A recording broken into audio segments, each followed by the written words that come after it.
Give it a rest, all right? The big shoes to fill.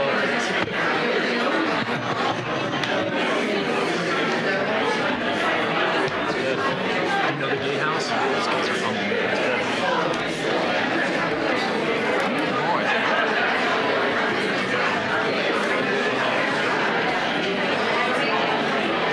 Okay, so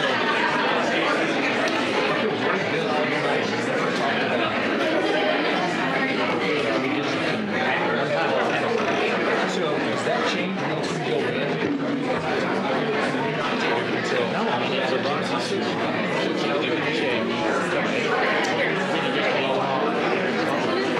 Well, there's just a picture that's a gift from these people that's getting recognition. Just put it there and it did. It's liking. I really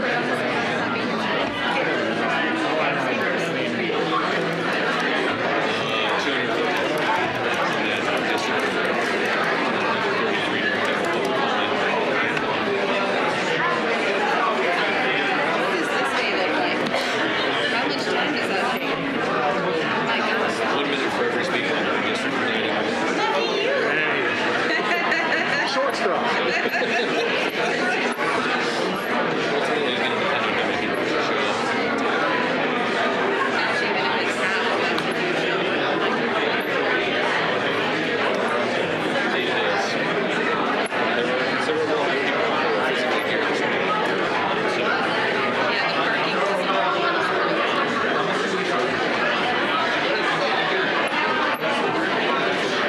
Is everybody not here? Like yours? yeah, I know Helen is out. That's what Travis is here. Other than Todd Chandler's here, so he's here. Nice to meet you.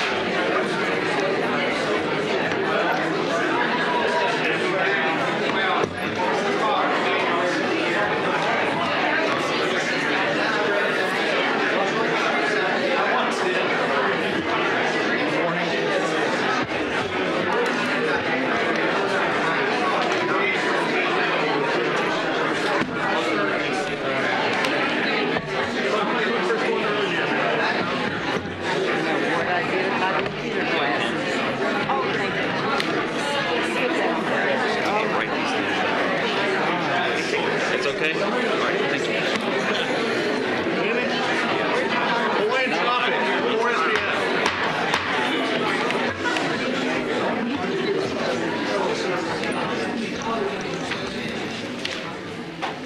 Are we live? Yes, sir. Okay, good morning, everyone. Welcome to the Tarrant County Commission Court meeting for Tuesday, June 3rd of 2025. I now call the meeting to order. Tim O'Hare, County Judge. Present. Roderick Miles Jr., Commissioner Precinct 1. Here. Elisa Simmons, Commissioner Precinct 2. Here. Matt Krause, Commissioner Precinct 3. Present. Manny Ramirez, Commissioner Precinct 4. Here. Constitutes quorum. Thank you very much. Today's invocation will be led by Pastor John Salveson from Bear Creek Bible Church in Keller. Please rise for the invocation and pledges of allegiance. Good morning. Let's pray together. Our gracious Heavenly Father, you are a faithful God, one who has done no wrong. And Father, today we pray for all levels of our government. We pray for our president, our Congress, our courts, our state government. We also pray here now in this place. We pray for our county government. And so, Father, we pray for wisdom. We know in your word that wisdom comes from a reverence for you. So we show you at this time, in this place, we show you a holy reverence and respect. We recognize who you are and who you're making us into being. And so, Father, we pray for these commissioners that you would give them wisdom and understanding and knowledge to make decisions hopefully based upon biblical principles upon which our nation was founded. And so, Father, today we pray for our commissioners, and we pray that they would be a blessing to the people of this place that we call home, Tarrant County, Texas. We pray this in the mighty name of Jesus. Amen. Thank you, Pastor. Please join me in the Pledge of Allegiance to our flag. I pledge allegiance to the flag of the United States of America and to the republic for which it stands, one nation under God, indivisible, And now the Texas flag. Honor the Texas flag. I pledge allegiance to thee, Texas, one state, under God, one and indivisible. Thank you. You may be seated. Mr. Merritt, do we have any agenda announcements? I do. Just bear with me 1 second, please. Let me make sure I have my correct item numbers here.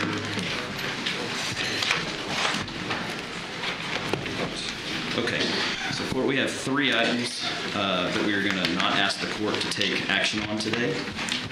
Those items are all under reports and business. The first one is item F1. The second item is H4.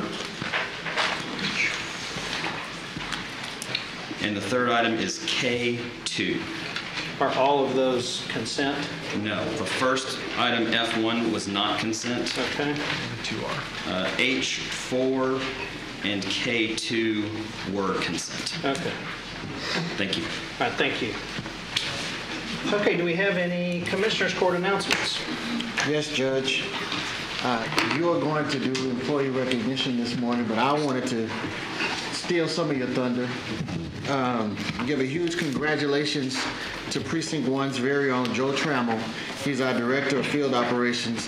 He is achieving 20 years of service with Tarrant County.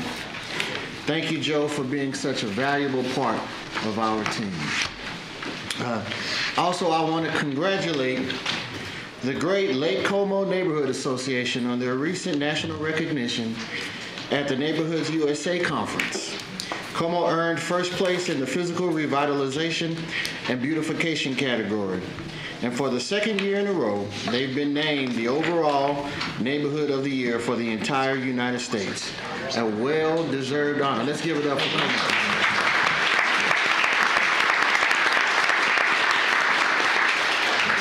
And lastly, June is Pride Month. As we celebrate the vibrant LGBTQ plus community, let us honor the progress that we have made and recognize the work that still lies ahead.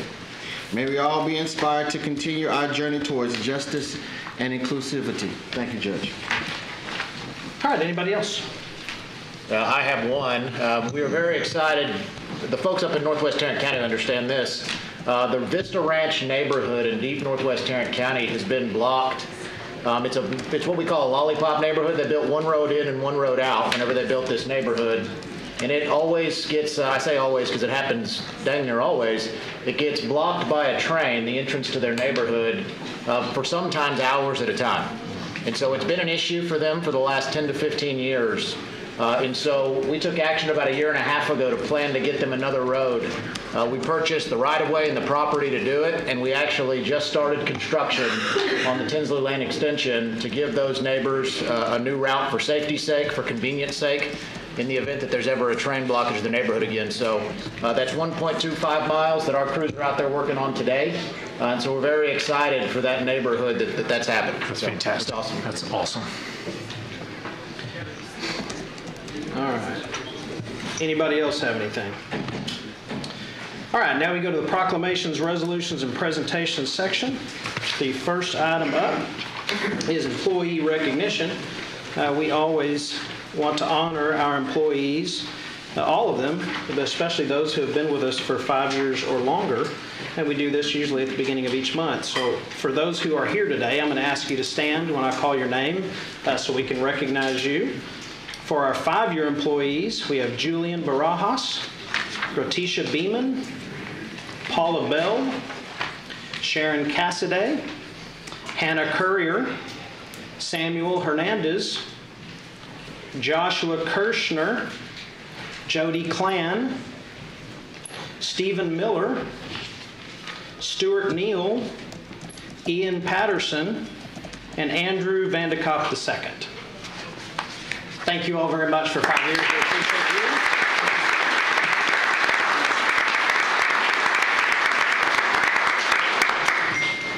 Now for our 10-year employees. Please rise as I call your name.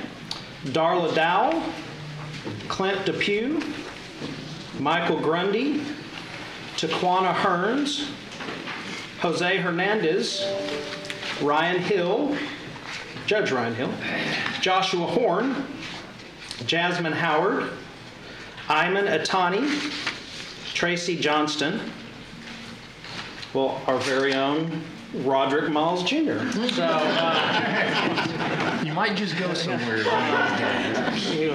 David Nunn, Sandra Pozo Chavez, Luis Santos, Sean Soria, and Jessica Thoreau. Thank you all for 10 years. We appreciate you.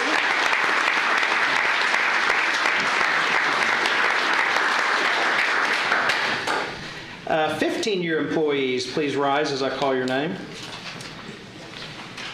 Jeffrey Arnier Sr., David Bridgewater, Jordan Casas, David Dowster,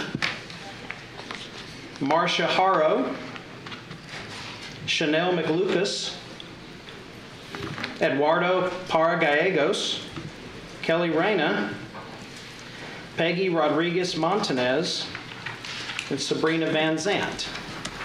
Thank you all very much. We appreciate you.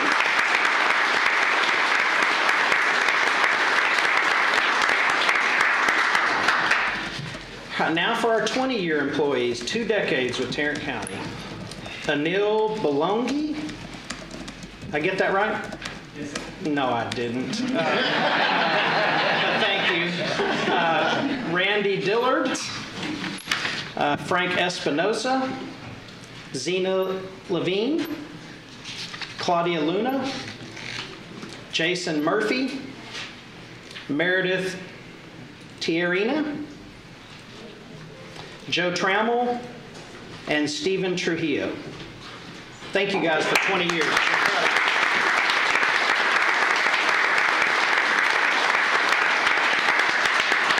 We appreciate you all. All right, we have 2 25-year employees to recognize today. The first is Cynthia Weaver. Cynthia here? Hello, how are you? She's been with us 25 years. She's Executive Secretary and Administrative Assistant with CSCD. She was born in San Jose, California. Went to Everman High School. Has 2 children and 3 grandchildren. A baby. Well, I guess a couple of them are pretty close. She likes to work in her yard, loves garage sales, thrifting, camping, and tending to her 6 chickens. I got to read their names: Moira, Pearl, Apple, Cinnamon, Wilma, and Betty. Which one is your favorite? No. They don't understand. You can say it. They started with 10 chickens, but had to get rid of Johnny Rose and Henry the Roosters because they started to chase us when we got close to the hens. We also had 2 other hens named Thelma and Louise, but they're no longer with us. And like Thelma and Louise, no longer with us. Other job titles she's had with the county. She started her career at CSCD in 2000 and moved within the department as clerical support in probation processing. She worked as a victim services clerk, a training assistant, and then promoted to where she is today. And she started there in 2007, has been there ever since. Most memorable moment: when their previous director, Leighton Isles, helped the team adopt and follow a records retention schedule back in 2010. Those before her saved every piece of paper and stored it away in file cabinets for over 30 years. It was a huge undertaking to go through everything to figure out what to save and then to scan, I bet. And then what she likes the most: she's so grateful for her job and the benefits that come along with it, but she's most grateful for the people she works with. And her CSCD family makes it enjoyable every day, and I have no doubt you make it enjoyable for them. So thank you for your 25 years, Cynthia. We appreciate you.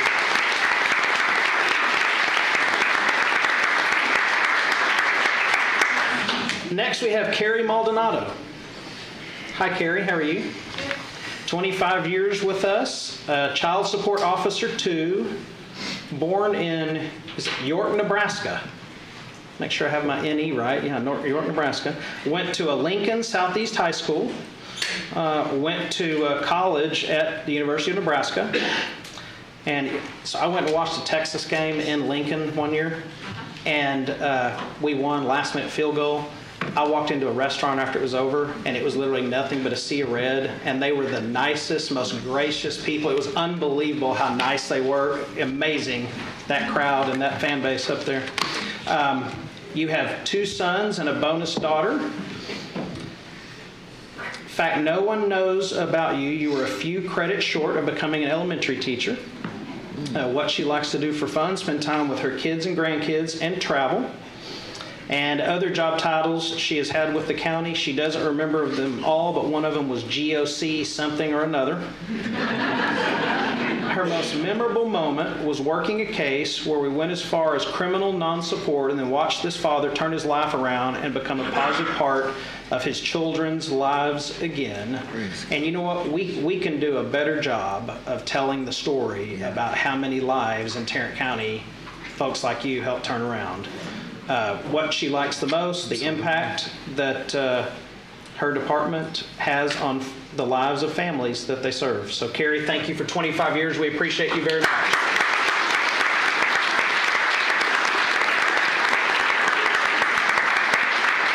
One more to recognize, but she's not attending today. She's on vacation, but Mary Gutierrez with Human Services has been with us for 30 years. So Mary, hope you're enjoying your vacation, and let's give her a big round of applause for 3 decades of service.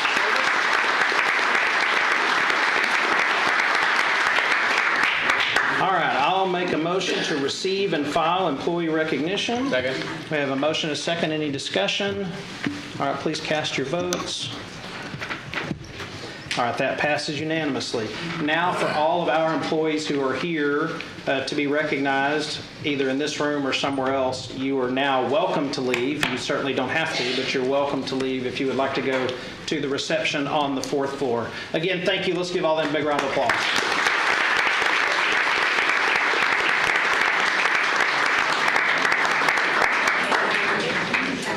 Take care. All right. The next item on our agenda is a resolution recognizing Tarrant County Facilities Mailroom Supervisor Richard Barron for 11 years of service. Commissioner Simmons. Thank you. If you want to wait. I should have waited, but I wasn't thinking. That's okay. I didn't see if he's here. I haven't seen him.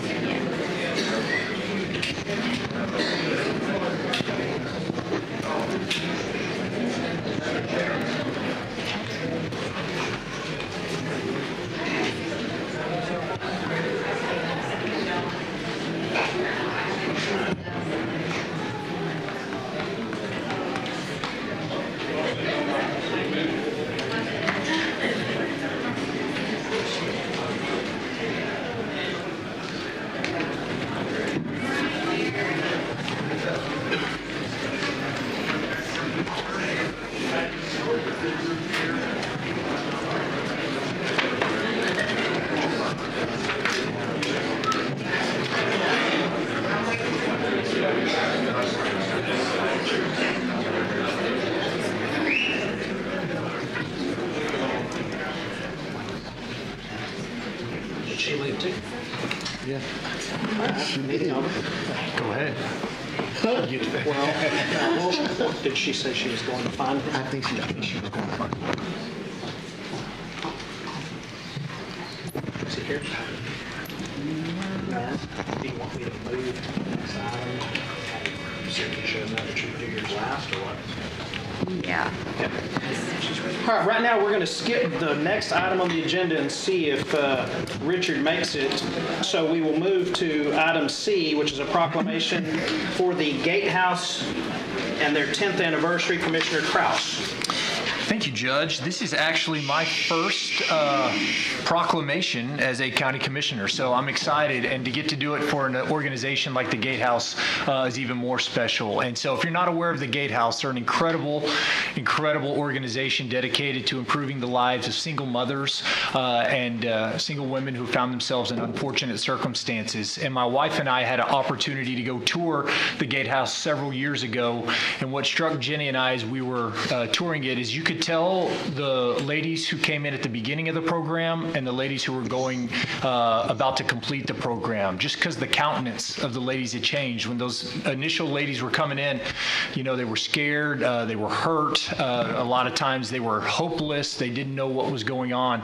But by the time they finished the Gatehouse program, these ladies were excited, they were empowered, they were hopeful, and they were joyous because they knew that not only did they have a purpose, but they could complete that purpose out in the world. And so the Gatehouse has done incredible work for a decade now. And I just want to read this proclamation real quick because they have done such an amazing job.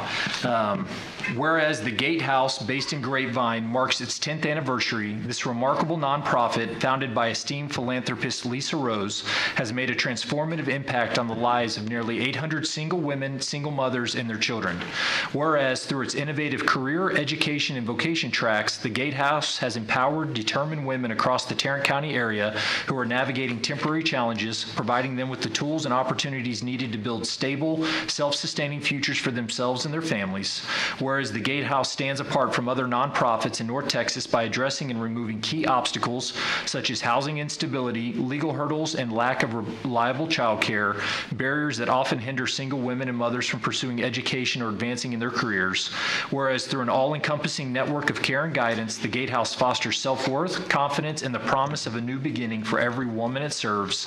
Whereas each graduate of the Gatehouse emerges with renewed hope and the empowerment that comes from earned success, changing not only her life and that of her children, but also contributing to the strength and vitality of the broader community. Now therefore be it resolved that we, the Tarrant County Commissioners Court, do hereby proclaim June 3rd, 2025 as a day of recognition in Tarrant County in honor of the Gatehouse, its visionary leader Lisa Rose, and the entire dedicated team. Be it further resolved that we encourage all citizens of Tarrant County to join us in celebrating this milestone achievement and to recognize the profound impact, unwavering commitment, and extraordinary success the Gatehouse as it marks its 10th anniversary in witness hereof. And so I just want to say again, congratulations to the Gatehouse. They're changing lives, they're changing families, they're changing futures, they're changing generations of Tarrant County citizens by the work that they're doing, and I definitely think that that's worth celebrating. In the audience today, we do have Lisa Rose, that visionary philanthropist who started the Gatehouse, and we also have Mary Parker, who is the president of the Gatehouse, with us here today. So I want to present y'all with your proclamation. Please come on down and please help me congratulate the Gatehouse on 10 incredible years.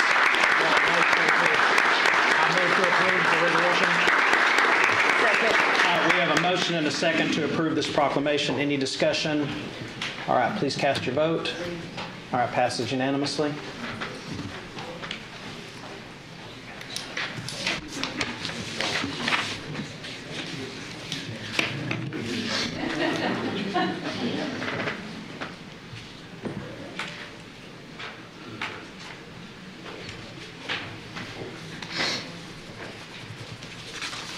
First one, we got to do it twice.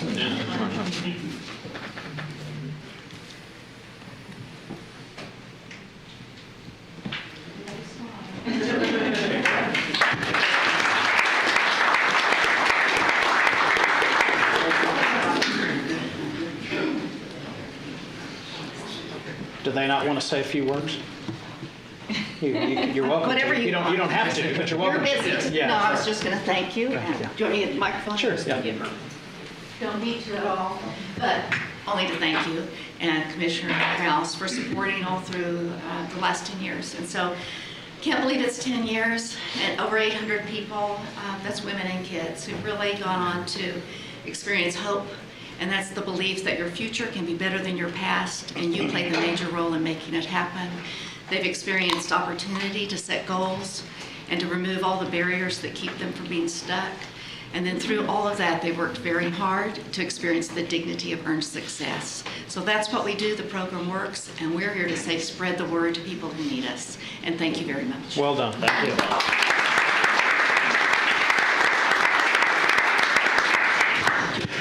Okay, now we will back up and go to B and do our resolution recognizing Tarrant County Facilities Mailroom Supervisor Richard Barron. Commissioner Simmons.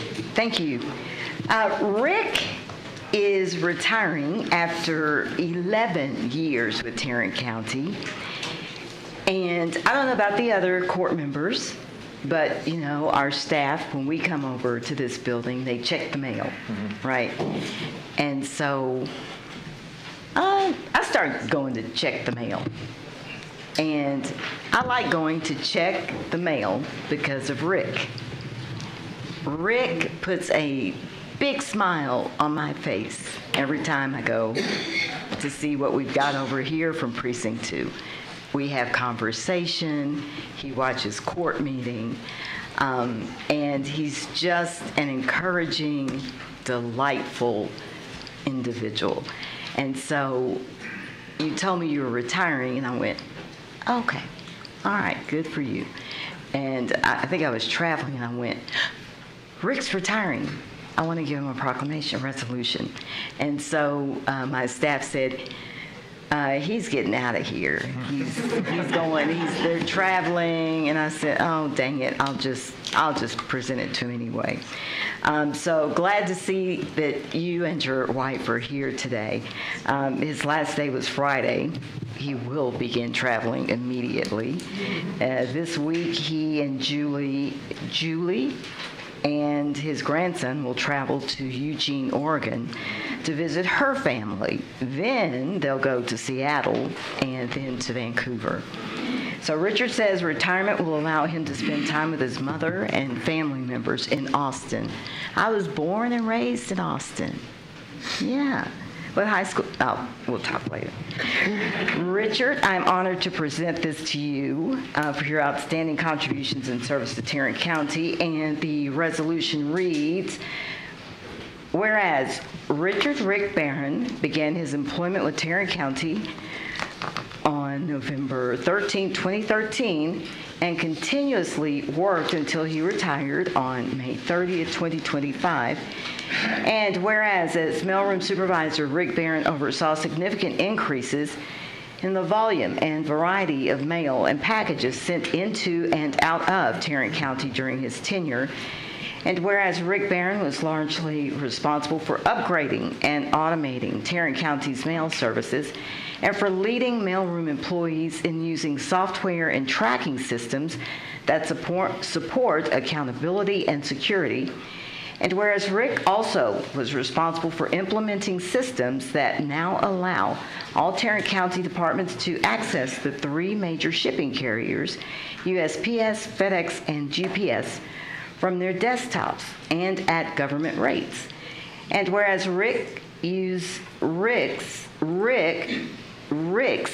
of best practices and his expert knowledge of shipping and handling protocols led to reduced cost, less waste, and faster and more efficient mail services.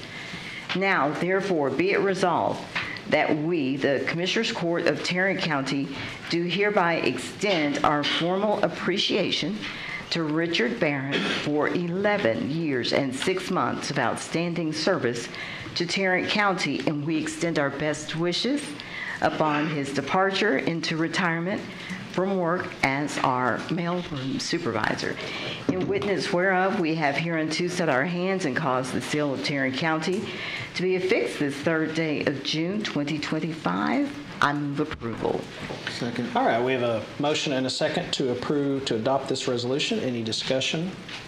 All right, please cast your votes. Passes unanimously. All right, come on up. You have some comments, and bring Julie with you.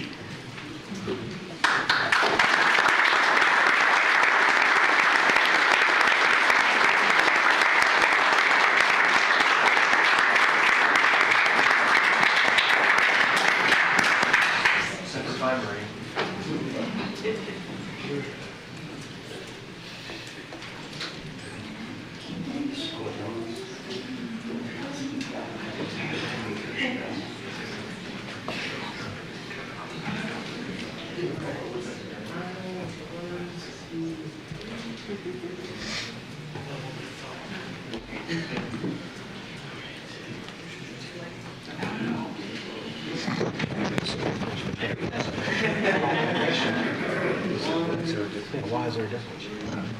Resolve versus decline. He would know. What's the difference between a resolution and a proclamation? Been here 10 years.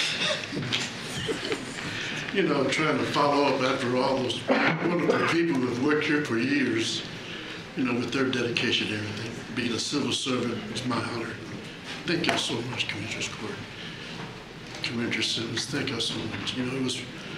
These are the years, even though it was only 11 years, it was one of my favorite years of my life working here. So many dedicated, hard-working employees here. I made good friends. It wasn't hard to get up to go to work. It was kind of hard getting here this morning, though, but that's what happens when you're retired. But I'll never forget anybody here that I've worked with, and I hope I'll come by and visit every now and then, when I'm down the road, showing everybody our lovely city here at Fort Worth. Even though I'm originally from Austin, I've just grown to love Fort Worth and Tarrant County. It's been a pleasure and it's been an honor. Thank you very much. Thanks for your hard work.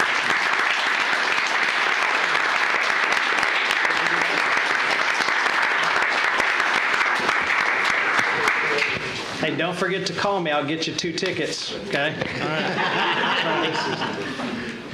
All right, next up is a proclamation honoring the 250th anniversary of the founding of the U.S. Army. Commissioner Ramirez. Yes, I have the distinct honor of honoring the 250th anniversary of the founding of the United States Army. Whereas on June 14, 1775, the Second Continental Congress established the Continental Army to defend the liberties of American colonies and to unify their efforts against British forces, laying the foundation for what would become the United States Army. Whereas June 14th is annually recognized as the official birthday of the United States Army, a day to honor its proud legacy in the bravery and service of soldiers, past and present, who have safeguarded the nation's freedom. And whereas the year 2025 marks the 250th anniversary of the founding of the United States Army, a momentous occasion to reflect the sacrifices of those who've served to honor the legacy of our nation's first soldiers. And whereas the mission of the Sons of the American Revolution, organized in 1889 and federally chartered in 1906, is to promote patriotism, serve communities, and educate and inspire future generations about the founding principles of our country. And whereas, in celebration of this anniversary, the Sons of the American Revolution have proclaimed the years 2024 to 2034 as the decade of the American Revolution. And throughout the decade, we'll be recognizing and honoring milestone events that occurred throughout the American Revolution.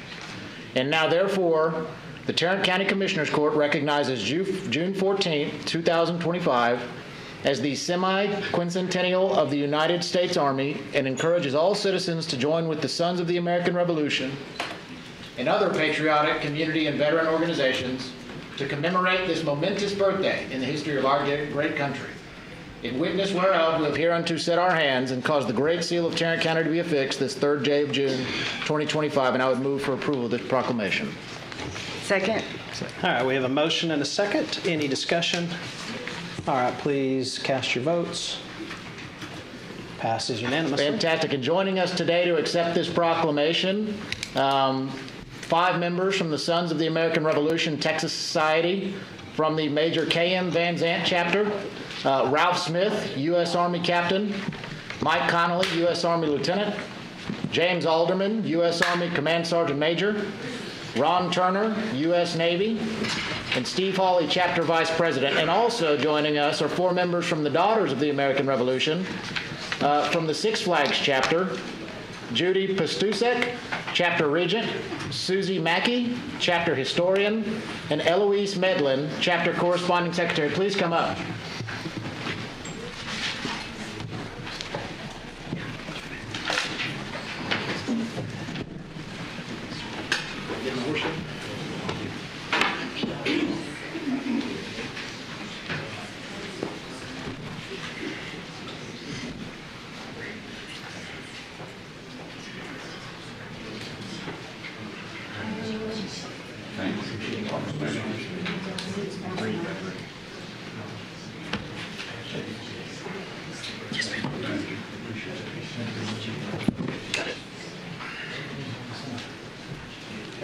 Picture.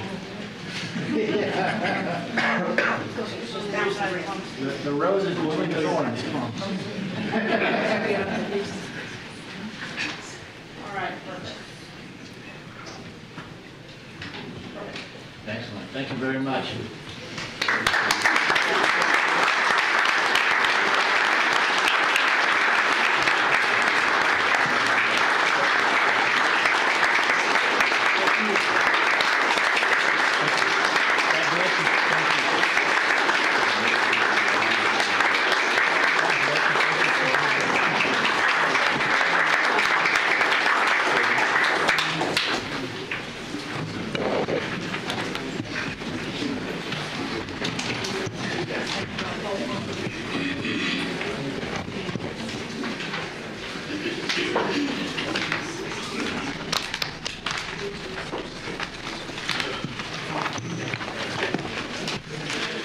On behalf of the Major K.M. Van Zant chapter here in Fort Worth of the Sons of the American Revolution, thank you, Your Honor, and Commissioners of the Court.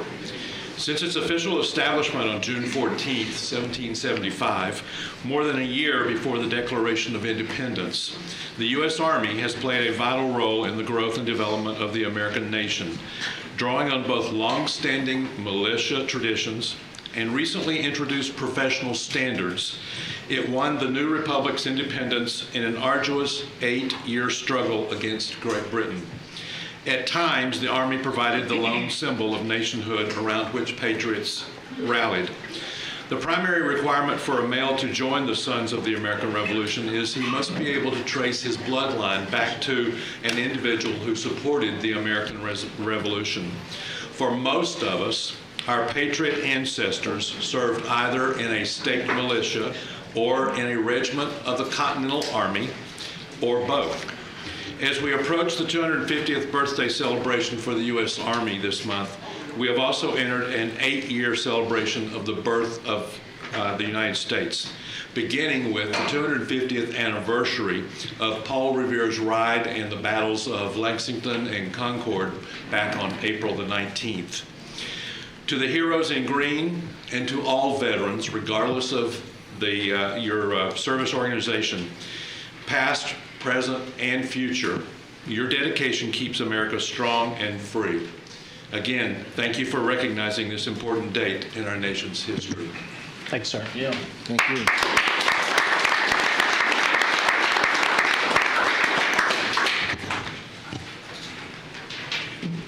On behalf of the Six Flags chapter of the Texas Daughters of the American Revolution, I want to thank the Commissioners Court and the Major K.M. Van Zant chapter of the Sons of the American Revolution for recognizing this 250th birthday of the U.S. Army. As the DAR is the same as the Sons of the American Revolution, we trace our families back to the American Revolution. And again, many of those relatives fought in the Continental Army established in 1775. This chapter placed an America 250 marker at the Fort Worth 1895 courthouse last fall. We will have a Flag Day ceremony on the 14th of June near that marker. And as part of this ceremony, the Sons of the American Revolution chapter will provide the color guard, and we will be reading this proclamation to honor all veterans, our family veterans, the U.S. Army, and our country. Thank you for your support. We appreciate it. Thanks so much.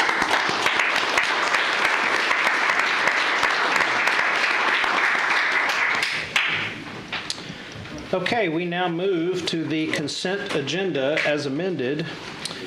Do we have a motion to approve the amended consent agenda? So moved. We have a motion, we have a second. Any discussion on the consent agenda? All right, seeing none, please cast your vote. All right, passes unanimously.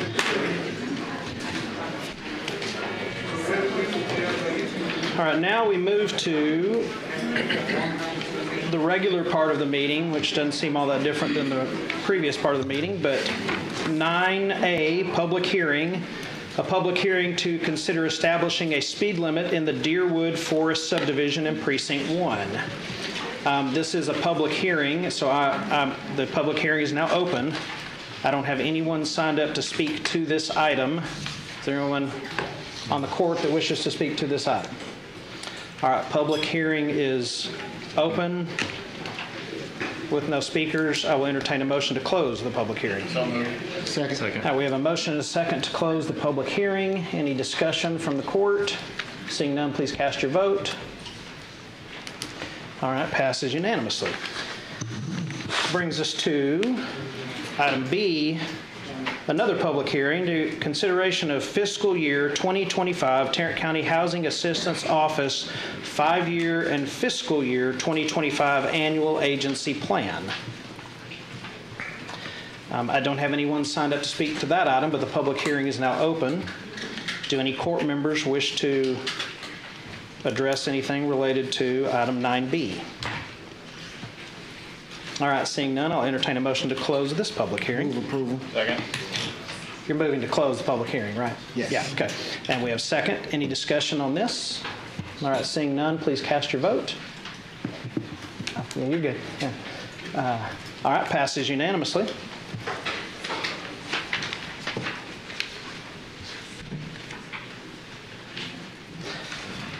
Okay, now we move to item 10A1, which is consideration of a commercial lease agreement between Tarrant County Hospital District, JPS, and Cook Children's Healthcare System. Mr. Merritt. This is a request from JPS to approve this lease between Tarrant County Hospital District and Cook Children's Healthcare System. We do have individuals, Joy Parker and Craig Spencer, here from JPS, should the court have any additional questions outside of what's in the court communication. Move approval. Second. All right, we have a motion and a second to approve item 10A1. Any discussion from the court? All right, seeing none, please cast your vote. Passes unanimously. Next, we come to 10A2, which is consideration of a general construction services agreement between JPS and Morales Construction Services, Inc.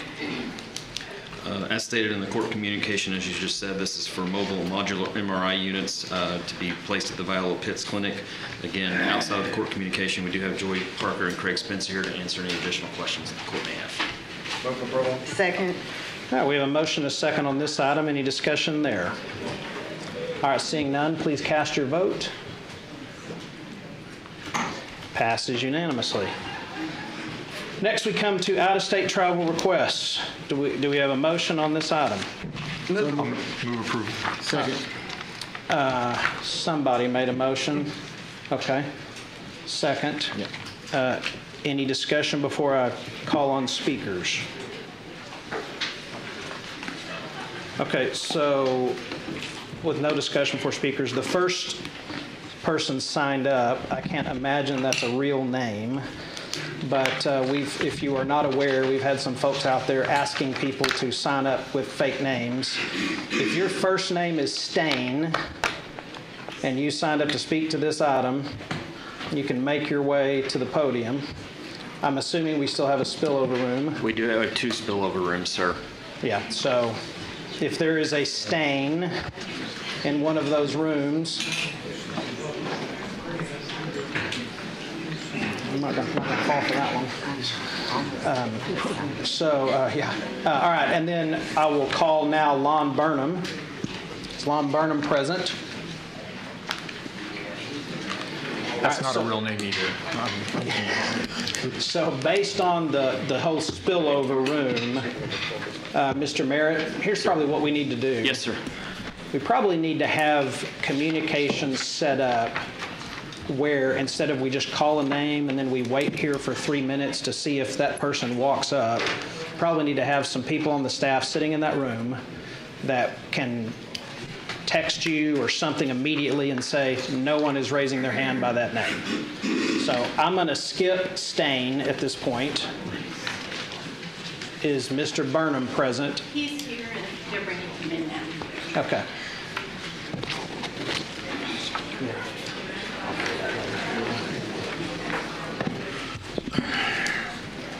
It would also be helpful if, does the staff in those rooms have these They do. lists? So They need to be telling people who's next. the speakers can hear commentary going on in court. We have the order of the list that you have, and as you call 2 or 3 names ahead, we're trying to stay ahead of that to get people up here so we can Okay. have an efficient flow of speakers. Okay.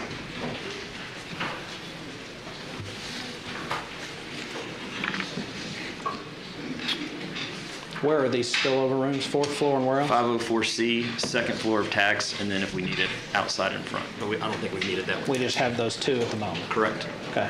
And And we don't have it organized in any way, shape, or form. So it's, I'm assuming the people in 2 and the people in 4 are how they showed up, not how they're lined up to speak. Right, as people showed up, we asked them if you are already signed up to speak to try to make your way to one of the 2 rooms. And then if you were showing up not to speak, but just to be here to try to reserve those seats for the folks that have signed up to speak. Okay.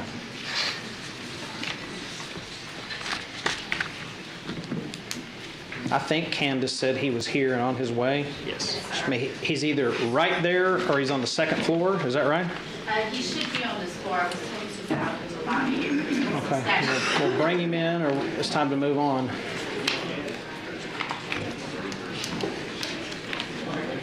Did you? He's coming through security. Okay. Please stay.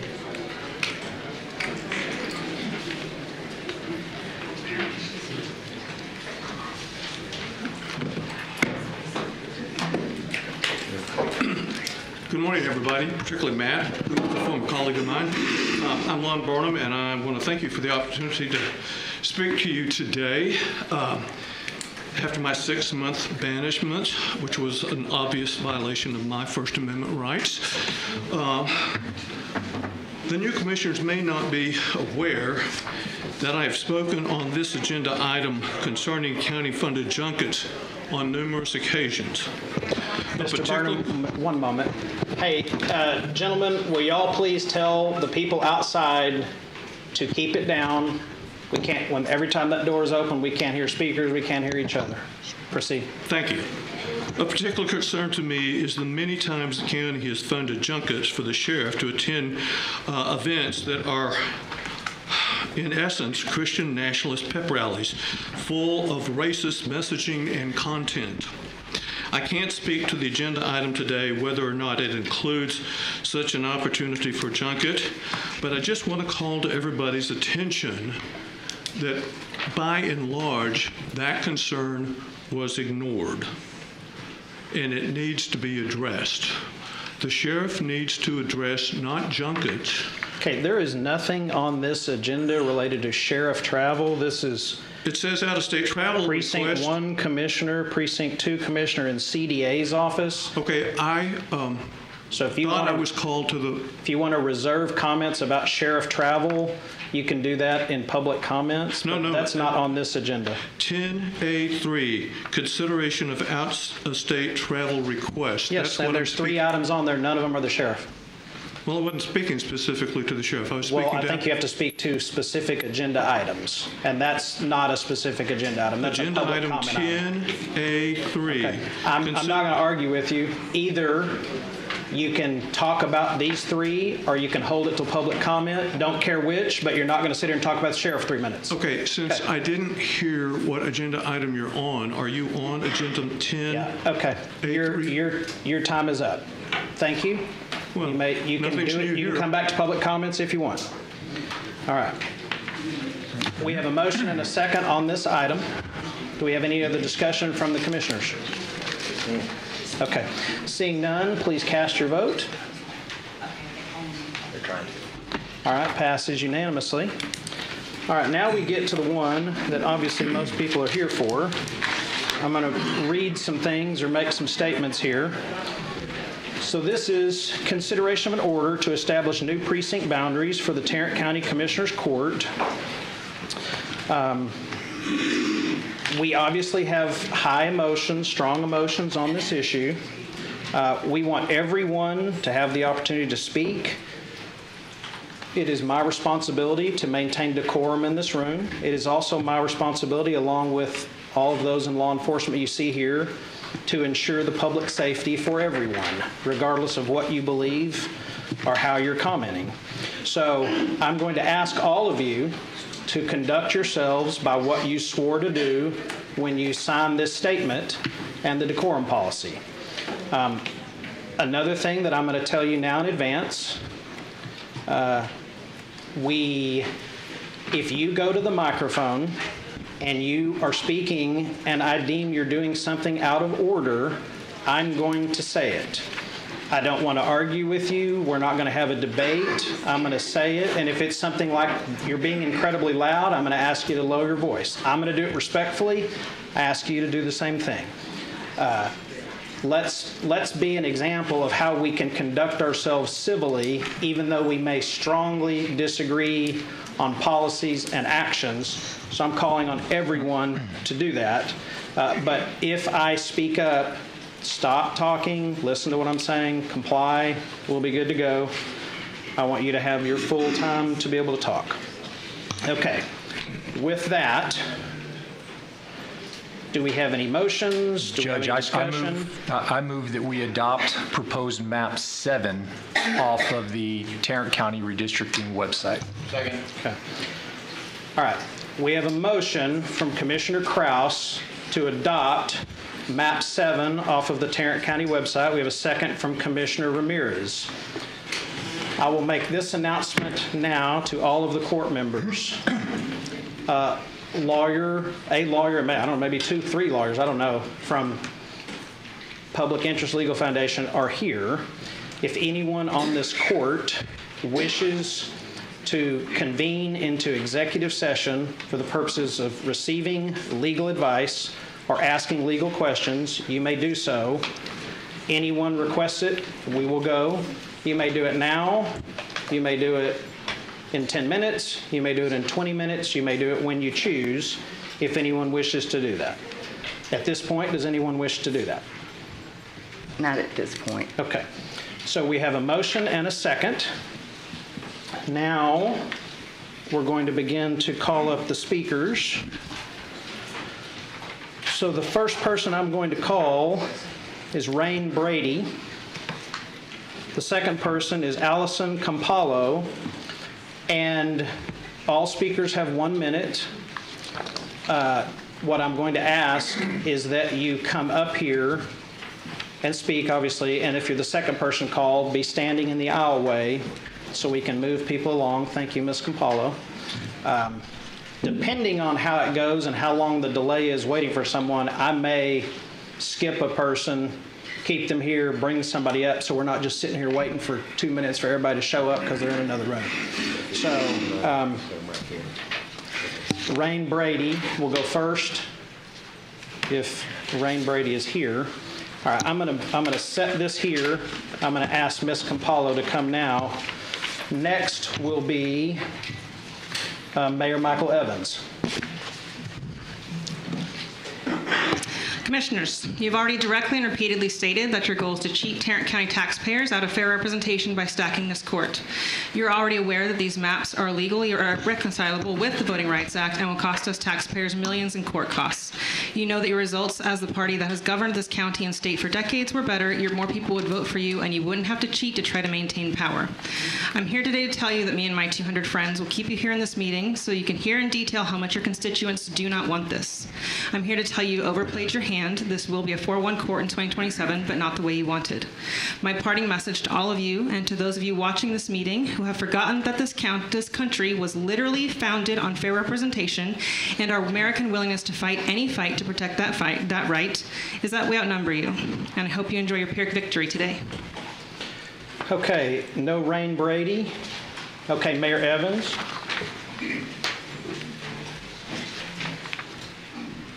And then following Mayor Evans is Isabel Young. Good morning, Judge, and to the council. Mayor Michael Evans, Mayor of the City of Mansfield, Texas. While I do not speak today on behalf of the full council, but as a citizen and resident of our beloved Tarrant County and many of my constituents, please note my concerns for the plan to realign our county precinct boundaries. Any redistricting process deserves public engagement, collaboration, consensus building, and most importantly, time. And I strongly believe and agree with Tarrant County that redistricting is fundamental to the democratic process of conducting elections, but not by any means necessary. This must be done under the full scrutiny of the law and with all manner of participation. My concern is with ensuring that the current county process is compliant with the law. And as presented, the current proposed maps could be subject to legal challenges at both the state and federal level per the Texas Election Code and also the U.S. Voting Rights Act. Thank you, sir. So if this is my last call on Rain Brady, you don't get to show up at 11 and get your name recalled. So if Rain Brady is here, now is the time. If not, we're moving on from Rain Brady. All right, Isabel Young. Is there an Isabel Young present? All right, Michael Cohen. Following Mr. Cohen, we have, well, that's hard to read either way. That's I am in favor of redistricting. Emery Callaway. I am in favor of redistricting utilizing map 1. I ask the court to ignore the noise of the far left on the dais and in this courtroom with their wailing, the gnashing of teeth, and racial innuendo. Also, I find it quite shameful that Commissioner Ramirez received a death threat from a previous appointed Democrat precinct coordinator over the phone. I quote Commissioner Ramirez, "Planning for long-term stability is a fundamental duty of leadership," unquote. Obviously, we will never get that with Democrat leadership. They have proven this all too well. Redistricting usually happens at the beginning of every decade. After the census in 21 through political malfeasance, a previous commissioner's court did not get it done. Tarrant last redistricted nearly 15 years ago. Tarrant has grown by approximately 400,000 people with 2.2 million residents. Redistricting is needed. Our precincts are unbalanced by population. I support the most conservative option of redistricting. All right. It is. Okay. So do we have Isabel Young present? All right. Emery Callaway. Following Ms. Callaway, we have Carlos Tercios. I am Emery Callaway. I am the Vice President of the Tarrant County Ag Democrats, a Precinct 3 resident, and I'm here to say this plainly. These maps are illegal and in direct violation of the Voting Rights Act. Judge O'Hare, Commissioner Kraus, and Ramirez, this is racial gerrymandering in broad daylight. You say it isn't, but anyone with eyes and a sense of fairness can see that it is wrong and it is unjust. While you want to, there is no denying that you are surgically slicing through communities of color and diluting their voices and chances of fair representation. It is wrong. The three of you have all talked about population growth and its justification for redistricting. Why is that when you decided not to redistrict just 3 years ago? I think you all know the answer, you just can't say it. That is why you have pushed this backdoor process through within 2 months. It's evident these maps do not reflect growth, but rather erase the voices that put your jobs and reputations at risk, and that of your authoritarian egos, because the voices you are trying to silence see what you are. This isn't redistricting, it's rigging. You haven't even answered basic questions. Find your context to reject this disgrace. Is Isabel Young present? All right. Going once, going twice, gone there. Carlos Tercios. Following Carlos Tercios is Julie McCarty. Morning. My name is Carlos Tercios, and I'm the Community Involvement Committee Chairman for the Tarrant County Republican Party. I want to state that I fully support the Tarrant County redistricting effort.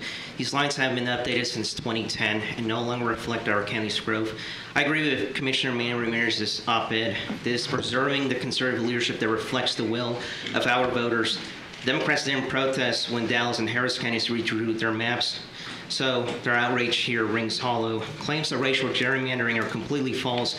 Race was never a factor in this process. In fact, 39% of Asian Americans voted for President Donald J. Trump, 59% of Latinos in the state of Texas voted for President Donald J. Trump, 65% of Native Americans voted for President Donald J. Trump. The only group that voted 86% Democrat were black voters. Thank you, Judge O'Hare, Commissioner Mayor Ramirez, and Commissioner Matt Krause for standing strong. Let's protect the conservative future of Tarrant County, and let's keep Tarrant County red, low taxes, and support law enforcement. Thank you.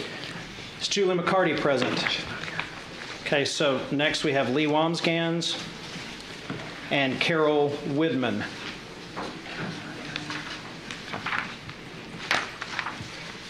Hello, Judge. I'm here to support the most conservative map for redistricting. Tarrant County is the reddest county in the nation, and Republicans deserve to have equal representation in our county commissioner districts.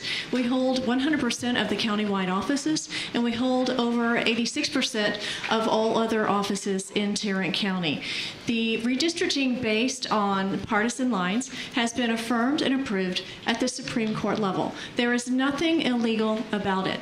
The decries of racism term is demoralizing and offensive to our democratic processes. We need to stop using those terms. People of all races love each other. People of all races are on both sides of the partisan aisle. I am here to support the most conservative map, which from my estimation is either map 1, 6, or 7. Please vote for the most conservative map. Thank you. Thank you. Do we have Julie McCarty or Carol Widman? Julie McCarty or Carol Widman? All right, next we have Joshua Moore and Joe Jordan.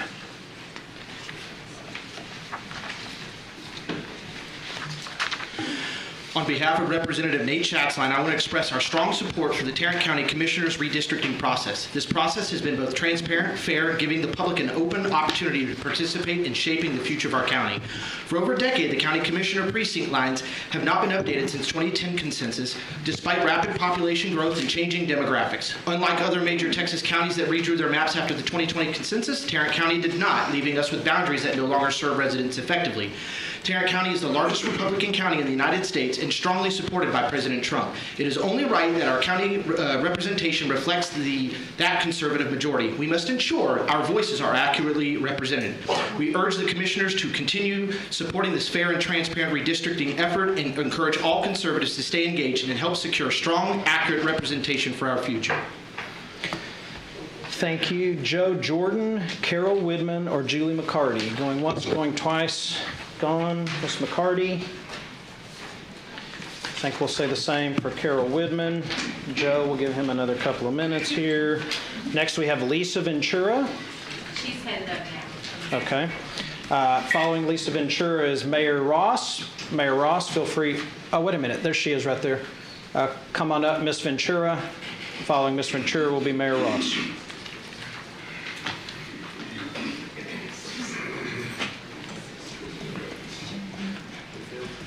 Not that I've seen.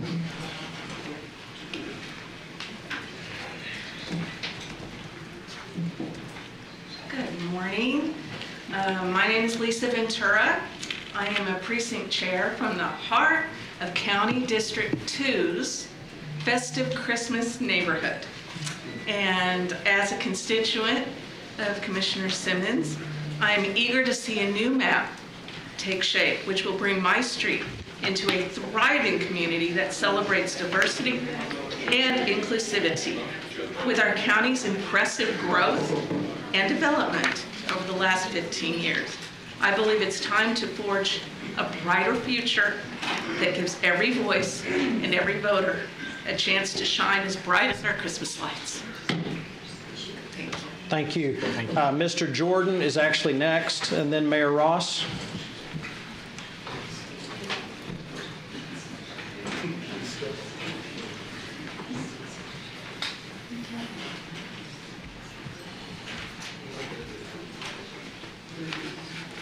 Good morning. I'm Joe Jordan. I live in South Lake. I've been in South Lake since 1997, and I'm here speaking on the issue of redistricting. We've been here long enough to see a lot of changes take place in North Tarrant County since we've been in the area, and we love where we are and love what it is, and want to keep it that way. So I'm here basically to speak for whatever turns out to be the most conservative map we can draw. That's what I'm in favor of. So that's why I'm here. Appreciate you, Tim. Thank you. Thank you. Following Mayor Ross, we have Marvin Sutton. I think I'm going to start calling three names just for those who are in spillover room. So following Marvin Sutton, we have Chaplain Rich Stoglin. You going to call me three names? I might, yeah. Just depends on what you say. Yeah. We do have a decorum policy, so probably not the ones he was thinking.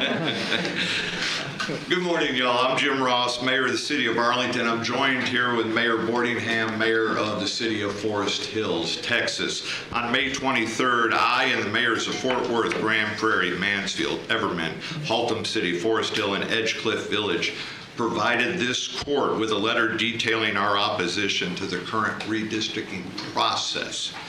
We are very concerned about the current process may not comply with state and federal law. There are now 7 proposed maps could be vulnerable to legal challenges under the Texas Election Code and the U.S. Voting Rights Act. We urge this court to delay redistricting until further data, newer data, is available and thoroughly evaluated each proposed map for legal compliance. We suggest that the legality of all 7 proposed maps be independently verified, not by the people who drew the maps, but by an independent consultant, and we will collaborate with y'all as need be. Thank y'all. Is Mr. Sutton present? President and Council. All right, following Mr. Sutton, we have Chaplain Rich Stoglin. You can call him several names. Then we have Carol Cordell. County Commissioners, thank you for your service. My name is Marvin Sutton. I just want to quote the preamble to the Constitution. I think it's meaningful in this instance. We, the people of the United States, in order to form a more perfect union, it's not a partisan, it's a perfect union, establish justice. What is justice? Anything that's not obscure. Ensure domestic tranquility. That means peace, some kind of order here. So, this has been a while since I've been here. Back in 2011, I presented a map along with State Rep now, Terry Metsa. It was a map to reconfigure the Justice, Peace, and the Constables. It was rejected. Didn't have a problem with it. My county commissioner, Andy Wynn, said, Mark, we're not going to change those lines. Just work harder to get your folks out to vote. I took that to heart. I was elected to Arlington City Council back in 2019. But it was a long journey. They didn't change the maps on me. Thank you, sir. I worked hard. Thank you. Following Chaplain Stoglin, Carol Cordell, and Win Pham. Judge Tim O'Hara, members of the Tarrant County Commissioners Court. I'm Chaplain Rich Stoglin. I reside in Precinct 2. My support is for the Republican-controlled map, thus ensuring a guarantee of 3 Republican county conservative commissioners. The reason is as follows. We must bring the heights of competence from the depth of incompetence, the bad breath of frequent and incredulous disrespect during public hearings, compounded with the coffin of decorum being constantly replaced with the darkness of vulgarity and screams of empty rhetoric lacking facts, resulting in no lasting measurable change for all of the citizens. As president of the Frederick Douglass Republicans of Tarrant County, I stand behind this statement. Precinct 2 deserves better representation with solid, rational results, ensuring a brighter future, free of delays or excuses for all the citizens. Simplify. I did not think it was possible for him to go under a minute. Excellent. So Carol Cordell, and then Win Pham, Gail Smith. I'm going to be short and sweet. This redistricting is nothing but a racial gerrymandering, which you have said it was not, but it is. And as such as illegal, I urge all who truly care about our democracy to vote no. Thank you. Thank you. Are you Miss Cordell? Yes. Yes. So, Win Pham, Gail Smith, Gwen Baroud.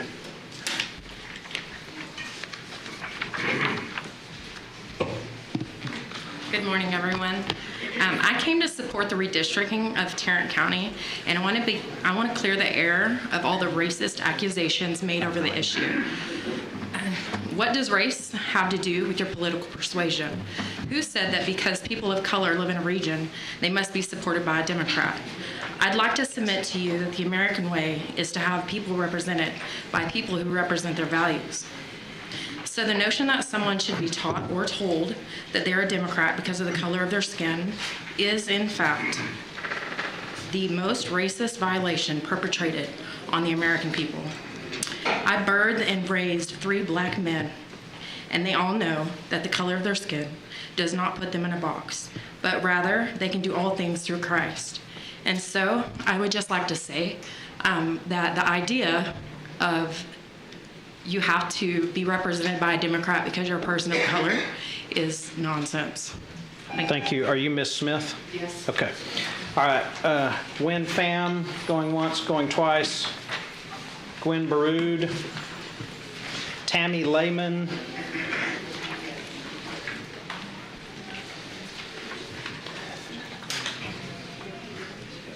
All right, is there a, okay. Go ahead for everyone that when you get to the microphone, please state your name so we can try to say somewhat, know what we're doing. And then, so Ms. Baroud, Tammy Lehman, and then there's an Ashley who lives in Keller, beginning address 2704. I'm trying not to fall for something, so I don't know if that's real or not. If it is, my apologies. But Ashley and Keller at 2704, you're next if you're real. Okay. Good morning. I'm the real Tammy Lehman. I live in Crowley. I've been an accountant all of my professional life, and what I've learned being an accountant is numbers don't lie, but people do. The lie that some people have been suggesting is that the current lines are the will of the people, but the numbers should suggest otherwise. 84% of our elected partisan offices are currently held by Republicans. 49 of the 49 county judges and county officials, 100%, are currently held by Republicans. Based on the numbers, if our county commissioners were elected at large, there's a very good chance that all 4 of you would be Republicans. Numbers don't lie. I appreciate you taking on this redistricting. We need it. We need the conservative values. Thank you. Thank you. Following Ms. Baroud, we have Ashley from Keller and Fran Rhodes. Good morning. Gwen Baroud, Executive Director with Texans Defending Democracy, a nonprofit dedicated to providing nonpartisan information on policies affecting everyday Texans. We're here to oppose Judge O'Hare's redistricting plan. Redrawing maps mid-cycle without new census data breaks long-standing precedents and threatens to silence communities of color. This harms the whole county. When any group is shut out, we all lose input, whether it be healthcare, public safety, and infrastructure. It also opens the door to costly lawsuits, wasting taxpayer dollars that should go to real needs, not political power plays. Tarrant County's prosperity comes from fair maps from its people, not partisan control. Real leadership means fair maps and every voice represented. Please change course and take your place in history as upholding democracy. Are you Ashley by chance? You know what? My apologies. You have a wonderful last name. I just didn't want to say something that wasn't, so please take the podium. Ashley works for me. Okay, all right. And then we have Fran Rhodes and Karen Wiseman. Thank you for your service and allowing me to speak today. Today, I stand in favor of redistricting Tarrant County to ensure conservative values to continue to drive our future, making sure that our district reflects the values of those who believe in limited government, personal responsibility, and fiscal conservatism. A conservative redistricting plan will ensure that our elected officials are truly accountable to the people.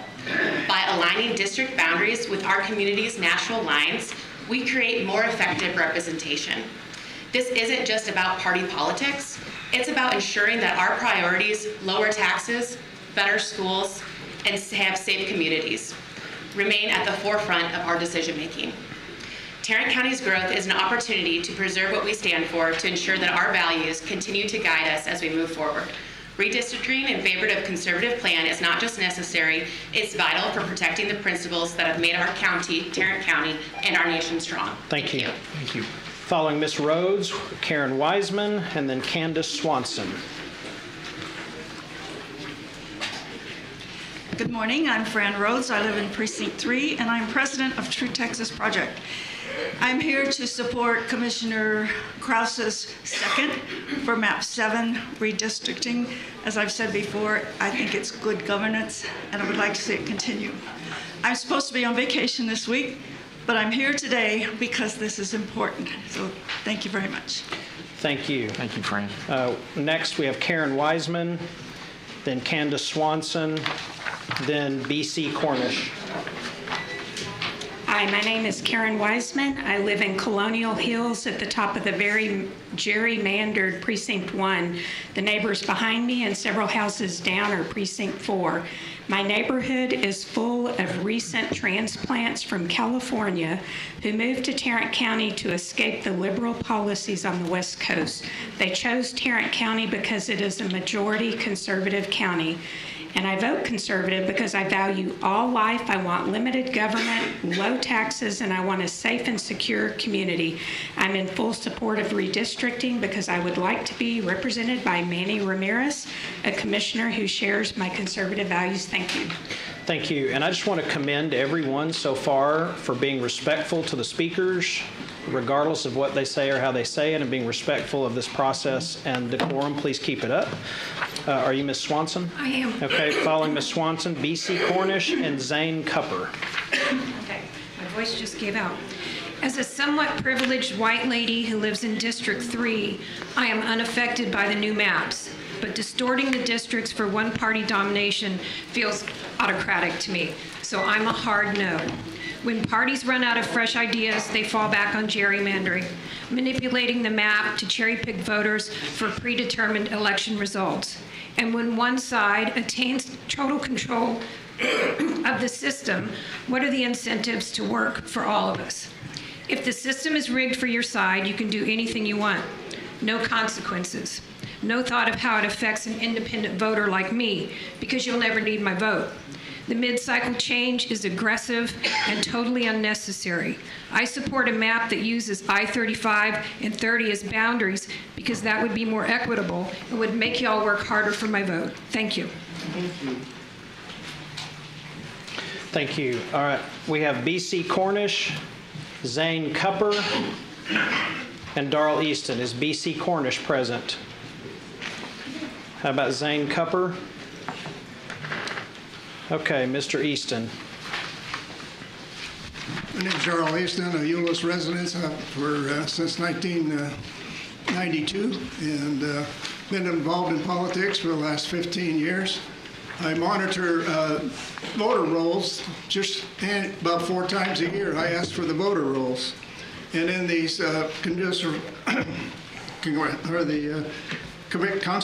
districts, C1 has got increased by 40% number of voters.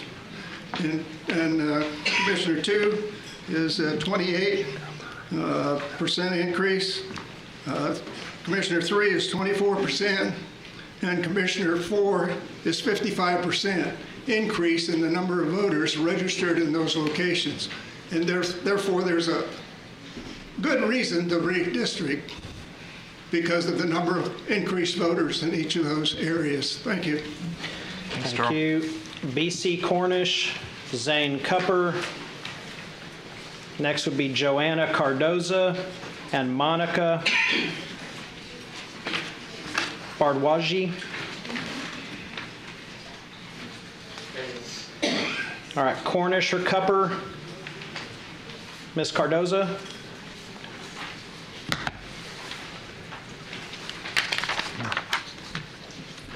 Good morning. My name is Joanna Cardoza. I am a resident of Precinct 2 and the elected district director for LULAC 21. I am here today to speak on behalf of the 25 Tarrant County councils that make up, the 25 Tarrant County LULAC councils. Latinos make up about 30% of the Tarrant County population. LULAC District 21 Council strongly oppose the current unnecessary mid-decade precinct boundaries redistricting effort that is a clear attempt to dilute the voting rights of an intentional attempt to racially gerrymander Black, Brown, and Asian communities. Redistricting should be a transparent, meaningful process with intentional community outreach and input. There was a redistricting process in 2021.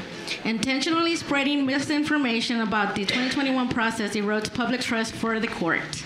Precinct 2 is currently 64 minority majority, an opportunity district, and the current residents of this precinct deserve the right to vote for a candidate of their choice, not have one.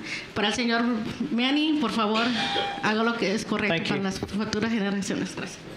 B.C. Cornish and Zane Cupper. I think that's in the going once, going twice, gone pile. Point of order, Judge.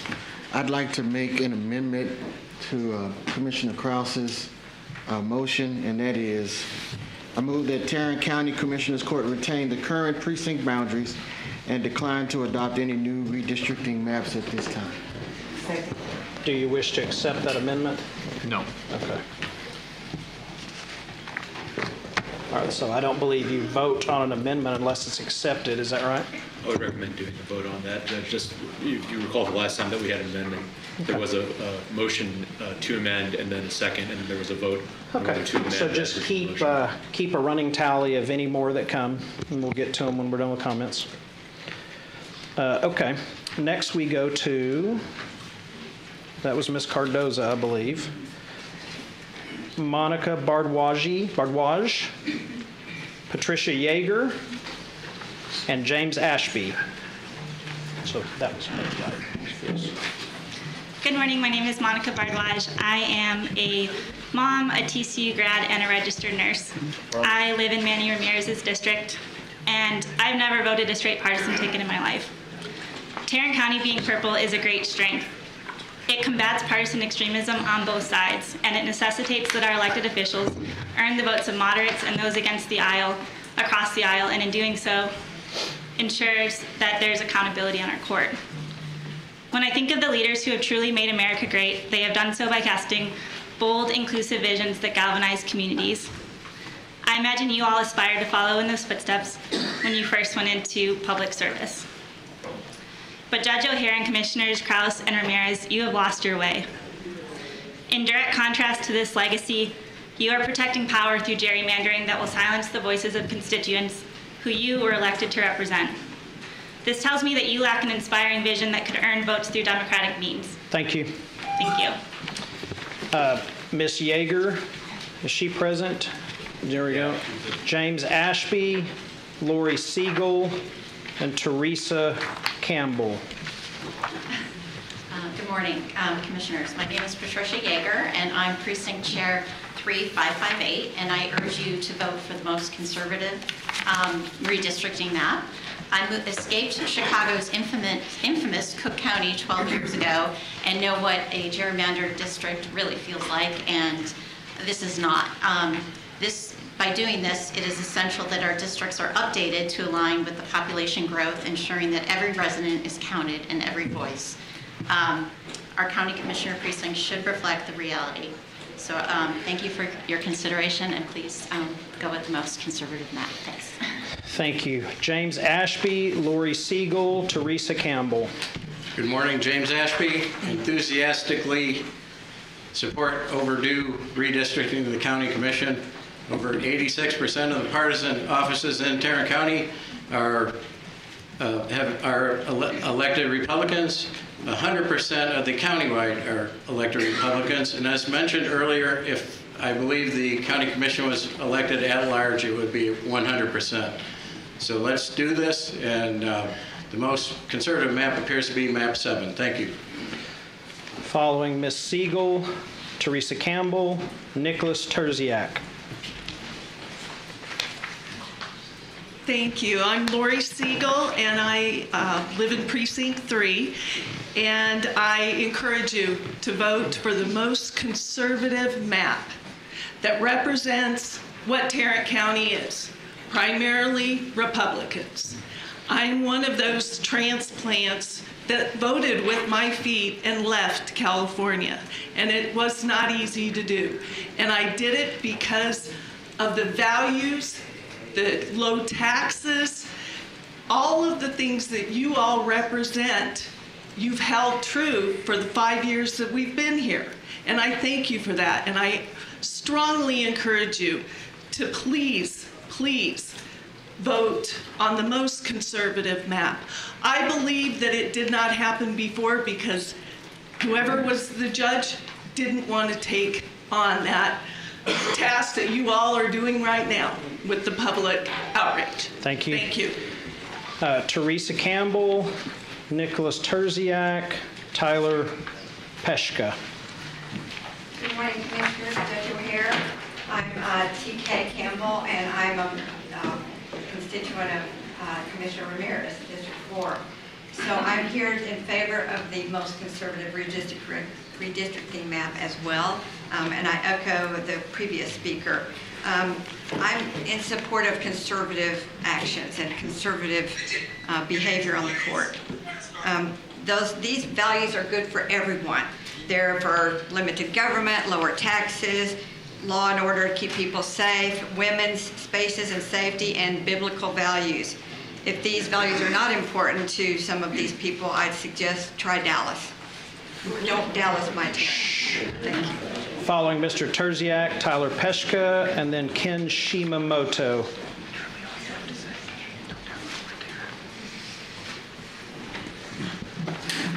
Members of the court, I rise today because I cannot sit idly by as civil rights are disintegrated in this county. There's a way in ensuring a full one Republican majority on this court without discriminating on the basis of race. The maps proposed do one thing and one thing alone: discriminate on the basis of race, which will set this county on the pathway of legal disputes that will cost the county millions of dollars, all at the behest of that man, the judge, who is nothing but an enemy of the people and a blatant racist. Remove him from the building. Next is Tyler Peshka, Ken Shimamoto, and Malandi Dottie Munoz.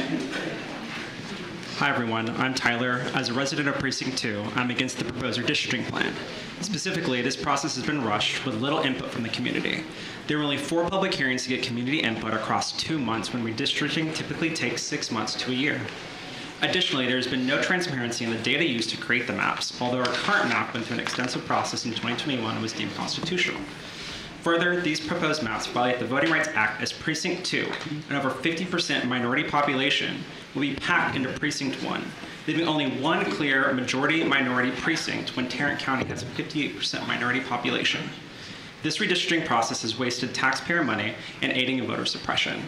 As such, I urge everyone in the court to keep the current map and reassess it in 2030 when proper census data is received.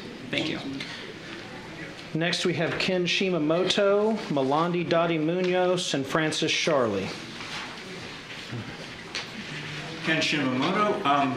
Last week I spoke to a fellow from the Fort Worth Weekly who asked me in so many words, why should white folks care if communities of color have their voices silenced? And I said a few things to him, but I will say this today before this court, and particularly to the 92% of registered voters in Tarrant County who do not vote in municipal elections. We've heard from mayors, Mayor Ross was here earlier, 8 other mayors from affected communities here in Tarrant County, majorities of the city councils in Fort Worth and Arlington. Even the Star Telegram editorial board had said this is not a good idea. This should not pass at this time. So I say to all those folks, particularly the registered non-voters, if this measure passes, if they'll ignore all those people, they'll sure ignore you too. When folks tell you who they are, believe them. Thank you. The lady and the officers, there's a lady on the aisle that just turned around and looked. The one next to her, please remove her from the courtroom. No, the one next to you. Step forward, I'll show you. There's a lady on the aisle right there in a gray sweatshirt, the one right next to her. Remove her from the courtroom. She keeps clapping every time something. All right, next we have Malandi Dottie Munoz, Francis Charlie, and Mindy Tackett. It's Melody. Good morning. I come to you today as a resident of Tarrant County, a mother, a neighbor, and a Christian. This redistricting, especially in District 1, isn't about maps. It's about power. And when power is used to silence the voice and divide communities, it moves us away from justice and compassion. Judge O'Hare, you speak about your Christian beliefs. So do I. The Jesus I follow, though, didn't cling to power. He gave it up to stand with the poor, the marginalized, and the unseen. The Jesus I follow didn't draw lines to divide and suppress. He tore them down. Your actions, however, look far less like the carpenter from Nazareth and far too much like George Wallace of Alabama, who infamously said, segregation now, segregation tomorrow, segregation forever. When power is concentrated at the expense of your neighbor, we are no longer walking in his way. This is not the legacy of Christ. And history and my kids will remember where you stood, where each of you commissioners sit today. Thank you. Thank you. Following Ms. Charlie, we have Mindy Tackett and Catherine Del Calvo. Good morning, Commissioners. I'm here to encourage you to vote for redistricting map 6 or 7, the most conservative map. Gerrymandering is a regular practice used in the United States to redraw maps that determine who votes in what elections. It's legal, and it happens on both sides of the aisle. Just ask Harris, Baxter, Travis, and Dallas County. They redrew their precincts in 2021 on a partisan basis and made them more liberal by either flipping some seats from Republican to Democrat or making some states strongly partisan. Today, Dallas County Commissioner's Court is dominated by Democrats, 5-0. Elections have consequences on both sides of the aisles. It is disingenuous to believe it only happens when Republicans are in the majority. Thank you. Thank you. Mindy Tackett, Catherine Del Calvo, and Bill McKean. I'm saying this with a straight face. This is it's not a transparent process. Tim and Matt have long championed white Christian nationalism. Manny enjoys proximity to that power. Racial gerrymandering and Christian nationalism may seem separate, but they're deeply connected in their intent and impact. Both aim to silence some voices while elevating others, consolidating power by design, not democracy. Racial gerrymandering dilutes voting strength within communities of color. Christian nationalism pushes the lie that America belongs to one religion, one culture, and often one race. Together, they create a system where political power is preserved for a narrow group. This isn't just about maps, it's about whose voice counts. When we allow these forces to work together, we betray the promise of equal representation. To fight one, we have to fight both, because justice is for everyone or it is for no one. Catherine Del Calvo, Bill McKean, and Chris Wood. Is Ms. Del Calvo present? Are you Mr. McKean? Yes. Come on up. Chris Wood. Good morning. My name is Bill McKean, and I've been retired from the oil and gas industry for 7 years. I was an unpaid lobbyist in the oil and gas industry in Kansas before I moved to Tarrant County and rented in Bedford in North Euless 17 years ago. I got remarried. My wife and I live in an upscale neighborhood in Northeast Benbrook within walking distance of former County Commissioner Brooks' neighborhood. Tarrant County is blessed to be 43% white, 29% Latino, 17% black, 6% Asian, 5% mixed. Tarrant County is blessed to be a purple county whose citizens split their vote 49% each for Biden and Trump in 2020. Most importantly, Tarrant County is blessed to have polka-dotted demographic maps of low-income voters living in apartments and houses a few blocks away from million-dollar homes. Now, when I moved to Kansas from Duncanville in 1995, their school district is one of the top 3 Thank you. Your time is up. Thank you. Thank you, sir. Your time is up. All right. Ms. Del Calvo, is she present? All right. I think we'll go one more on that one. So Chris Wood, Donna Collins, and Karen Brennan. I disagree with this redistricting plan because it draws precincts more favorable to Republicans and puts communities of color in a single precinct. Usually, redistricting is done every 10 years after the U.S. Census. This rushed scheme circumvents the necessary due diligence to ensure all groups are represented. But the days of being able to split apart districts to exclude groups are coming to an end. 94% of all people approve of interracial marriage, so most people are not concerned about the color of their neighbor's skin. People are now choosing homes based on proximity to work or locations to frequent. I am moving to a diverse area, and Fort Worth is following soon. Gone will be white neighborhoods, black neighborhoods, and brown neighborhoods, replaced with diverse neighborhoods. Thank you. Thank you. All right, Ms. Del Calvo, going once, going twice. I believe that one is gone. Donna Collins, Karen Brennan.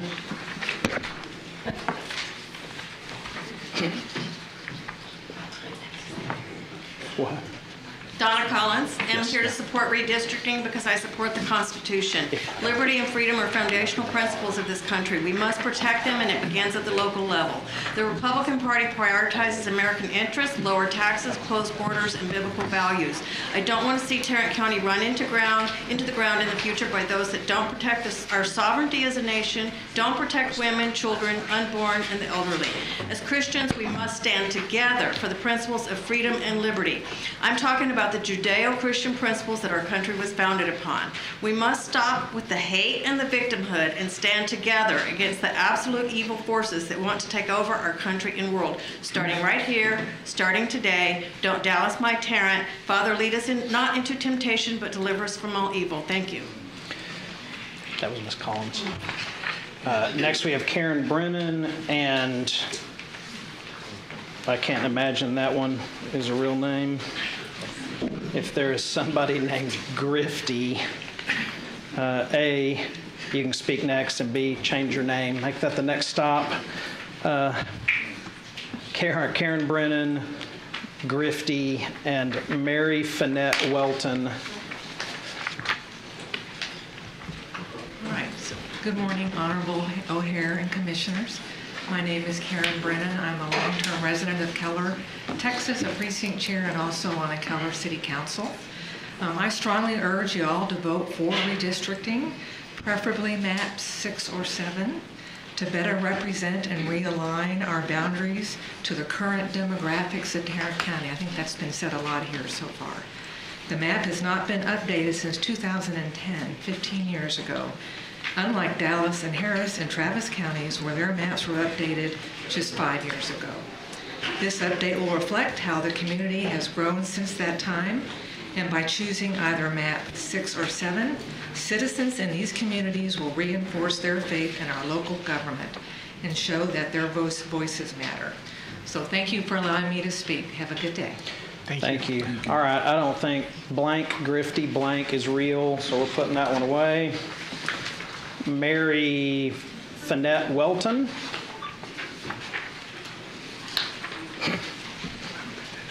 I don't think that one is either. And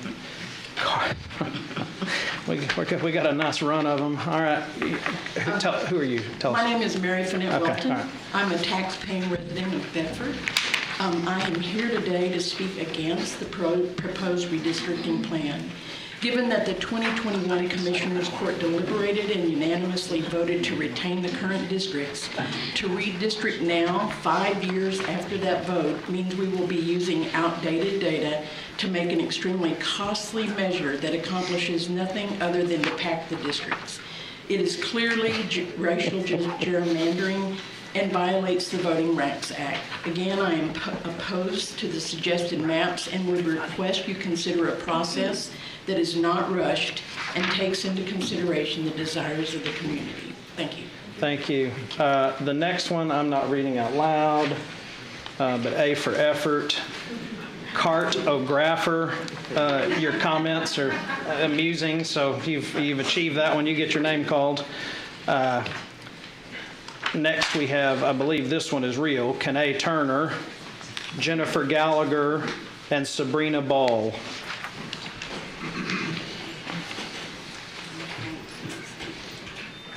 So, good morning, Commissioners. My name is Kanae Turner. I am the Executive Director of the Barbara Jordan Leadership Institute, an attorney and proud resident of the diverse Precinct 1 here in Tarrant County. I stand before you to strongly oppose the proposed redistricting plans for commissioner precincts. We have saw in 2020 that what we already knew is Tarrant County is a majority-minority county with nearly 60% of their residents being of people of color living in precinct 1 and 2. And we are talking to a lot of people with precinct 3, but they're not being harmed. I myself be living in precinct 1 is being cracked and packed into one district, and which is unconstitutional, as have already been stated in the land of the law. So we are trying to save money for our county by opposing and not doing this redistricting plan. Thank you. Thank you. Jennifer Gallagher. Is Jennifer Gallagher present? Sabrina Ball. Nina Oishi.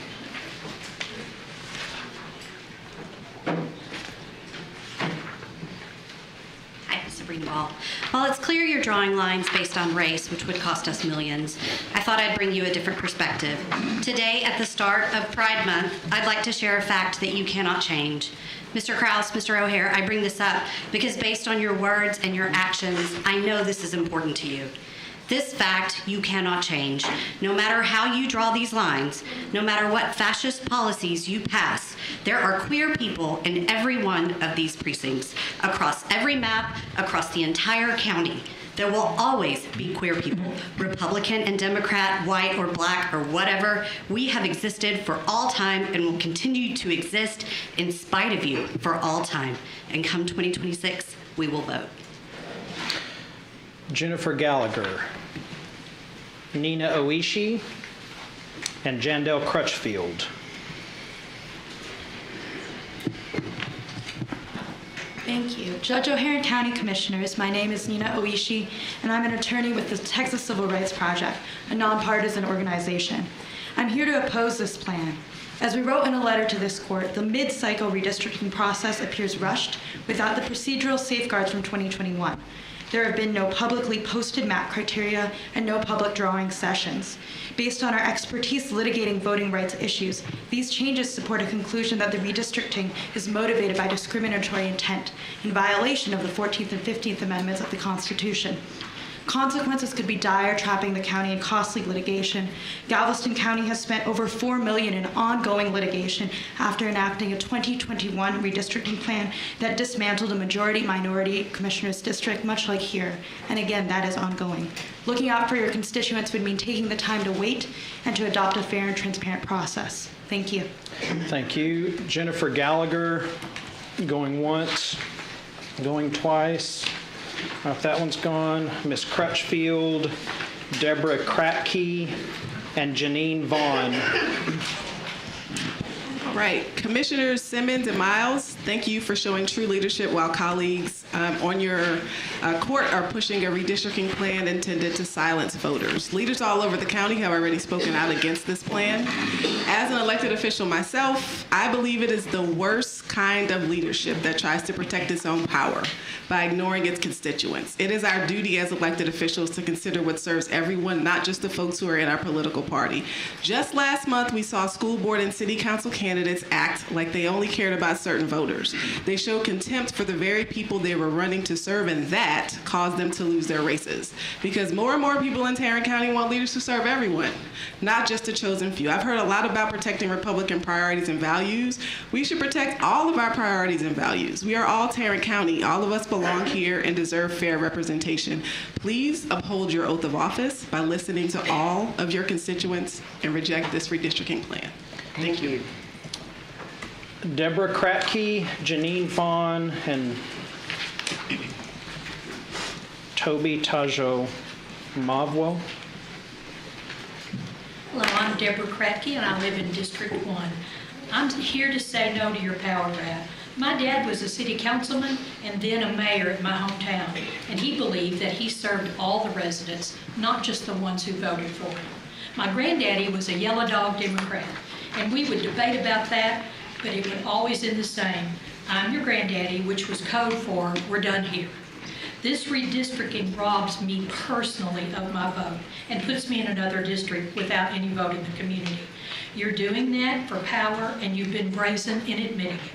I went to the cemetery when all this started to apologize to my granddaddy and tell him that I finally understand and that I am now a yellow dog Democrat. And Judge O'Hare, as my grandmother used to say, bless your heart.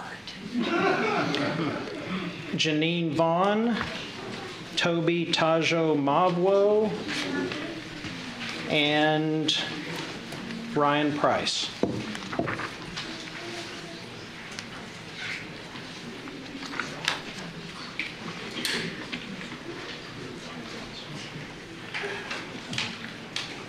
My name is Toby Tajamolo. I'm from Precinct 2. I have here with me my son, Augustine Tajamolo. We're also here representing my husband and his dad as well. We have lived in Mansfield for 4 years, and we love our community and our ability to vote and speak. I am a mother, I am a nurse, I also own a maternity nursing concierge service, and we do not want our maps to change. My son told me to come here and say, Mommy, tell them don't change the map, everyone voice matters. Right? All right, thank you. Thank you. All right, Janine Vaughn, Ryan Price, Diana Boger. I'm Reverend Ryan Price, and I'm here to state my strong opposition to this redistricting. Despite whatever purported motivations and intents have been expressed to publicly justify this process, the end result of each and every one of these maps is a cracking and packing of minority districts and a mockery of our democracy. This is unfair, unethical, illegal, and it's mighty ugly. In 1812, Massachusetts Governor Elbridge Gerry so manipulated a voting district that it took on the shape of a salamander. Folks called it a gerrymander. The same thing is being done here today, only this time it doesn't look like a salamander. It looks like a snake. Janine Vaughn, Diana Boger, and Julie Griffin.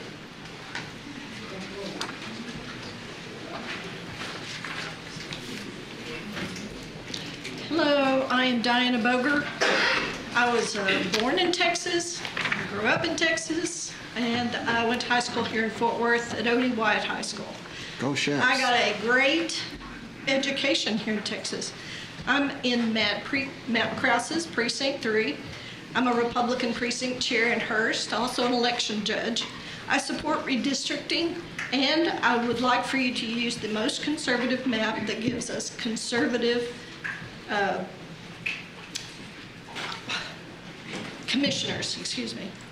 I'm in support of protecting and expanding our conservative Christian majority. This is about more than just lines on a map to me. This is about preserving low taxes, strong law enforcement, women's spaces, and safety, and our biblical values.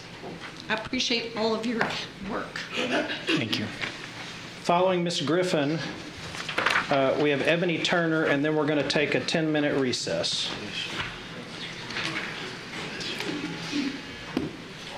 Judge, Commissioners, I hear the sweet sounds of liberty opposing these maps, just like those American Revolutionary patriots fought for.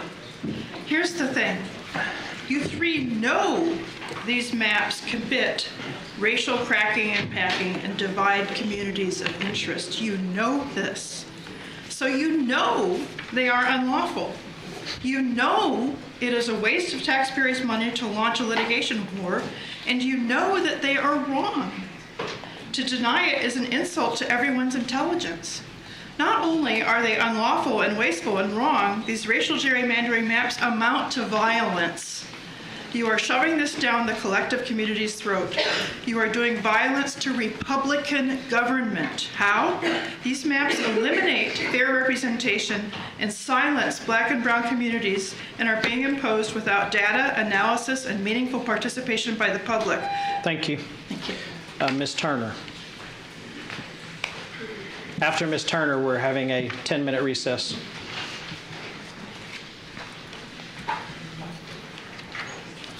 Ebony Turner, Precinct 2 resident.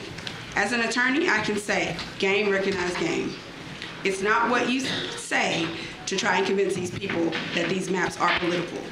Even Stevie Wonder can see that these maps are racially gerrymandered.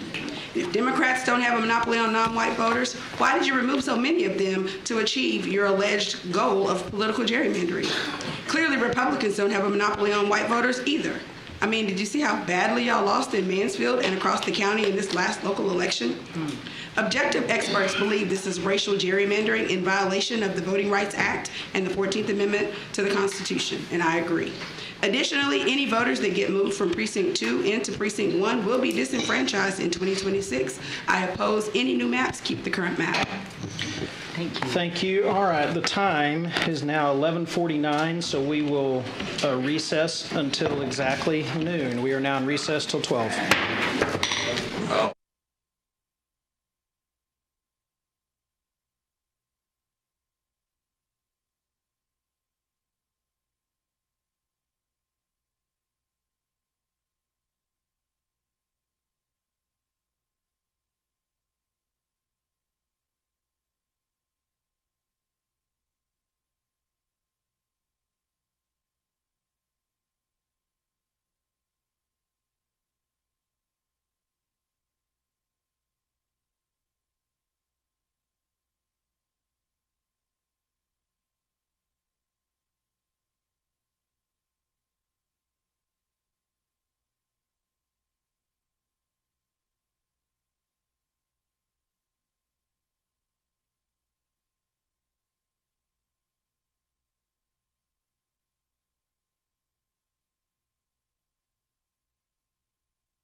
told him they were here, and he goes, "No." And then he wrote back, "Well, I guess it's okay." And like they already told him he's not supposed to. He's kind of they've already told him. So that's what you told him. Correct.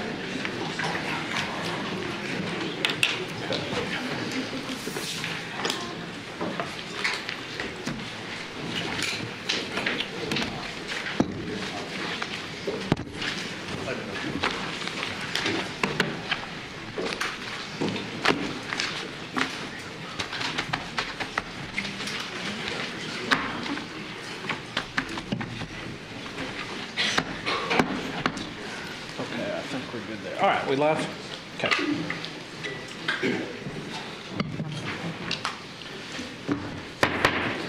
All right, that was the weakest.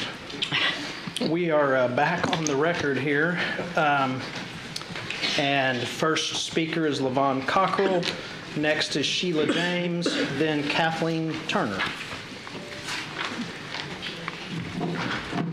My name is Levon Cockrell. Representation today is very important. Republican Senator Joni Ernst recently told a constituent whose husband will die without certain medication, "Well, we all are going to die." Joni then appeared in a cemetery with the tooth fairy. She represented poorly. Judge O'Hare, you represent everyone, and you represent that I, as a Democrat, am an illegal alien, murderer, pedophile, and a communist with no job, which is very inaccurate. Poor representation. Luckily, my precinct representative is Commissioner Ramirez, a decent father and husband with a work background of service, who said he has great respect for me. There is kindness in that representation. The map the Wacky Heritage Foundation has brought to Tarrant County, Texas is unfair and not representative of us.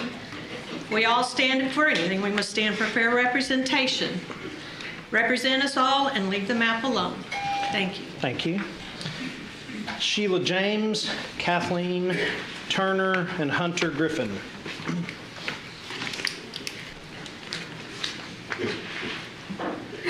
Sheila James, redistricting.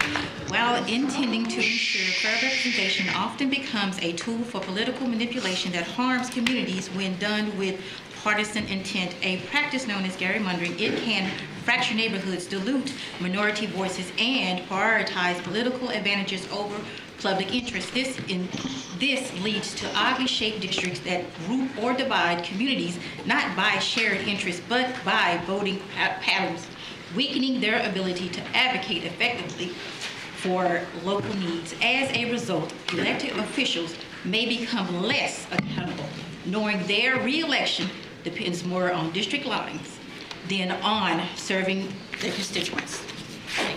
Thank you. Kathleen Turner, Hunter Griffin, I think Patricia Yeager, I think she went already. Ernie Moran. So Kathleen Turner, Hunter Griffin, Ernie Moran. Who's Turner? Turner, got it. Good afternoon, Commissioners. My name is Kathleen Turner, and I'm a proud lifelong resident of Tarrant County and Precinct 1. I love this community, and that is why I am here today to speak strongly against the proposed mid-decade redistricting maps. Redrawing the maps now without new census data and without meaningful public input feels like a direct attempt to silence those voices, and while the justification may be labeled political, the impact is clearly racial. Tarrant County does not need to be the next headline in a federal voting rights lawsuit. We need leadership that listens, respects the law, and protects the people. I urge you to do the right thing. Reject these maps, respect our voices, and protect the progress we work hard to achieve. Thank you. Thank you. Thank you. We have Hunter Griffin, Ernie Moran, Dr. Michael Bell. I want to start by acknowledging that we're land ceded and shared by the Tawakani, Jumanos, Kickapoo, Wichita Comanche nations. I'm a Tarrant County resident of 31 years. I'm also a TCU grad with a minor in political science, so I know a power grab when I see one. Besides, one commissioner already told us as much. Y'all should get your story straight. Because if this is truly about representing the people of Tarrant County, then why did 4 city councils and 10 mayors representing more than 80% of the county population sign on to a letter opposing this? I'll tell you why. Because they see this for the anti-democratic, with a small d, move that it is. You're attempting to disenfranchise black and brown communities, and I tell you that you should be ashamed, but I'm afraid you no longer feel any shame. We know this is the last desperate play of a group of people who know their time is running out. You have moved so far to the extreme right that your constituency doesn't recognize you. So instead of voters picking their leaders, you're attempting to pick your voters and wasting taxpayer money in the process. You're cowards to pull this now. You're cowards for not showing up to the public forums and defend what you're doing, and all the excuses in the world won't change that. And to the ones opposed to this, I say peace be to you if you're willing to fight for it. Hunter Griffin, Dr. Michael Bell, Jolynn Potenza.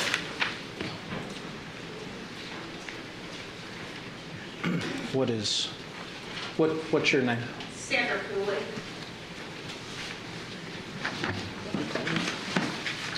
You haven't called her yet. I don't think I've called your name yet. Okay.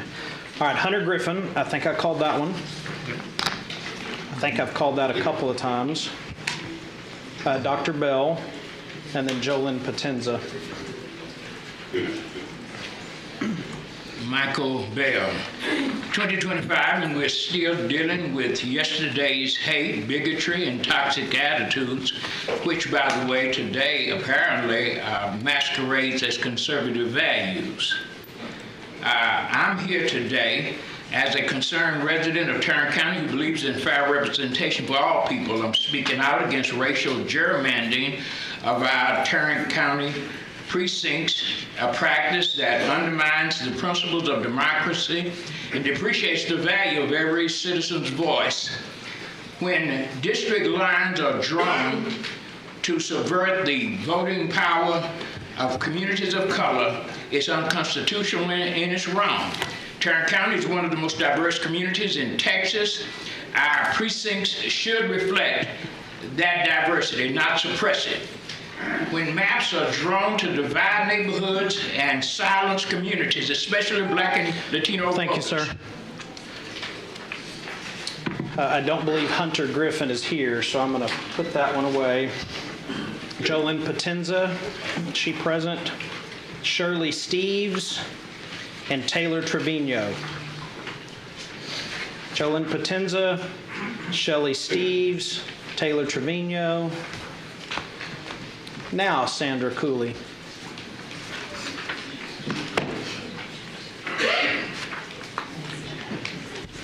Do we still have 2 overflow rooms? We do. We do. Hi, I'm Sandra Cooley. I live in Precinct 3. I'm against the redistricting. The argument that it's needed because it hasn't been done since 2010 is a half-truth. This court, after the 2020 census and under Republican Judge Whitley's leadership, looked at the census data in 2021. They saw the precincts were still balanced, and they voted 4-1 not to redistrict. Tim Hare has said that his maps are partisan politics, which I'll agree with, but his maps are more than that.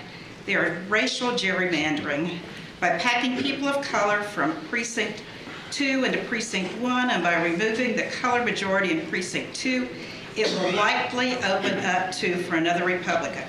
Judge O'Hare has a history of racial divisiveness. Thank you. Your time is up. Taylor Trevino, then Shelley Steves, Jolynn Potenza. That'll be the last call for Ms. Potenza. Okay, good afternoon. My name is Taylor Trevino. I'm a former Fort Worth ISD teacher, and I'm the Voting Rights Senior Advocacy Manager at the Texas Civil Rights Project. I'm here to urge you to keep our current map. In addition to this effort showing all the signs of intentional, illegal racial gerrymandering, redistricting right now is simply unnecessary and inefficient. In 2021, the county voted not to redistrict after realizing that, despite significant countywide growth, the precincts were still balanced according to 2020 census data. Nothing has changed since then that justifies the sudden and dramatic change of course. In addition, as has been made clear today and throughout the past month, these maps are extremely unpopular. As elected officials, it is your duty to represent your constituents on this dais and vote in favor. And to vote in favor of these maps would be doing the exact opposite, telling your constituents to their faces you don't care what they think. Do the right thing. Don't waste more taxpayer money on this effort. Keep the current map. Thank you. Thank you. All right, Ms. Potenza, not present, so I'm going to go ahead and put that one away. Shelley Steves, Carla Gonzalez, and Dora Graham.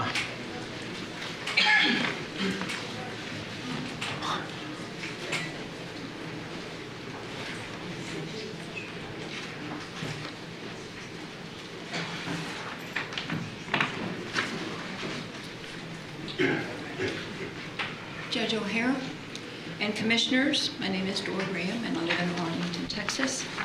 I support map option 1.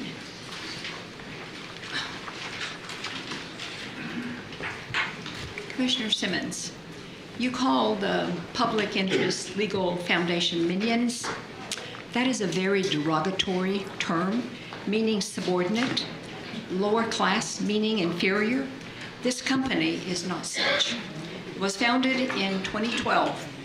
501c3 law firm that has been active in the election integrity for years and has litigated cases that have created a body of favorable jurisprudence and real wins for election integrity. Its database can be used by experienced election lawyers. This does not sound as if this company is made of minions. I've been called a minion. Thank you. Thank you. Shelley Steves, Carla Gonzalez, Douglas Hines.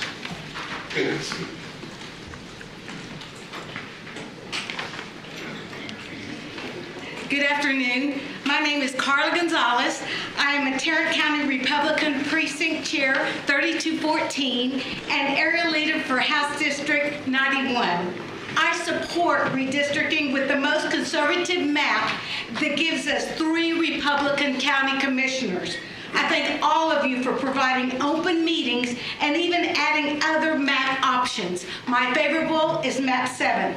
I support you, Judge O'Hare, Commissioner Matt Krause, and Manny Ramirez. And I want to say, gracias por todo que estás haciendo por nosotros. Translation, thank you for all you are doing for us. Redistricting was never a race thing. Redistricting is just the right thing. Thank you. Thank you. Shelley Steves, Douglas Hines, Catherine Schruba. All right, I think we've called Shelley Steves multiple times. Are you one of the ones I just called? Yeah, come on up. I'm guessing you're not Douglas Hines. Okay.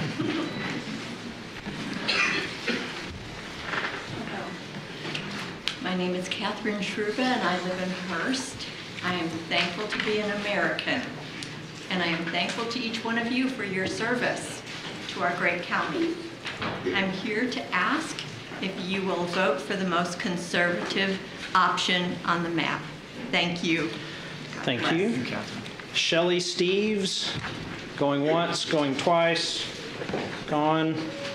Douglas Hines, Sue Reed, David Schruba.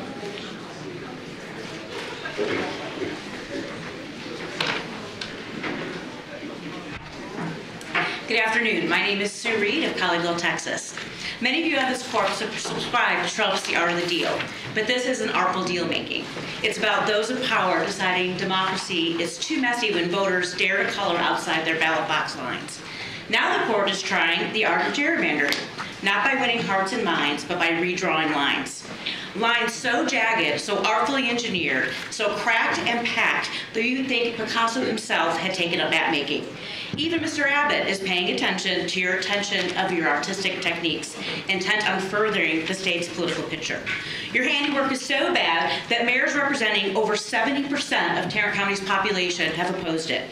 There's nothing artful about this. It's just an ugly and brazen attempt at racial gerrymandering painted with shades of partisan politics. The only color that will prevail is the green of wasted taxpayer money spent defending biased maps. So hang this in your GOP gallery, but don't be surprised when the courts and the voters reject your shameful Thank farce. you. Thank you. Douglas Hines, David Shruba, Melinda Akowski.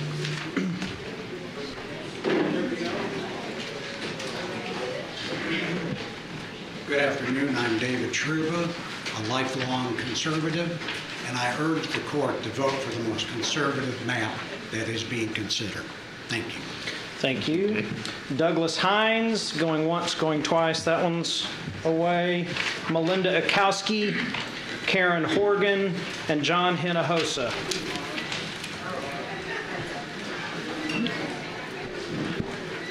Hi, I'm Melinda Akowski. I am here to stand with the conservative leadership of Tarrant County and fully support redistricting the Tarrant County precinct boundaries. Since the last redistricting in 2011, Tarrant County has seen a 23% increase in population, and it does not appear that we are slowing down in growth. The population growth has created an imbalance in representation across precincts. Texas law requires that county commissioner precincts be of substantially equal population.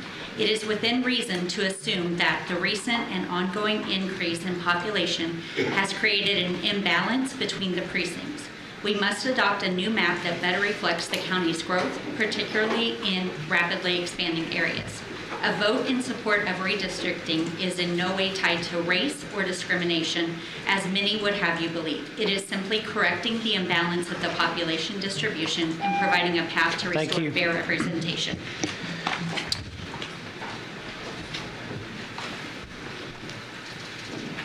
Karen Horgan, John Hinojosa, Warren Horgan. My name is Karen Horgan.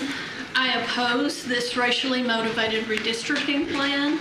This action suppresses minority voting strength by packing black and brown voters into Precinct 1 and violates the Voting Rights Act. The whole process is unnecessary since Tarrant County did in fact do a full and thorough redistricting process in 2021 and voted 4-1 not to redraw the lines, because the precincts were balanced and they were well within the requirements. It doesn't make any sense to vote to redistrict now. You are using the same data from the 2020 census, and now suddenly the maps need to be redrawn. We are required to redistrict after the 2030 census, 5 years from now. So why spend the money on this now only to have to repeat it in 2030? This is not prudent use of our tax dollars. Thank you. Mr. Hinojosa, Warren Horgan, Charles Wiedemeyer. Good afternoon. My name is John Hinojosa. I'm a Christian, a Tarrant County resident, and a Tarrant County Republican chair of Precinct 3648. I've lived and voted in Tarrant County for 18 years. I'm here to support redistricting. Our district map has been unchanged for 14 years and no longer reflects a 17% population growth since 2010-2011. Redistricting is overdue to ensure fair representation for the 2026 election. Redistricting aligns with our county and our current demographics by balancing precincts to reflect our growing conservative population. I'm a Hispanic conservative. Hispanics believe in God, family, the sanctity of life, and many conservative principles. We are business entrepreneurs, and we believe in safe communities by supporting the police who defend our city. Hispanics like me are conservative, and we demand conservative representation across all communities. We must ensure that the Commissioners Court, overseeing elections, taxes, policies, represent conservatives like me. I urge the Commissioners. Thanks, sir. Next, we have Warren Horgan, followed by Charles Wiedemeyer, followed by E.J. Carrion. Warren Horgan. I am against this mid-cycle, radically motivated redistricting plan. Silencing the voices of minorities violates the Voting Rights Act. This unnecessary voter suppression plan comes at a tremendous cost to the taxpayers. The county judge estimated spending at $30,000 for just the initial cost of redistricting, but this plan is going to be more costly. What are the projected costs, the ripple effects associated with restructuring the precincts, relocating offices, projects stalled or eliminated, consulting expenses, administrative overhead, and more lawsuits. We have no idea how much these extra costs are going to hamper the county. I do not want my tax dollars to be spent on voter suppression and racial discrimination. Thank you. Following Mr. Wiedemeyer, E.J. Carrion, and Janet Mattern. Judge O'Hare, fellow commissioners, my name is Charles Wiedemeyer, and I came here to voice strong support for the initiative to redistrict Tarrant County. I know this is always a contentious issue. I appreciate your courage in tackling it now because it's overdue, and so I thank you very much. Let's have a good outcome. Thank you. Following Mr. Carrion, Janet Mattern, Nate Smith. This entire redistricting process is marinated in racism, and I have a story that says all we need to know. Joseph Nixon, the liaison for PILF, the firm we paid tens of thousands of taxpayer dollars for, never showed up to speak at a single public hearing event. He told Commissioner Simmons that he planned to attend the Arlington meeting on May 17th, but backed out at the last minute. Why? Because he heard the Como meeting on May 14th was too dangerous, and he feared for his life. Joseph Nixon is a 6'4", 250-pound white man. I like how when black and brown people raise their concerns, it threatens their existence. They say this is political, but the truth is simple. Their ignorance had led them to violate Section 2 of the Voting Rights Act, which focuses on impact, not motive. So while they'll spin lies with their mouths, their racist actions will lead to a guilty verdict. We will fight back. Thank you. Thank you. Following Janet Mattern, we have Nate Smith and then Lori Duke. Hello, my name is Janet Mattern. I'm the president of the League of Women Voters of Tarrant County. We oppose the redistricting process and all proposed maps. When no one replies to questions, there is no transparency. When you disenfranchise voters by gerrymandering, you undermine our democracy. When the people have no say in creating these maps, then you cannot say that they are created in the interests of the people. When you prioritize power acquisition over citizens' rights, this can lead to negative consequences. Corruption, abuse of authority, neglect of public services, wasteful spending, and decline in public trust. Having a balanced court best serves the interests of all Tarrant County residents. Tarrant County deserves better.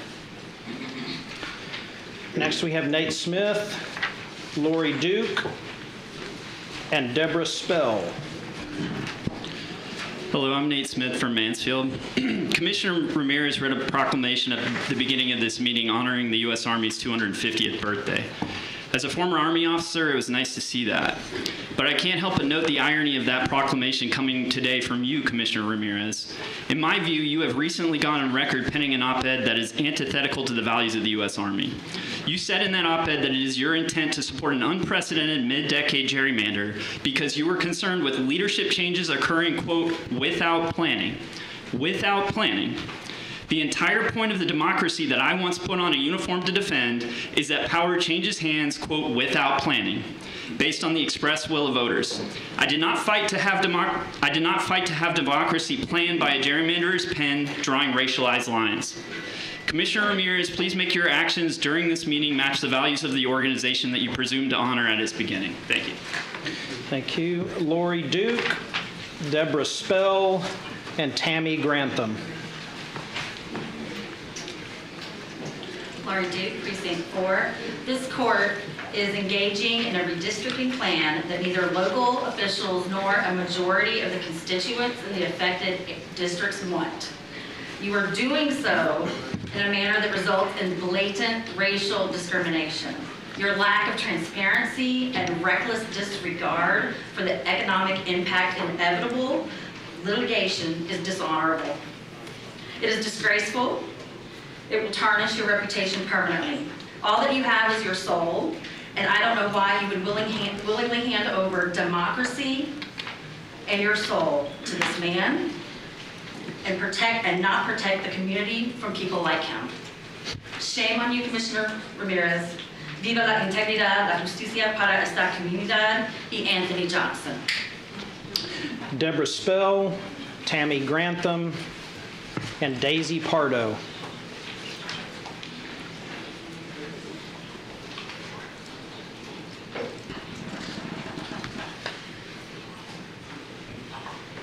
Good morning, Deborah Spell. DEI, diversity, equality, inclusion. I include democracy, equity, and integrity. Redistricting and gerrymandering are procedures to suppress the right to vote for individuals from your community to represent your concerns. This redrawing of the maps are racially and politically motivated. The Republican judge and commissioners have proudly declared their intent. Fear. Fear. Fear that voters do not agree with policies that they are promoting. Fear that they are taking away our rights. The census was taken only 5 years ago. It's a waste of taxpayers' money to hire a conservative firm to draw incongruous maps to Republican advantage. Democracy, equality, and inclusion are not a part of the Republican platform. Thank you. Thank you. Thank you. Tammy Grantham, Daisy Pardo, and Blake Mormon. Hello, everyone. I'm Tammy Grantham, and I'm a lifelong resident of Tarrant County. I'm here to say that I 100% support redistricting with the most conservative map. Don't Dallas my Tarrant. Daisy Pardo, Blake Mormon, and Ezra Kirkos. Hello, Judge O'Hare. Hello, we the people. I'm Daisy Pardo. I am a Texan, born and raised. I graduated from Saginaw High. Joined the Army at 17. I didn't go to get a college degree. I don't fully understand politics. But whenever I first voted, I voted Republican because I trusted all of the adults and people around me to say that voting Republican was the right way. And I did, and I trusted it up until 2016 when the Republican Party became orange. The Republicans of today are just not the same as yesterday. The redistricting decision was already made in 2021 by our Texas representatives.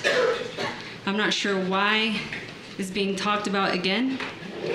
Republicans already have the power. It's already 3-2, so I'm not really sure why you're using that power to revisit this. Thank you. Thank you. Blake Mormon, Ezra Kirkos, and Jennifer Stephan.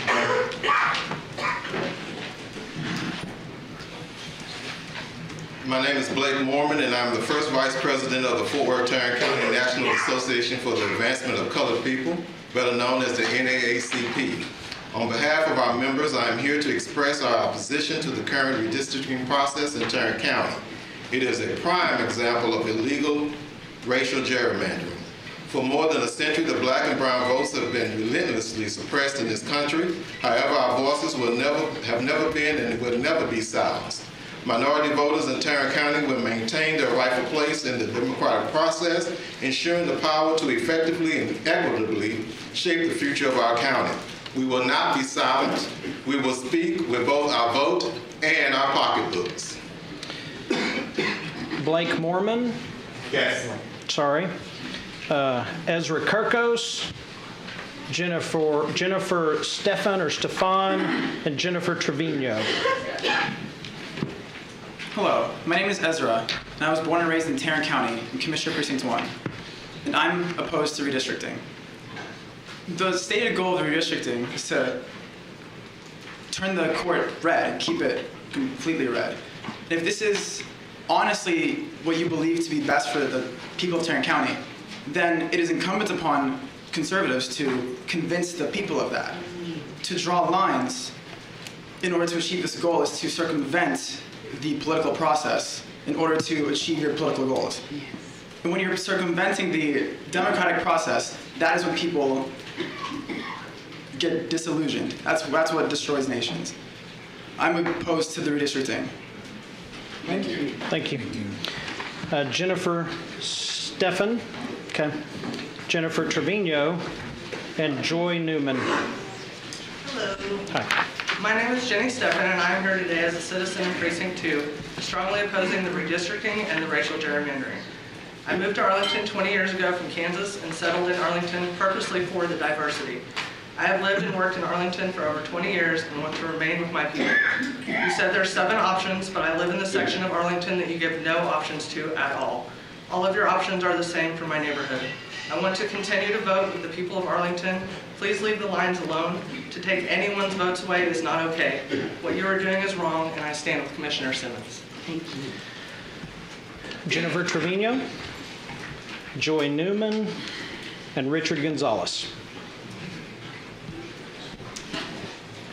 Hello, Jennifer Trevino, and I find many reasons to oppose county redistricting now in 2025 when it was done after the 2020 census through a thorough process and will be done again after the 2030 census. But here are a few of my reasons. Inefficient use of resources, time, talent, and funds, both in current process, timeline, and the anticipated legal challenges if passed. There are so many more things that you all could be focusing your time, energy, and effort on, such as county roads, public health, jail safety, so many things that I think would be much more beneficial for our community for your uses. There's not enough time. You're rushing the seats, all to be able to redistrict out one of your incumbents, who is only one woman who represents me on this court. Lastly, I'm against anything that is going to inhibit participation in our process, and think you all should not be redistricting right now. Thank you. Thank you. Joy Newman, Richard Gonzalez, and Laura Lehman. Joy Newman, Colleyville, Texas. It is time to redistrict. We are way overdue, and I support redistricting with the most conservative map. Please don't Dallas, Montana. Thank you. Richard Gonzalez, Laura Lehman, and Lori Stelhies. Good afternoon. My name is Richard Gonzalez. I'm a member of Precinct 2. Thank you for the recognition of the U.S. Army formation on June 14, 1775. I'm a veteran, and I proudly served my country during the Vietnam War era. You know, Americans fought for independence from British colonial rule, and they fought for 2 particular principles. One was taxation without representation, and the other was consent of the governed. The proposal redistricting in mid-decade aims to take away brown and black representation. Per U.S. Census estimate for Tarrant County in 2024, the black population is 19.3%, brown population 30.5%, and the white population is 42.2%, or the minority vote. Proposals will dilute the black and brown voices through the obvious cracking and packing that gerrymandering achieves. Pretext is that you're genuine. Thank you. Thank you. Laura Lehman, Lori, just not sure how to pronounce it, Stelhies is my guess, and Pablo Calderon. Hi. How to win 4 county seats. Lesson 1, lie. Keep saying your redistricting plan is about population growth, even though the data hasn't changed since 2021. If you repeat half truth enough, some folks will think it's gospel. 2, cheat. Stack the deck in your favor. O'Hare has admitted this process is 100% about partisan politics, not fairness, demographics, because that would be fair. 3, steal. Grab power and don't let go, especially when you're pals with TTP and Patriot Mobile Action PAC. The goal, keep voters of color from full representation. 4, hide. When the public has questions, just don't show up.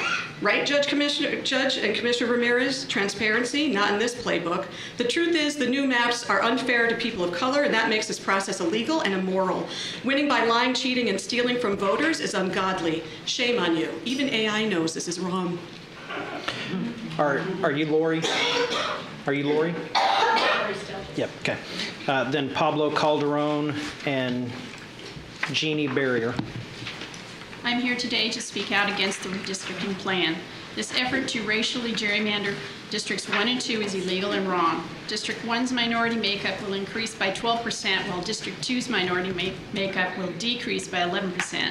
This cracking and packing by race dilutes voters' voices. The entire process is rushed, lacks transparency, is heavily partisan, and excludes public input. And nowhere have you addressed how much this redistricting will cost and how it will impact county employees. The maintenance facility for the roads and bridges maintained by District 1 will move to District 2. Will these county employees lose their job, or will you expect them to commute long distances for work? What about the cost to District 2 as a result of going from supporting 3 to 7 school districts? And what about all the hidden costs associated with moving people and offices around? None of this is insignificant and must be factored into the decision. Drawing district boundaries to benefit one party is wrong. You were elected to represent all of your constituents. Mr. Calderon.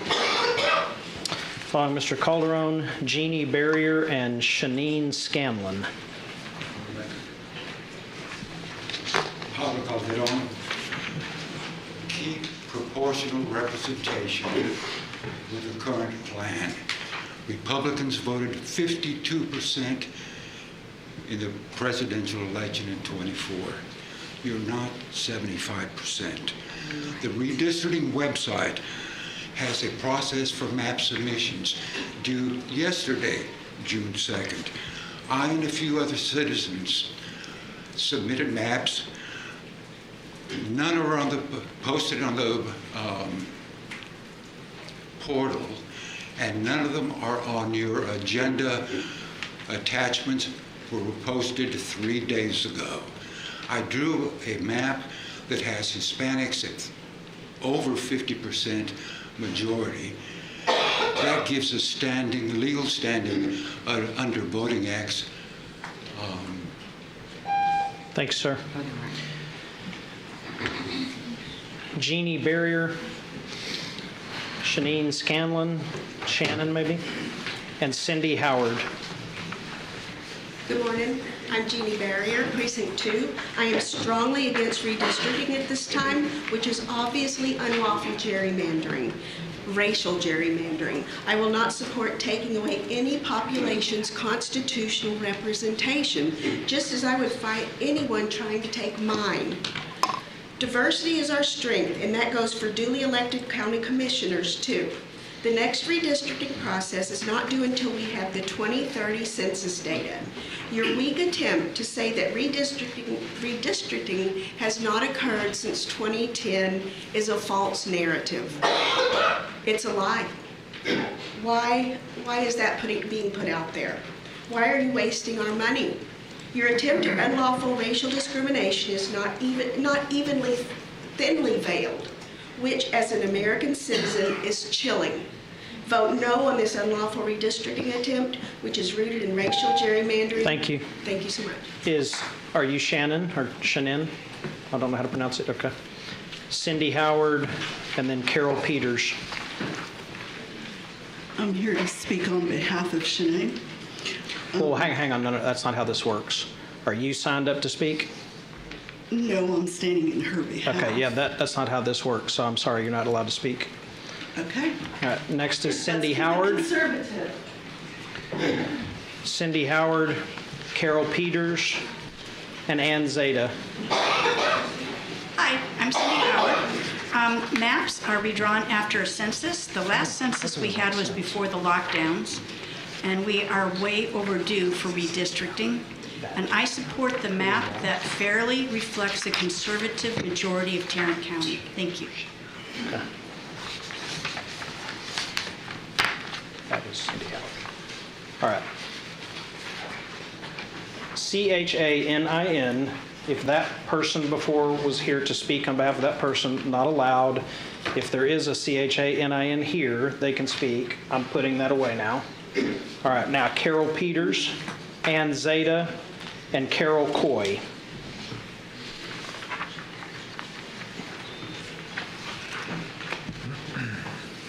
I'm Ann Zeta. I served the Fort Worth City Council for 7 years, so I know a little bit about service. I am a resident of Precinct 1 for now. All options move me to 4. In case anyone is not aware about how egregious this whole process has been, it has been rushed using old data. Ironically, in the middle of the process, mid-census data was released, but as far as anyone knows, the proposed maps do not take any of that information into consideration.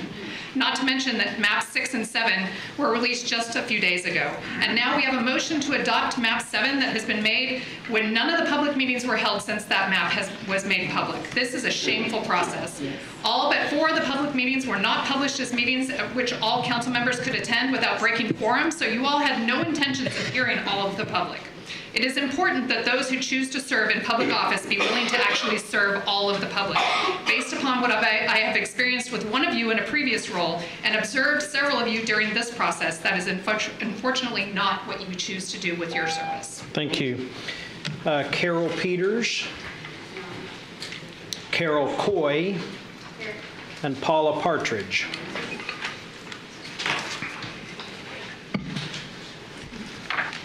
Thank you. I'm Carol Coy, Precinct Chair and staunch Republican. Thank you for your service and this opportunity to talk. In November, the voters spoke loud and clear. They chose conservative leadership to keep America and Tarrant County on the right path.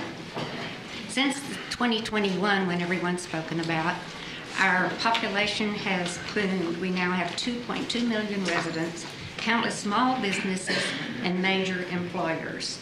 Why? Because of our strong conservative values, low taxes, fiscal responsibilities, and our public safety. Thank you, Sheriff Rayburn. Redistricting gives us this opportunity. Our chance to draw district lines that reflect the clear will of the voters. Everyone who lives in Tarrant County and registers has a right to vote, which would make a difference. A plan that protects our children from gang violence in neighborhoods. Thank you. So Carol Peters, Paula Partridge, and Bishop Kirkland.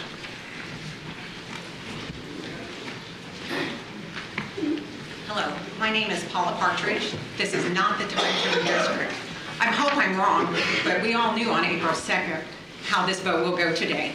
I'd like to clarify the facts that may be misconstrued by some of these court members and other Tarrant County residents.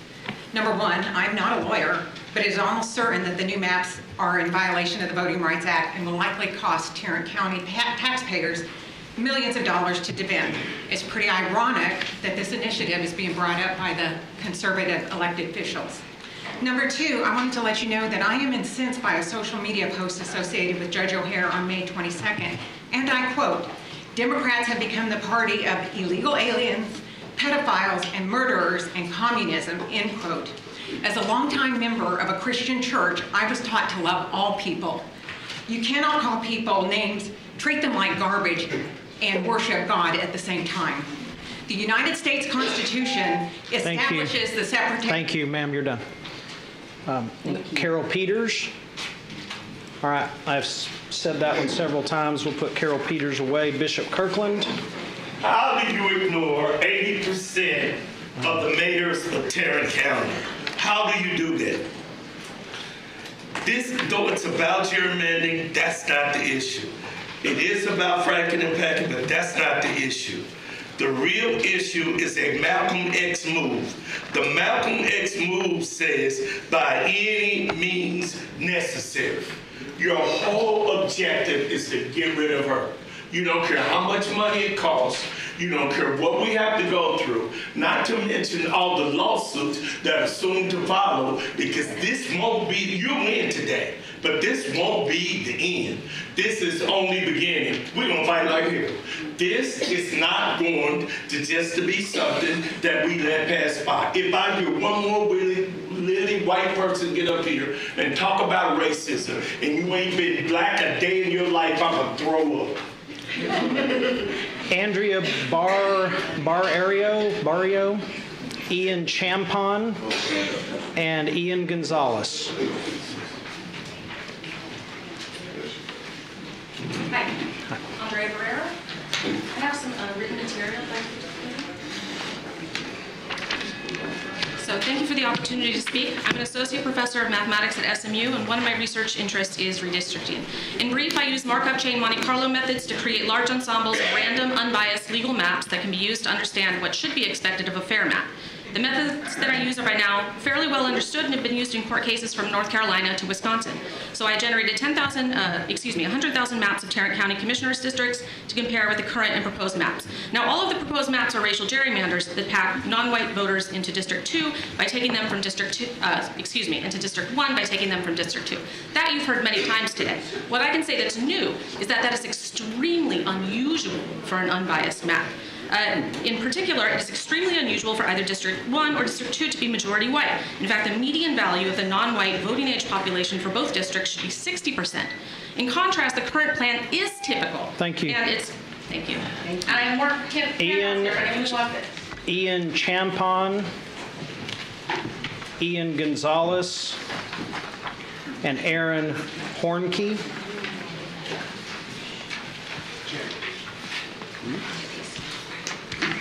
Edward Spears, and Nydia Cardenas. I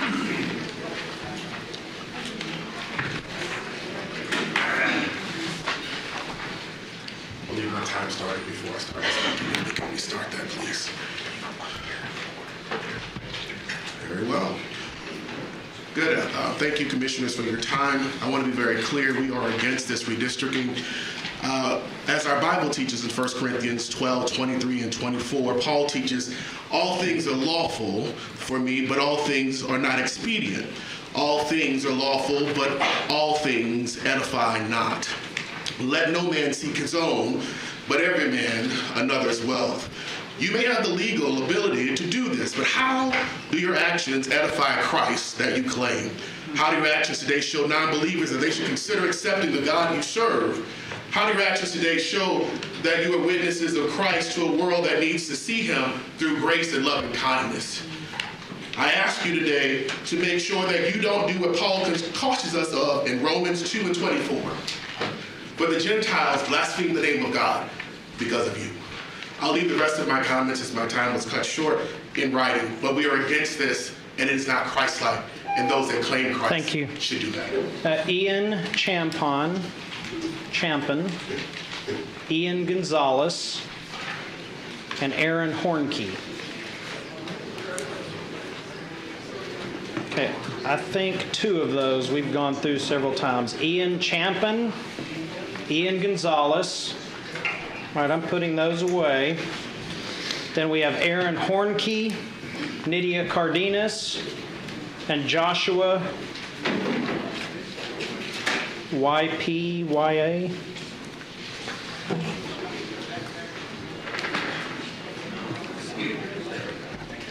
¿Qué le dices a quienes se niegan a escuchar? Nada. Mejor uso el resto de mi tiempo para un momento de silencio en honor a la muerte del liderazgo y la integridad en esta corte. For those not lucky enough to be bilingual, what do you say to people who refuse to listen? Nothing. Instead, I use the remainder of my time for a moment of silence for the death of leadership and integrity on this court.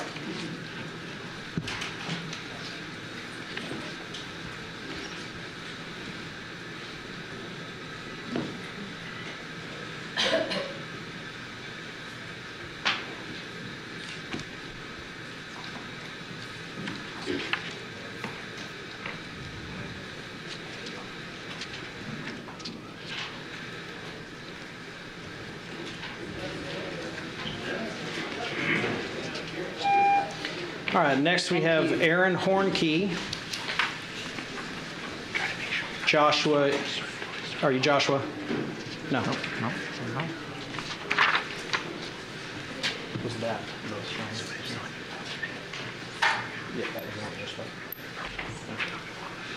All right, Aaron Hornkey. All right, I think we're putting that one away. Joshua, then Heath Shiflett. Come on up. And then Sophia Berry.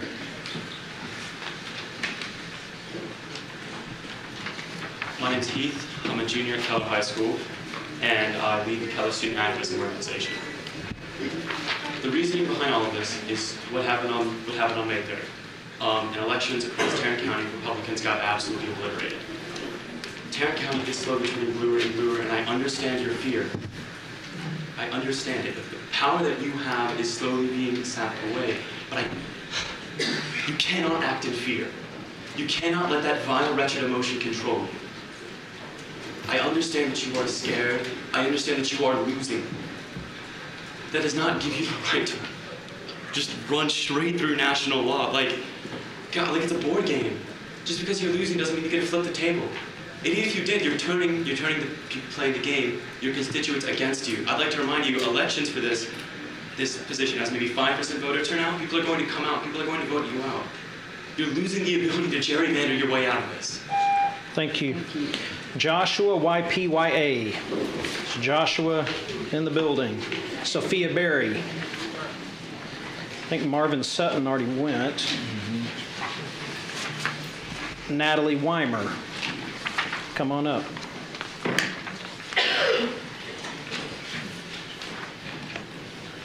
Hi, y'all.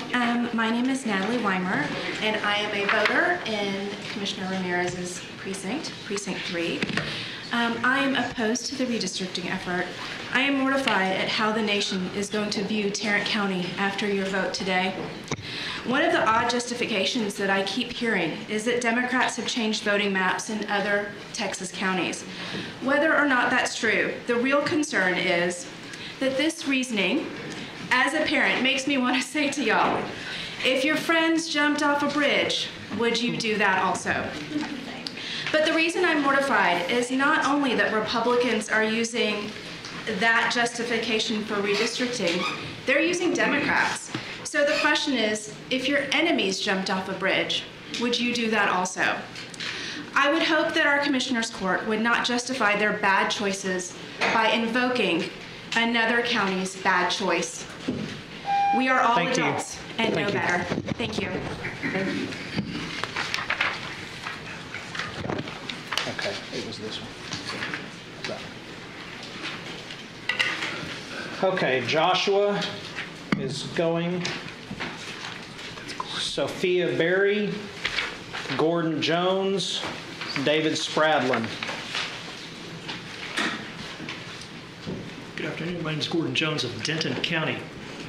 As a fierce advocate of the First Amendment rights, I have been arrested multiple times in multiple jurisdictions and spent the night in several jails across the DFW area. I tell you with certainty that the Tarrant County jails are hands down the worst. From the bologna sandwiches with spoiled purple meat to the record deaths under Sheriff Wayborn's watch, Tarrant County takes the cake.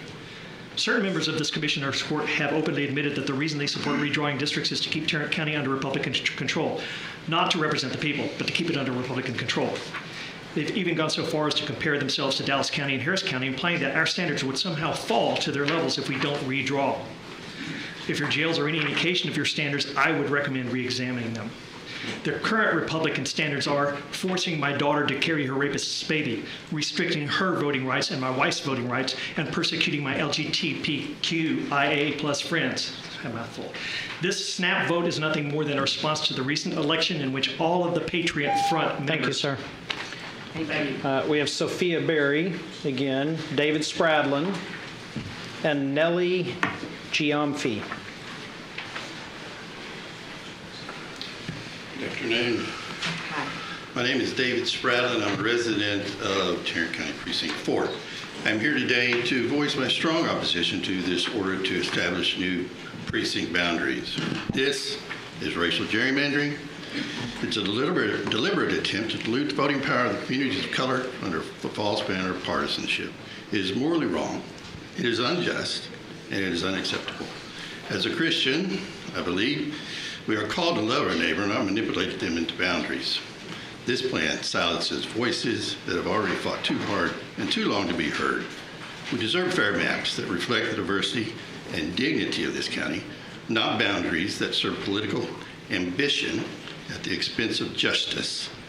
I urge you, reject this racially gerrymandered plan. Thank you. Thank you. Thank you.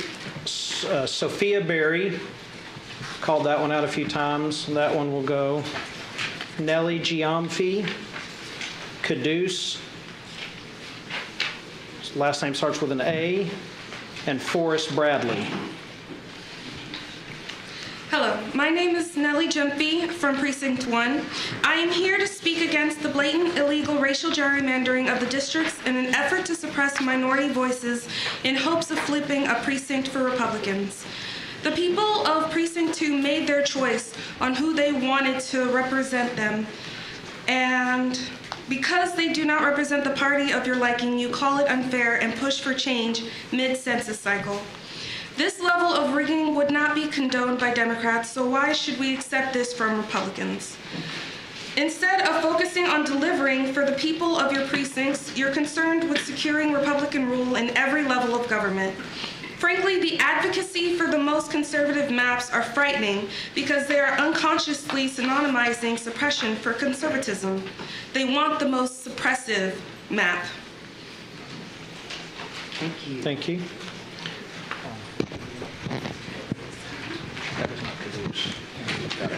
All right, so Caduce A is the last name, Forrest Bradley, and Alan Turner Jr. All right, none of those three at the moment. How many spillover rooms are left?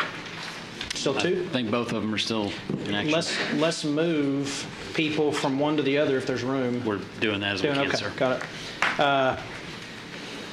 Are you Alan Turner Jr.? Yeah, come on up.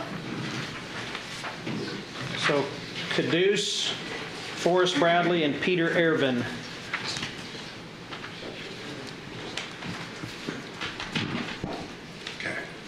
Good morning. My name is Alan Turner Jr., and I'm a Precinct 2 resident who strongly opposed the racial gerrymander maps being voted on today. Pulling black and brown residents from Precinct 2 and packing them into Precinct 1 for political gain is not only wrong, but also illegal. Why do Commissioners Ramirez, Krause, and you, Judge O'Hare, continue to mislead your constituents on the 6-month redistricting process that took place in 2021?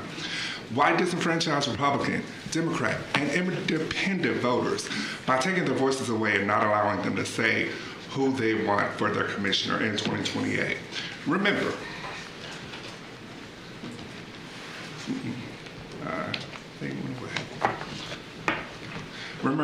there is no true conservative map when all of Tarrant County votes. The tide is turning.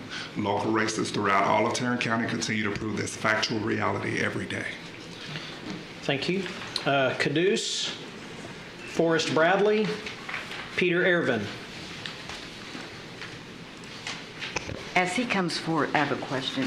Are the Pill staff people in this courtroom? I don't think so. Are they're in town?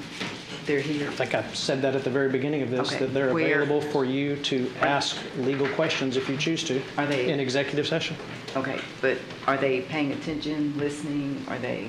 I have no idea what they're doing. I would assume Chandler, they're listening where to are it. the Pill? I believe they're in the building and they have an audio feed so they can hear the commentary. Thank you so much. Yeah. My name is Peter Ervin. I live in Precinct 1. I demand that y'all reject the poorly drawn proposed redistricting maps.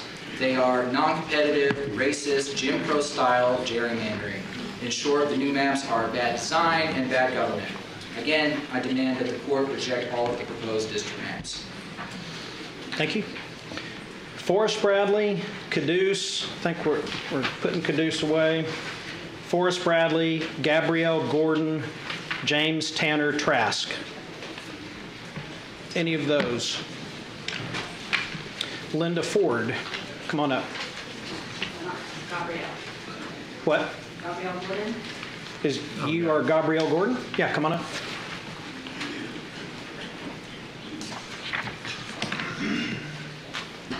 Hello, I'm Gabrielle Gordon, and I live in Precinct 3. I've been in Tarrant County for almost 40 years.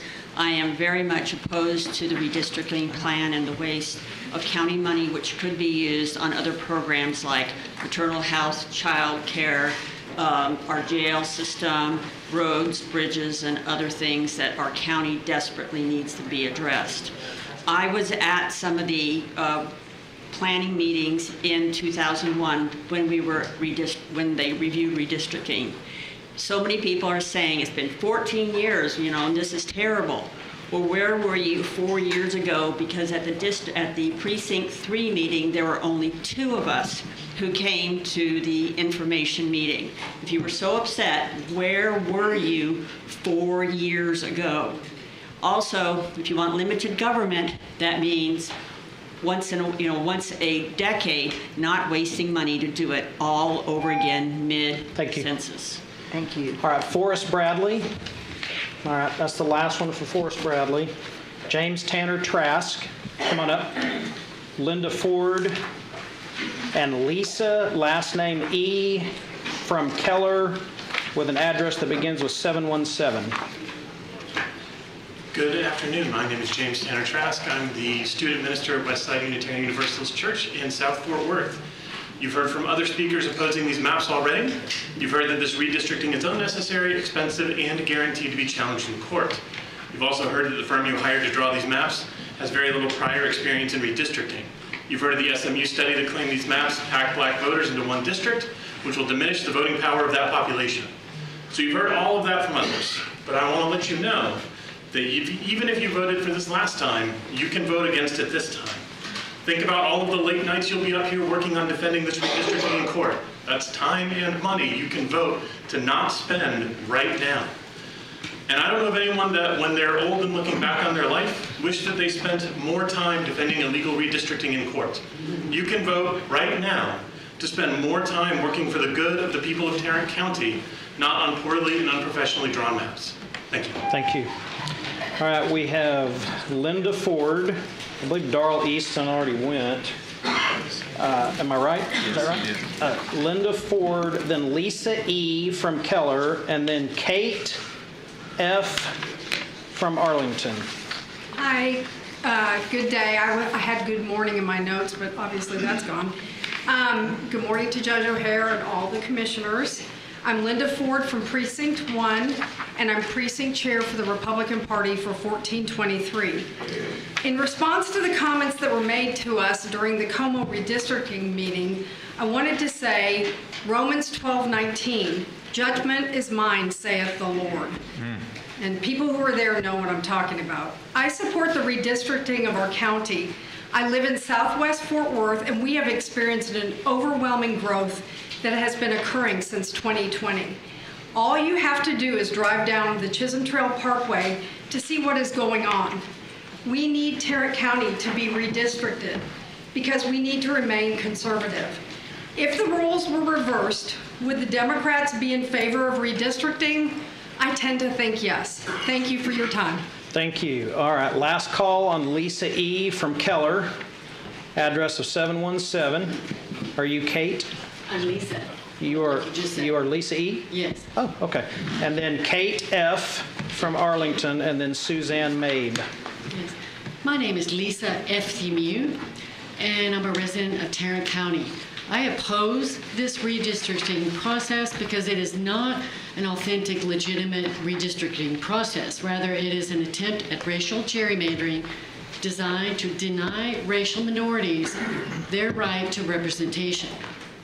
You are attempting to choose your voters rather than the other way around. Why don't you just put up a candidate and influence the public and win votes that way? In my opinion, what you three are trying to do is waste, fraud, and abuse. All right, Kate F. Okay, Kate Forwood, Suzanne Mabe, and Dominique Alexander. Hi, I'm going to start with the definition of gerrymandering. To manipulate the boundaries of an electoral constituency so as to favor one party or class. I was so disappointed to see Mr. O'Hare, Mr. Ramirez, and Mr. Kraus fully fall in line with Beau French's plan to, quote, redraw the lines based on map 1 to increase his hold and influence over our Tarrant County Commissioners Court. What's even more disappointing is how low you three commissioners will go to accomplish his goal. You have resorted to illegal racial gerrymandering and abandoned your entrusted responsibilities of your constituents and the values of our precious democracy. If the priority of a redistricting is not fair and equal representation of all residents, it is wrong, and in this case, it's illegal. How incredibly disappointing and sad for Tarrant County. Suzanne Mabe. Dominique Alexander and Chris Dobson.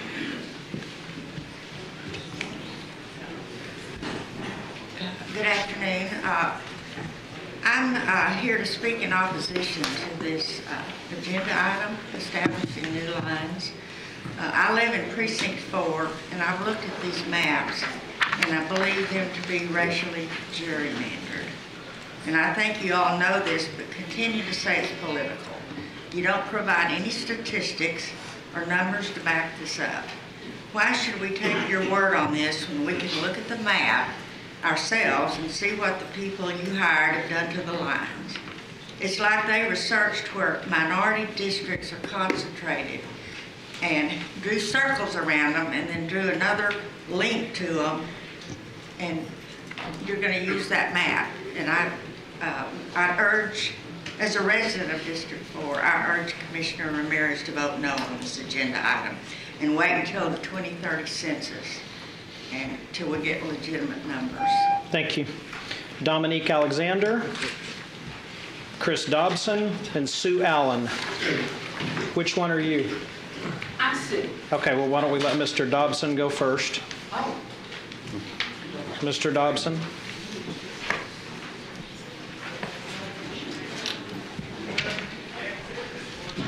Chris Dobson, I live in District 2, and our district spoke. We wanted someone who would hold accountable Tarrant County officials.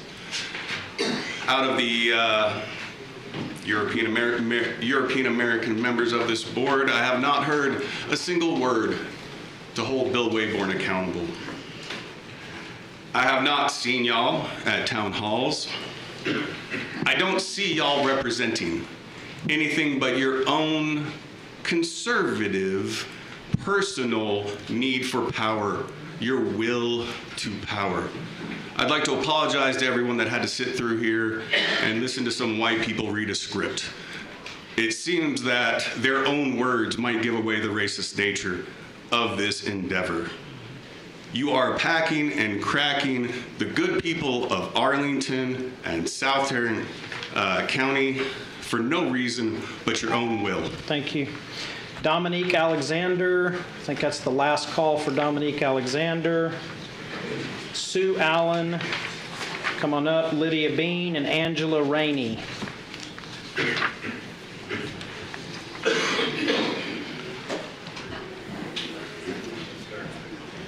Good afternoon. Let me briefly discuss the tactics used in 1926 to keep brown and black voters from casting a ballot. The grandfather clause that said you couldn't vote unless your grandfather voted. Well, black people couldn't vote because they were enslaved for that time, so that basically provided a block. Then came poll taxes, where people had to pay money to vote, something a lot of black citizens couldn't afford to do. And then came literary tests, where people had to take an unfair reading test that was designed to make them fail, even if they could read just fine. And let's not forget the people in the white caps and the white robes who practiced intimidation and violence, as Ms. Opal Lee described was done in her neighborhood. Today, you are proposing to do essentially the same thing, packing and cracking, ma'am. Your time is which will up. have the same Ma'am, your time is effect up. on voters of color. Thank you. All right. Lydia Bean, Angela Rainey, and Dr. Valencia Edner. Good afternoon. My name is Lydia Bean. I live in Arlington, in Precinct 2, and I lead the social justice ministry at my church, Broadway Baptist Church in Fort Worth. Our faith community believes that voting rights is a moral issue, and we oppose this mid-cycle redistricting as a naked attempt to subvert the will of voters in Tarrant County. Voters should choose their representatives. Representatives shouldn't choose their voters.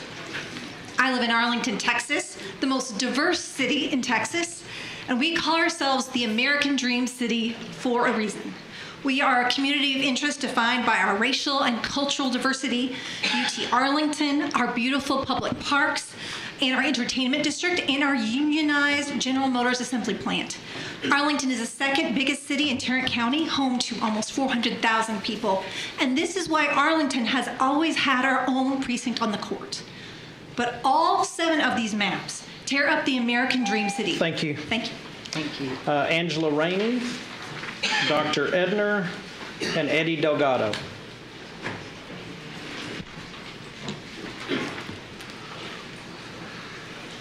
Angela Rainey. I oppose the redrawing of the maps in the mid-cycle. To be clear, I oppose all 7 maps and support the current one. I urge you to reject all of these racially gerrymandered maps. You've intentionally cracked and packed us. It will result in our voting strength being diluted and weakened. We will be harmed. We will challenge. We will litigate. We'll see you in the courts. Dr. Edner, Eddie Delgado, Darren Collins.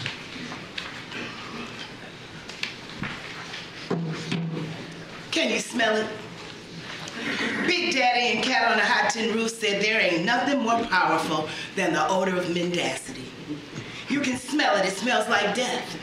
Well, for us, it smells like death of democracy, death of civil rights, death of our voices, death of representation. But trust me, resurrection's coming. This racist gerrymandering is Jim Crow 2.0. Slicker in rhetoric, but no less sinister in intent.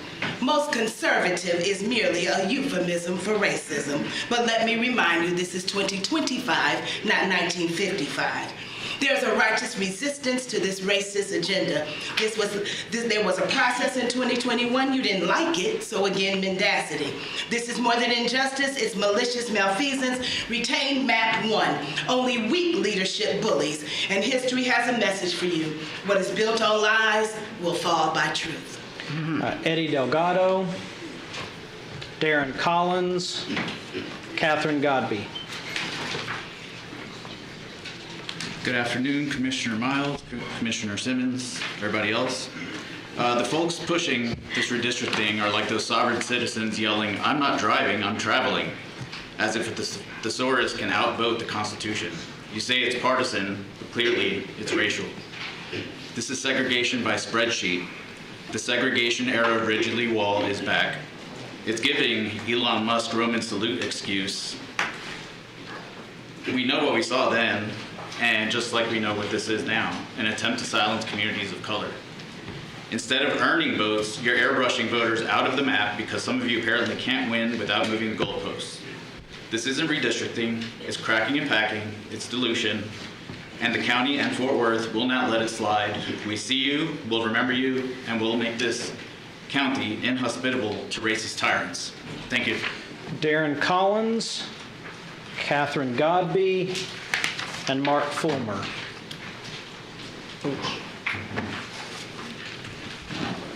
I'm Catherine Godby. I agree with Bishop Kirkland.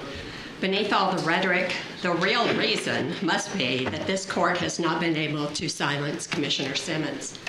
This court has learned that she cannot be controlled, that she is in fact truly fearless, as we heard about her before she took office. Instead of courageously respecting your opposition, you decide to cheat and take away her district, thus harming her constituents. That is not leadership. That is cowardly abuse of power. Thank you. Is Darren Collins here? All right, Mark Fulmer, Mark Christensen, and Kezia Farrar. Hello, my name is Mark Fulmer. I reside in Precinct 1, and I would like to express my support for the county redistricting in favor of Map 7. It's time that we reflect the current growth, reflected not only by the census, the population growth, but also to reflect the strong conservative values. Thank you very much. Thank you, Mark. Thank you. All right, last call for Darren Collins. No Darren Collins. Mark Christensen, Kezia Farrar, Jimmy Blackwell. Good afternoon. I'd like to speak in support of Map 7. I think that with plus 7% of Republican voters in the county. I think that this best represents what the voters are saying and where we're currently at.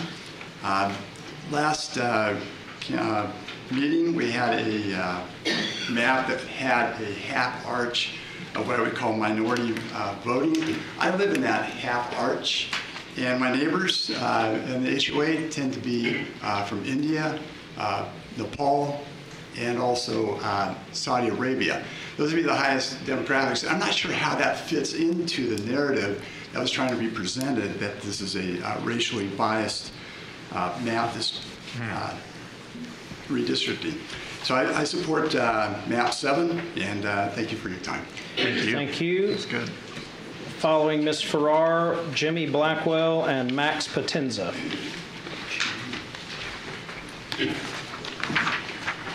Good afternoon. My name is Kezia Farrar, a lifelong resident of Mansfield and a resident of Precinct 2. I want to begin by thanking each of you for your service to Tarrant County. I understand the weight of public service, and I'm truly grateful for the leadership that you all provide. I'm here today to express my support for your redistricting efforts I believe are necessary to ensure that Tarrant County remains a conservative stronghold. Conservative values like fiscal responsibility, law and order, and individual freedoms are not extreme. They are foundational, and they serve everyone better. Just look across county lines where progressive leadership has taken hold. We see rising crime and out-of-control spending. That is not what we want for Tarrant County. I also stand here on behalf of the thousands of voters who share these values but are too afraid to speak publicly. They fear being mocked, labeled, or called inflammatory names, often by individuals in this very room, simply for having a different perspective. So if we're going to talk about voter suppression, many of you need to take a long, hard look in the mirror. Disagreeing on policy should never justify personal attacks. Thank you 3 for standing firm. You're not alone. Thank you. Following Mr. Blackwell, Max Potenza, and Glenda Diaz.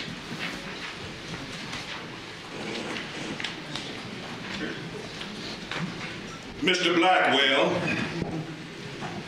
I rise to show my strong support for the existing commissioner's map, and I stand in strong opposition to all the maps presented by these racist law devils from the original slave colony, Virginia. Remove him immediately. What happened? Well, I'm following the decorum policy. We're not going to be called racists. The end. Get him out. So next is Max Potenza. Is Glenda Diaz. The decorum policy? You read the decorum policy and you figure it out. Is racist in the decorum policy channel? Profane, slander, all those things. It's racist. Max Potenza, Glenda Diaz, and Geraldine Jackie Cox. That's Mark. Is Max Potenza here? The word racist is not used in the decorum policy. What it prohibits is personal attacks, impertinent, profane, obscene, or slanderous remarks, threatening, disruptive, or unruly behavior, disruptive remarks. So, people have said my name a couple times today. I don't, if it's an attack, it's an attack. I was elected to sit up here and listen to the people. So, question for you. If he's throwing folks out, can I throw folks out? The presiding chair enforces the rules. I'm sorry? The presiding chair enforces the rules of decorum pursuant to the rules. You can certainly raise a point of order at any time, though. Okay. All right, next we have Glenda Diaz, Geraldine Jackie Cox, and Philip Maxwell. Ms. Cox, come on up.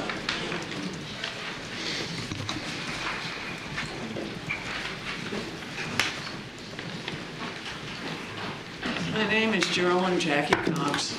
I first moved to Fort Worth in 1956 when it was racially segregated. I've heard many people today say they wanted the most conservative map you could draw. I hope that you don't want a completely segregated, red-lined map again, but you have gone to great efforts to move many of the people who voted against segregation all into one precinct so they wouldn't have full voting power. I want the map that best expresses the intent of the Voting Rights Act. In 1965, when the Voting Rights Act passed, I was one of those people who marched and prayed that we would get past segregation and that we would get past racial hatred and racial division. Thank you. We're still trying. Glenda Diaz, Philip Maxwell, and Ben Maples.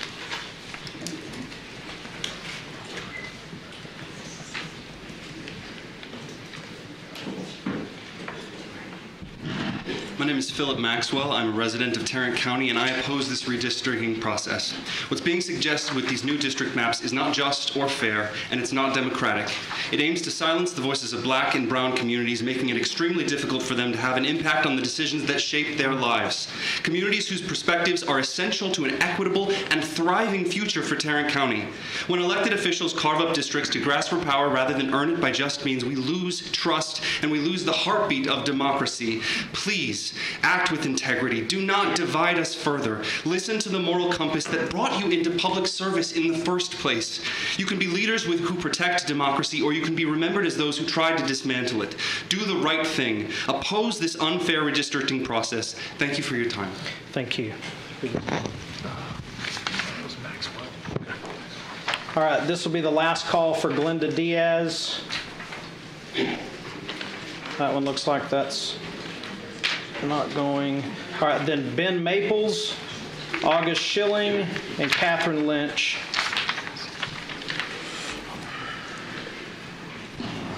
Good afternoon.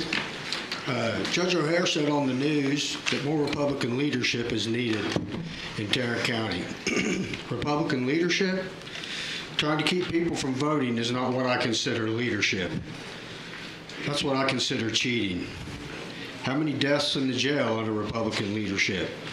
You say this is not racially motivated, yet our professor at SMU confirms that it will pack non-white voters into a single district and dilute their voting power. Make no mistake, history and the public record will reflect what this is all about, racially motivated gerrymandering. Was it $4 or $6 million that Farmers Branch had to pay for Judge O'Hare's illegal antics? Please don't bring that evil over here. And finally, to my commissioner, Manny Ramirez, history shows they'll come for you eventually. All right, August Schilling, Catherine Lynch, and Jane Collins.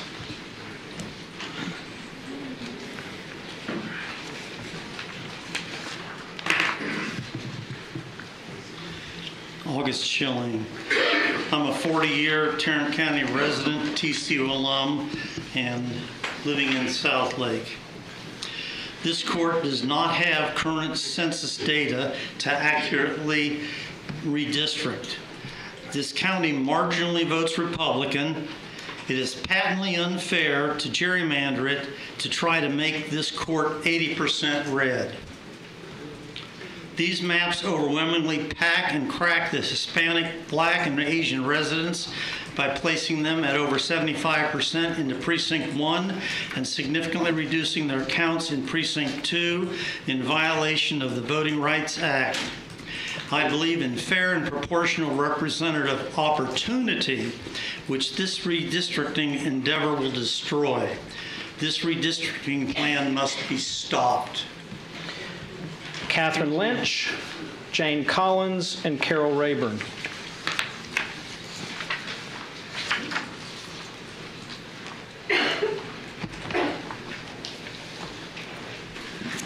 Good afternoon. My name is Catherine Lynch. I am a resident of Arlington, and I'm not going to use this. I'm just going to express from my heart. I'm really disappointed. I really believe in our democracy, and I feel like today it's on trial. Racial gerrymandering is against the law in the country that I love. And my father fought to preserve democracy. I don't know what I'm going to tell my granddaughter when she asks me how I let this happen. I hope to God my voice is heard today. Thank you. Thank you. Jane Collins, Carol Rayburn, and Merle Glasscock.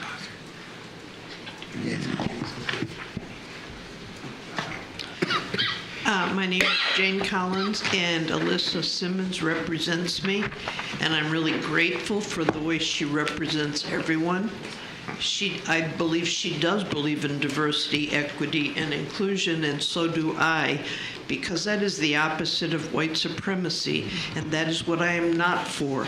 I want to see everybody represented. And I think that's really a reasonable thing to say. And Mr. Ramirez, I hope you change your vote.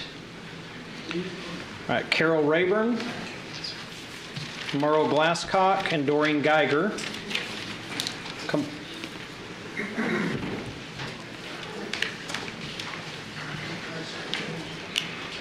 Are we down to one room? All speakers, on my understanding, are up in 5. We still have people watching Right back too. here. Yes, yes, sir. Got it. I am Merle Glasscock. I see this remapping as blatant racism.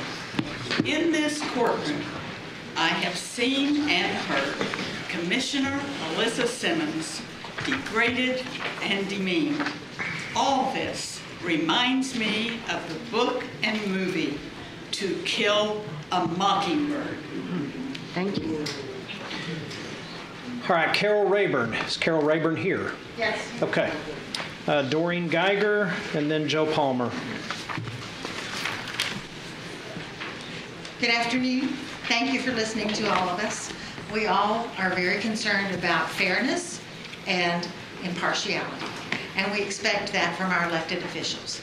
We really appreciate that you're listening, and I hope you're hearing how concerned we are that we're going to take away all of the impartialness from this group and turn it into a partisan group. And we really would appreciate if you would not do that, if you would stay nonpartisan. That's all I have. Thank you. Doreen Geiger, Joe Palmer, and Lauren Rodriguez.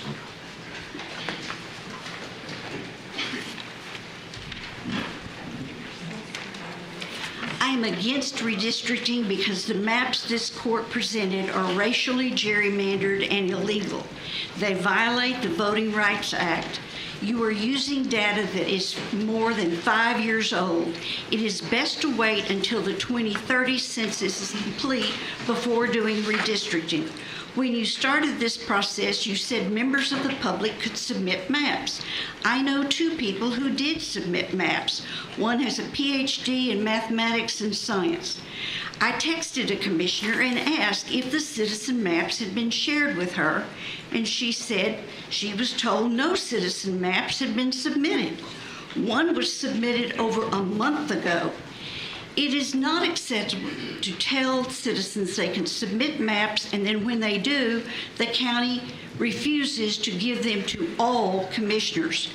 After a map submitter Thank you. Following Mr. Palmer, Lauren Rodriguez, and Abraham Solis.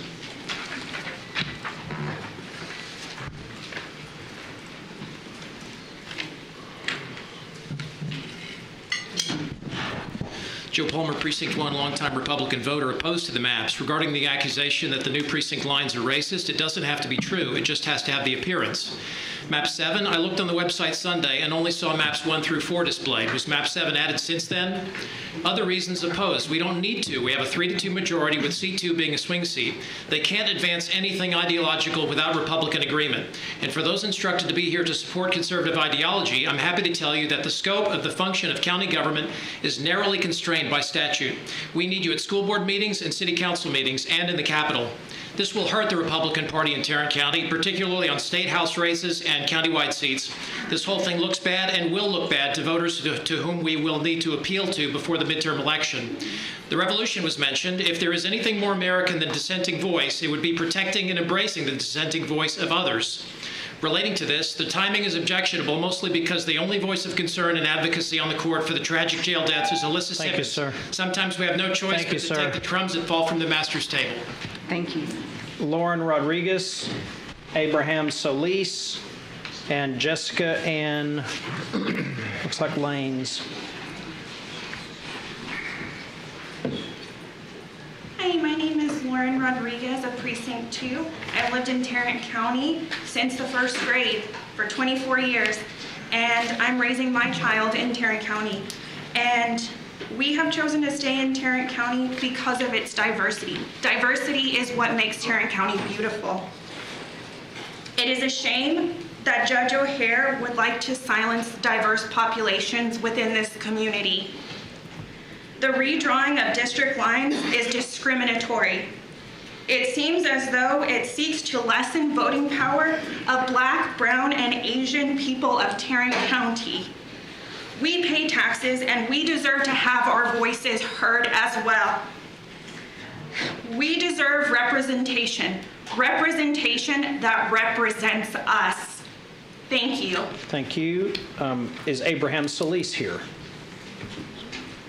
All right, next we have Jessica Ann Langs, I believe. Teresa Coburn.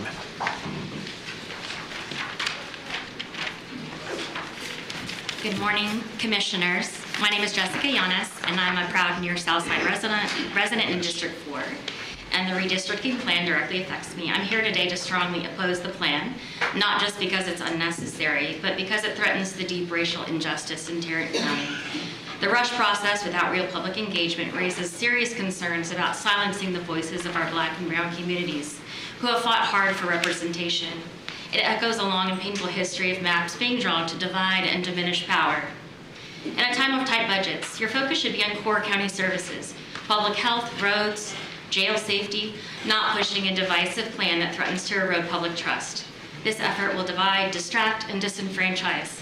I urge you to not use your power to weaken democracy or target communities that have already borne the weight of injustice. I love Fort Worth because of its diversity. Please follow the law. Thank you. Thank you. Abraham Solis. All right, I think that one we'll put away. Teresa Coburn, Fareed Solis, and Yolanda Winston. Teresa Coburn, Fareed Solis, or Yolanda Winston. We'll move to Katie Starnes and Lon Burnham.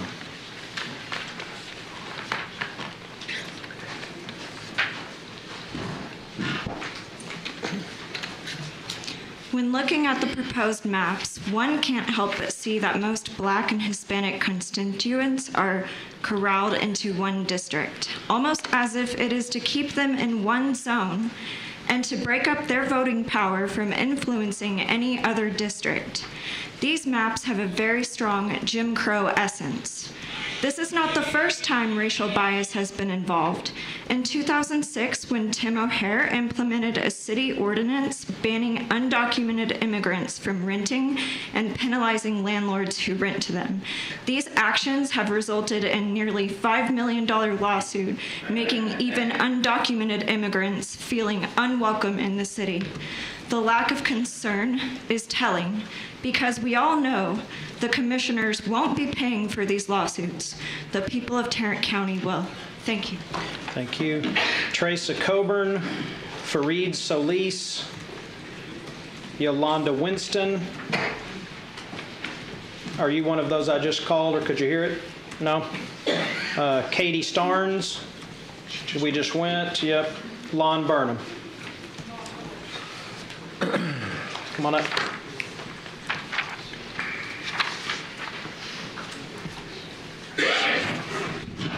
Hello again. I'm speaking on behalf of the Cesar Chavez and Dolores Huerta Committee of Tarrant County. We oppose this racist redistricting proposal, just as we oppose your attempt to steal our holiday. I'm wearing a t-shirt today with a reminder of the Constable Robert McGinty's name on it because I want everybody to remember the effectiveness of the last redistricting that was fundamentally racist, that drew an incumbent Black constable out of office. This must stop. It must stop now. The reason the previous court chose not to completely withdraw the lines is because it was totally unnecessary. And for those of you who keep misusing the word conservative, conservative means not radically changing things, and it means not stealing something from somebody else. And that's what this redistricting process is about. Orwellian newspeak will not change the reality of racism. All Teresa Coburn, Fareed Solis, Yolanda Winston. Now we'll go to Mia Sangvi, and Justine Allah. Is that you? You're which one? Mia. Okay. My name is Mia Songvi. I'm a lifelong resident of Precinct 3, and I oppose this redistricting process. It will cost the county and us taxpayers an exorbitant amount. If redistricting happens, voters can sue the county for discrimination. This has happened recently in Galveston County and has cost them over $4 million. I'd much rather the property tax we pay go toward funding and improving our community rather than a lawsuit. Regardless of which political party it favors, partisan gerrymandering will make it easier for incumbents to maintain their seats, which could mean they will be less inclined to listen to us taxpayers and act upon our wants and needs. Our country was founded on giving power back to the people to decide how we are governed. Section 2 of Texas's Bill of Rights states, all political power is inherent in the people, and all free governments are founded on their authority and instituted for their benefit. This redistricting goes against what the founding fathers of America fought for and what Texas stands for. I implore y'all to do your jobs and listen to what we, your constituents, are telling you and hold off on redistricting Tarrant County until next. Teresa Coburn, Fareed Solis, and Yolanda Winston. Any of those three here? All right, we're going to put those away. Mr. Allah, okay, come on up. Then Amy Bay and Daryl Montgomery. Good afternoon. My name is Justine Angelo Allah. I live in Tarrant County. I'm 21 years old, and I'm glad to finally say I strongly oppose redistricting Tarrant County until 2030. The process behind this move hasn't been transparent. The data behind these maps don't show demographics unless you count voting history, and the data is lacking in general. These maps lump Black, Hispanic, and other minorities into one precinct instead of two, suppressing their voices in the process. These maps aren't even actual options. It's either a yes or a no to redistricting. Furthermore, the timeline of this process has been abnormally sped up, and public input is considerably inadequate with only 4 public hearings about this in total. There simply is no legitimate reason behind redistricting at this time in this manner other than keeping this county red no matter the cost. I want a government that stands behind its constituents over rhetoric and political theater. Thank you. Thank you. All right, following, we're Amy Bay and Daryl Montgomery. Following Daryl Montgomery, we will take a 10-minute recess. Good afternoon. My name is Amy Bay, and my husband Stephen Bay is Republican Chair of Precinct 3579. We made the difficult decision to move our family from Northern California in 2017. We return often to visit extended family, and each time we visit, the decline of our beloved cities and the quality of life is more evident. And we're very proud to live in Tarrant County and have become involved here to help conserve what we believe makes this a wonderful place to live and raise a family. We're so proud to be here. And we support redistricting with the most conservative map that gives us 3 Republican commissioners, reflecting the current majority of our county. Thank you all for taking on redistricting at this time. We appreciate it. Thank you. Are you Mr. Montgomery? Yes, sir. Okay, please come forward.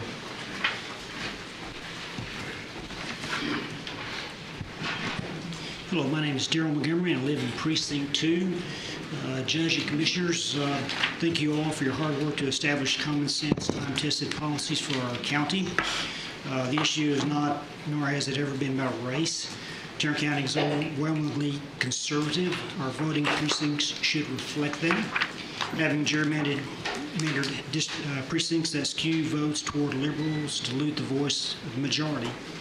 I urge you to please vote for map 1. Thank you for your service. All right, thank you, sir. The time is 1:41, so we will go into recess until 1:52. We are now in recess.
already discussed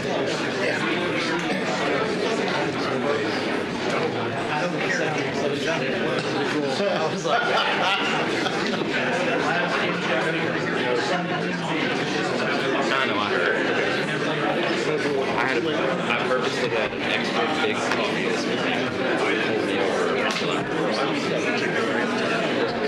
There you go.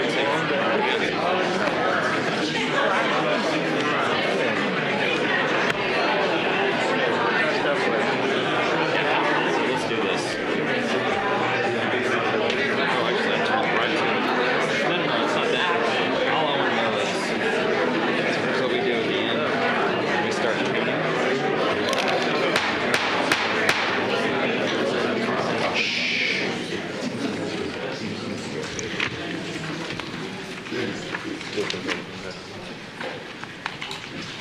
Thank you. We're not going to start any speakers until Commissioner Simmons gets back, but let me read who is up. Unless Vanessa Nunn, Liam Crowley, and Billy Wilson. Okay. All right. Are we live on TV? Yes, sir. Okay. All right. All right. We're back from our recess. Vanessa Nunn, Liam Crowley, and Billy Wilson. My name is Vanessa Nunn, and I'm a voting constituent for Precinct 2 in Tarrant County. Not Bayard, not Dallas, not Travis. I disagree with redistricting currently. We, the people in Precinct 2, have chosen our preferred leadership, which happens to be Democrat since 2018. You state this process has been transparent with website comments, submitted maps, and 4 precinct meetings. However, this appears disingenuous when there seems to be a lack of intent to consider the overwhelming disapproval expressed through these communication channels regarding the redistricting. Declaring that this is a legal partisan gerrymander does not dismiss the fact that it may also constitute a violation of Section 2 of the Voting Rights Act, according to a lot of lawyers, apart from Pilfin Commissioner Krause. You can say all day minorities vote Republican too, or Democrats always say racism, but these maps are a textbook case of cracking and packing, i.e. racial gerrymandering. I will end by paraphrasing Leviticus 19:11. Do not steal my vote, do not be deceptive when trying to steal my vote, and do not lie to me about stealing my vote. Thank you. All right, Liam Crowley and Billy Wilson and Claudie Busby. Good afternoon. My name is Liam Crowley, and I'm speaking here today to thank the members of the Commissioners Court. I'm tired of disingenuous politicians telling half-truths or whole lies to advance their agenda. I'm grateful to hear my commissioners being forthright about their intentions. From the bottom of my heart, thank you for sparing me the line that usually goes hand in hand with the cheating and stealing. Thank you for looking me in the eyes when you tell me that representatives should choose their constituents, not the other way around. And thank you for showing the members of Tarrant County just how much you disregard their votes. Thank you. Was that the person right here? Okay. Billy Wilson, Claudie Busby, and Carla Palomares. Wrong-headed. An elected official who believes that it's their job to dictate what's best to the citizens. We, the people, are against this redistricting mid-cycle. We believe this is admitted political gerrymandering will lead to racist gerrymandering. We see the overlap of the maps of the non-white voting in District 1, voting map 1. We see that SMU has shown that this report is going to be hurt the minority community. We see that you are the expansion of District 2 and diluting the non-white vote. We see mayors and city councilors speak out against this process. We hear gaslighting from people like former Representative Zeta that says 3 is better than 1. That type of ignorance is what got him out in the first place. And it will get you out if you continue down this road. Mr. Ramirez and Mr. Krause, you have an opportunity to do the right thing. Mr. O'Hara, let me keep in by commending you on your definition of a good Republican. Thank you, sir. And say your acts are racist. Claudie Busby, Carla Palomares, and Crystal Gaden.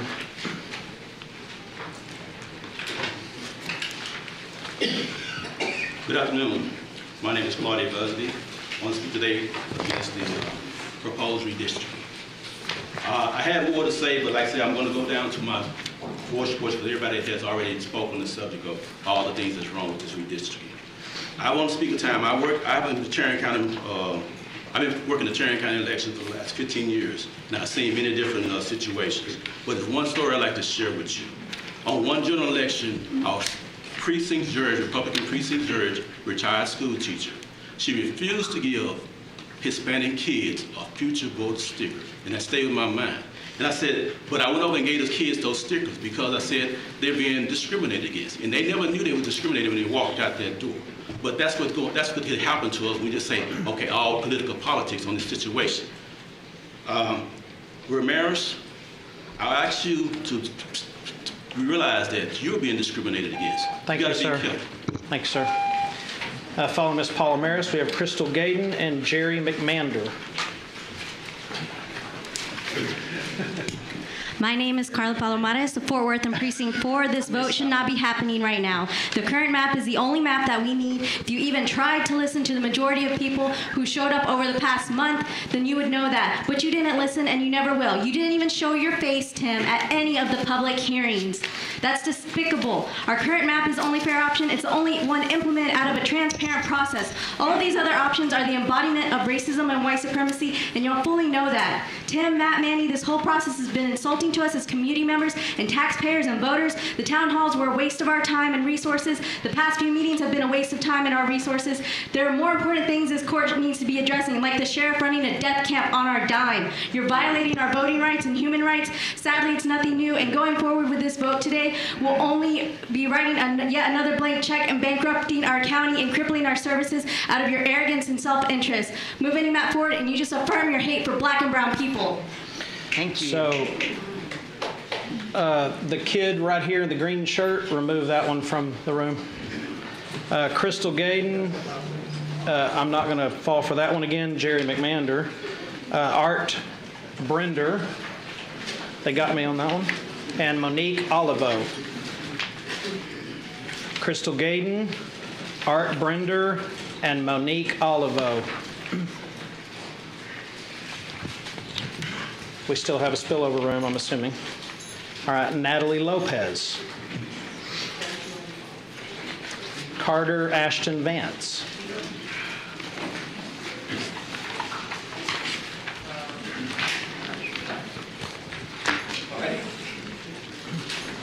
Hello, my name is Carter Ashton Vance, and I am a 21-year-old black queer man who was born and raised in Tarrant County. So I'm kind of tired of this don't Dallas my Tarrant. We're here and deserve to be represented, and I am against this mid-census redistricting scheme. The median person in Tarrant County is a black or brown person in their 30s. In fact, Texas has more black people than any other state at 4.3 million. How many of those people spoke in favor? Not many. They're here and deserve to be represented rather than oppressed for decades by being grouped into one precinct. You are meant to represent all constituents. When Judge Tim O'Hare says, if you're a Republican and you haven't been called a racist, then you probably haven't done a thing. I don't think he cares about representing all constituents. Please do not be bullied into extremism. We've had enough of that on the federal level. Shame on you, Tim O'Hare. All right, Crystal Gayden, Art Brender, and Monique Olivo. Any of those three present? Okay, Natalie Lopez, Paula Yostin,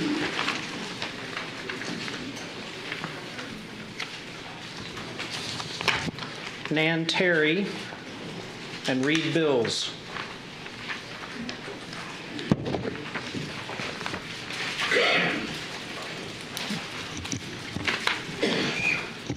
Good afternoon. I oppose this redistricting at this time. I oppose redistricting using 2020 census data in 2025. I oppose redistricting when there is no legal requirement to redistrict at this time. Fifth graders are taught to show their work when doing math problems. Why can't you? Maps without legends? Maps with no verbiage? What are you trying to hide? These maps put most of the minorities in one precinct. Why? If isolating by race isn't racism, I don't know what racism is. If you want more Republicans, you should work on convincing voters who don't vote Republican that your policies are more beneficial to the voters instead of drawing new maps which divide our county. Redistricting now is divisive. Voting for redistricting now will not be a vote for conservative values. Partisan values, yes. Conservative, no. Look up the definition. A vote for redistricting is not fiscally responsible. Your agenda states the fiscal impact is not known. Thank you. All right, so the names that I've called that did not come up, Crystal Gaden, Art Brender, Monique Olivo, and Natalie Lopez. Are any of those folks here? All right. I think I also went to Paula Yostin. All right, Ms. Bills. In addition to the obvious racial gerrymandering of the proposed maps, the maps violate two other provisions of the Voting Rights Act. The first is compactness and contiguity. The cracking of precincts 1 and 2 show clearly that these precincts are neither compact nor contiguous. The second requirement is preserving communities of interest, areas where residents have common political and social interests. The division of Arlington, linking the city with neighborhoods that do not share the city's interests, is prohibited and will lead to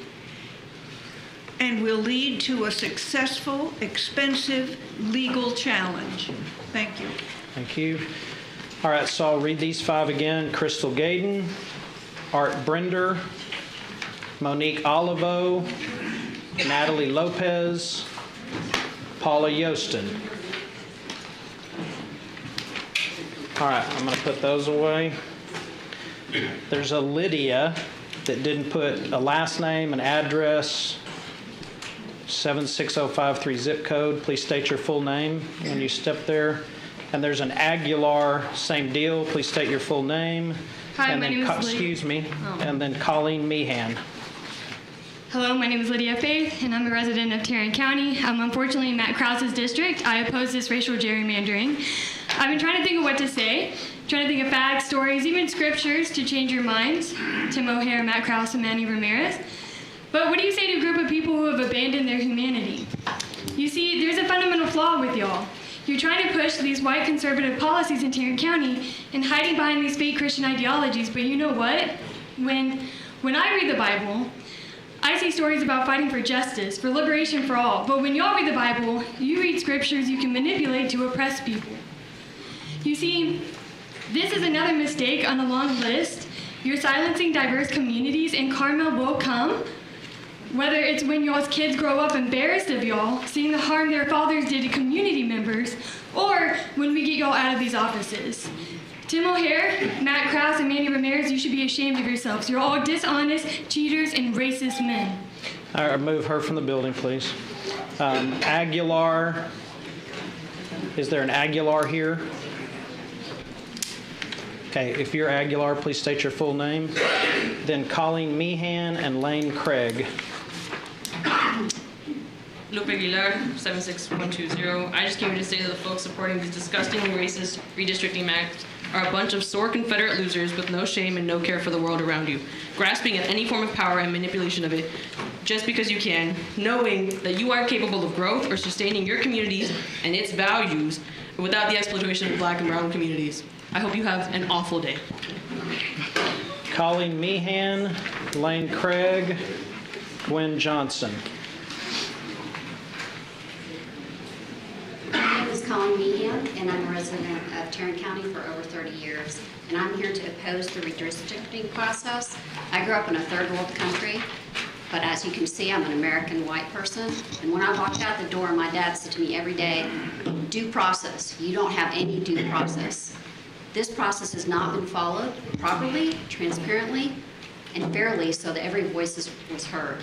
And I would ask that we continue the correct process, drop this, go with what happened in 2021 and redistrict in 2030, as we should follow the processes that are established in our country to use. Thank you. Thank you. Lane Craig, Gwen Johnson, and Bob Centraco.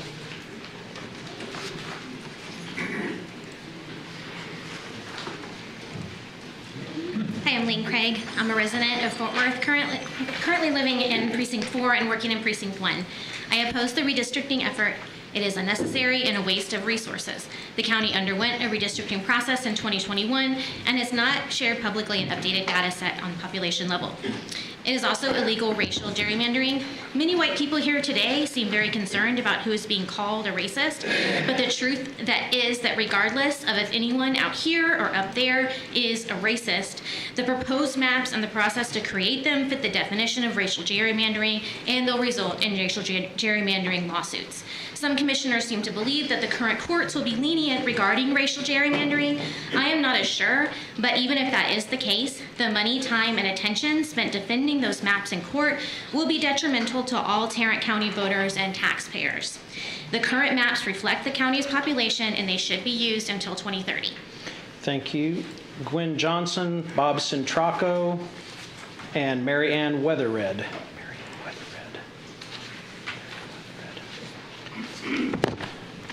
Alexander Montalvo and Shirley White.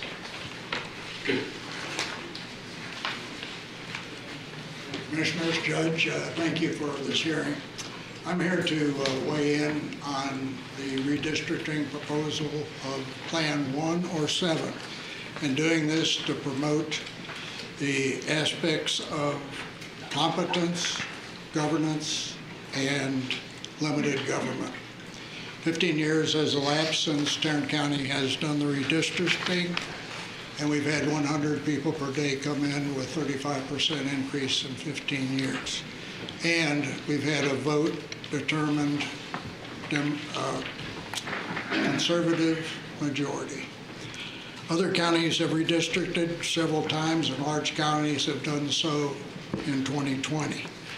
To close Tarrant County is in no way, and clearly not in a hurry, after 5,475 days. Thank you. Thank you. Gwen Johnson, Mary Ann Weatherred, Alexander Montalvo. Good afternoon. My name is Mary Ann Weatherred, and I'm a resident of Precinct 3. I am against the proposed redistricting of the Commissioners Court. The precincts were reviewed after the 2020 census, and the court made the decision to maintain districts as there was no significant data to suggest a change. The current proposal is an attempt to racially gerrymander the court by cracking Precinct 2 and cracking Precinct 1 with people of color. New maps are not necessary to increase representation or fairness. They are a waste of valuable county financial resources. They are a political move to increase power and control in Tarrant County for the extreme beliefs of a few. As we saw with last month's municipal elections, this extreme end has a limit and is being noticed by the majority, who are moderate and tired of the division. They see that the money spent on redistricting is not fiscally responsible or a benefit to the community. Please vote against these new maps. Thank you. Thank you. Gwen Johnson, Alexander Montalvo, and Shirley White.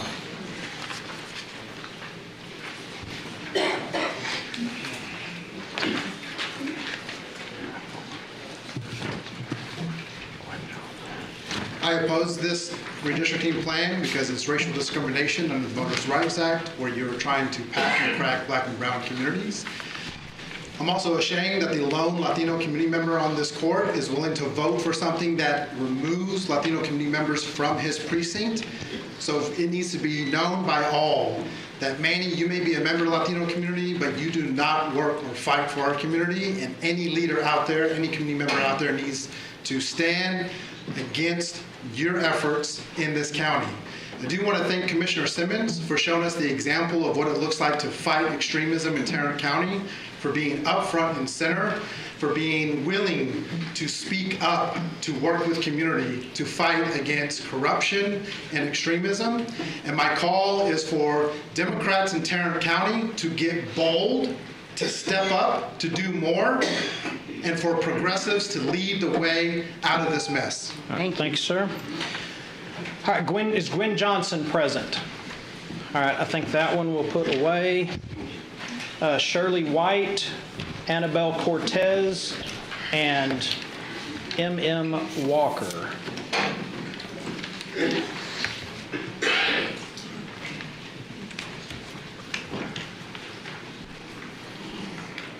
Hi, my name is Annabelle Cortez, and I am a lifelong resident of Tarrant County. I have been exercising my right to vote since I was 18. Voting has always been important to me, especially as a Hispanic woman, because I believe that every marginalized community and I should be represented, no matter what political party or elected officials are a part of.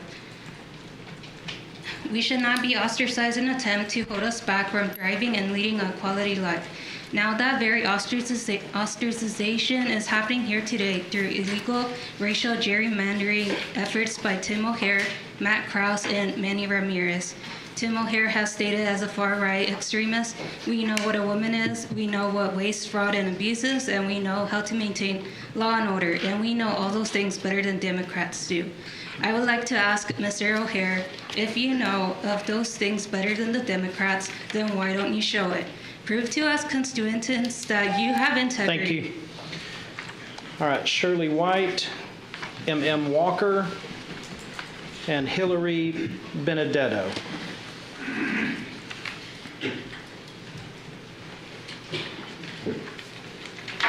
Good morning. Morning. Early this morning, NPR said that today will be the end of Chapter 1 in the Tarrant County redistricting story, because it won't end today. There are many kinds of conservatives. This isn't about lower taxes, better cost of living, or a good education for everyone. It's not about fiscal responsibility. It's only about oppression, racially, financially, and morally. I grew up in privilege in Fort Worth, and leaders of Tarrant County respected my father even when they didn't agree with him, and they honored him when he died in 2011. I have lived in many states and many countries and have just recently returned to Tarrant County, and I'm going to make sure I continue my father's work. I wanted to say to you, Mr. O'Hare, that you wanted graciousness, and I wish you would be gracious. Tell me your name again. Mary Margaret Walker. Walker. Thank you. Shirley White, Hillary Benedetto, and Carlos Rodriguez. Since my clock already started, I'm Hillary Benedetto. I'm in Precinct 3 in Grapevine. Back in 1991, Democrats controlled the governor's mansion and the state house and senate. Republicans were mad and out for control. In 1995, they won the governorship, yet could not capture the house and senate. Enter Tom DeLay. Seeing an opportunity to seize power, he and his Texas for a Republican majority took control of the Texas House and through some controversial tactics held an unprecedented redraw of the Texas congressional boundaries. That was not about the people of Texas, it was about control. Today you are set on a path similar to 2004, a path only about you and your power. Nothing in this redraw benefits the people of Tarrant County. Nothing in this redraw restores demographic imbalances. This path only screams, keep us in power by any means necessary. Look at the people here. They did not ask for this, nor did they accept it. Do not vote for redistricting. Shirley White, Carlos Rodriguez, and Jessica Lugo.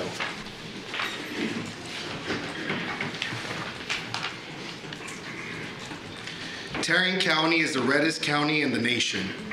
There was never any redistricting process. For a bunch of Christians, y'all really love lying. Y'all don't even know what map y'all want. I'll go with the most conservative map.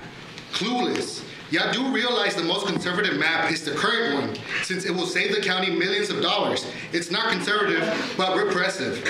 Do y'all think just because you vote Republican, the lawsuit won't affect you? Tiny Tim has been run out of town before for costing them millions of dollars. It's looking like we'll have to do the same thing again. Oh, and happy Pride Month, especially to Matt Cross, Bo French, and Carlos Turcios. It's okay to come out the closet, guys.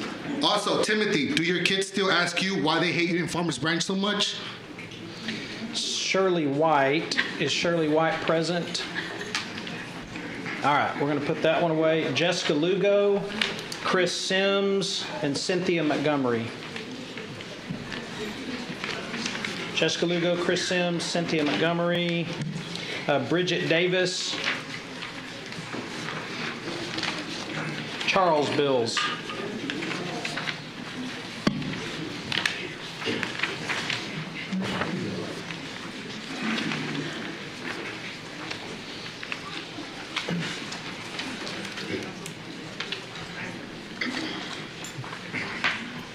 surprised after hearing so much, so many of your Republican constituents wanting map 1, and now you've decided map 7 is the best map, which we've only seen for a few days. I'm not asking to vote against this, but I do wish you would table it. I'm sure that you have not made the effort to discuss with the mayors that objected to this any of their concerns, and I know you have not made the effort to find out the fiscal ramifications of these new maps. I'm sure that it's going to, you want Elisa gone, and I'm sure that that's going to be a result of 2 becoming a Republican majority, but the costs and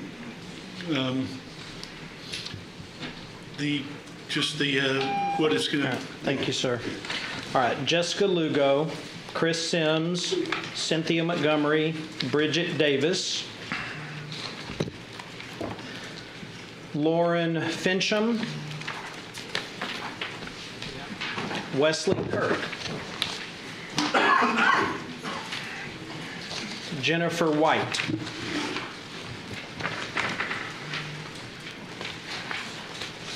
and Claire Wood.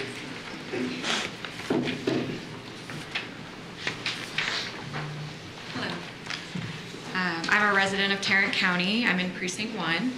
I'm asking this body to vote against redistricting. This is intentional racial gerrymandering to silence the voices of Black and brown voters. Please do not abuse our system. What you do today will be remembered. We will step up to vote in 2026. Thank you. Thank you. All right, Jessica Lugo, Chris Sims, Cynthia Montgomery, Bridget Davis, Lauren Fincham, Wesley Kirk. No one here in the room with those names. All right, Claire Wood, and then Stacy Mello. Good afternoon. My name is Claire Wood, and I live in Precinct 1. Now, I want you all to know that I am a Democrat from the cradle, and I'm a United Methodist from the cradle. I'm a precinct chair. I oppose this redistricting. Y'all have a majority. Why do you need to change it now? It's a solid enough majority. You vote as a block anyway. And when you're packing different groups into different places where they lose their power, everyone talks about it being racist, but it's across the board discriminatory, period. I'm a Democrat. I want to be able to vote for someone that I hope can win. If I get moved into Precinct 2 from Precinct 1 where I live, because y'all move the numbers around and everything, I'm going to lose my power. Not fun. So I won't be able to hopefully elect someone that reflects my values and what I want to see happen in this country. Thank you. Thank you. All right, this will be the last call for Jessica Lugo, Chris Sims, Cynthia Montgomery, Bridget Davis, Lauren Fincham, and Wesley Kirk. All right, so then we will go with Stacy Mello and Renee Thomas. Manny, I know you love being in front of the camera and reminding everyone of how you used to be a police officer in charge of upholding the law. Well, guess what? Racial gerrymandering is against the law. So you can go ahead and arrest Timmy here and Maddie here and yourself because y'all are breaking the law by trying to racially gerrymander Tarrant County. I know you won't do that because he's got that leash a little too tight on you. But you know what? I really actually feel sorry for you three because when your children get older, they're going to have to live with this legacy of racial gerrymandering that you have left behind for them, and how ashamed they are going to be of you, and you for trying to intentionally steal and dilute the voting power of Black and brown voters in Tarrant County. And in your case, Manny, stealing the voting power of your own people. How embarrassing is that?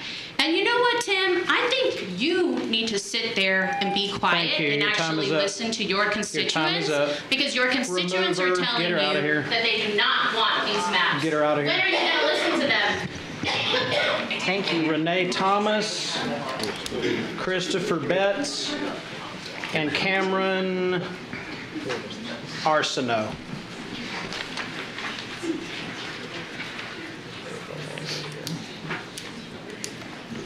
Hi, my name is Renee Thomas. I'm a Tarrant County taxpayer in Precinct 3. I've lived in Tarrant County for 18 years and I've seen the growth. Judge O'Hare, Commissioner Kraus, and Commissioner Ramirez, thank you for your honesty and transparency in stating the purpose of redistricting, which is to gain a Republican seat.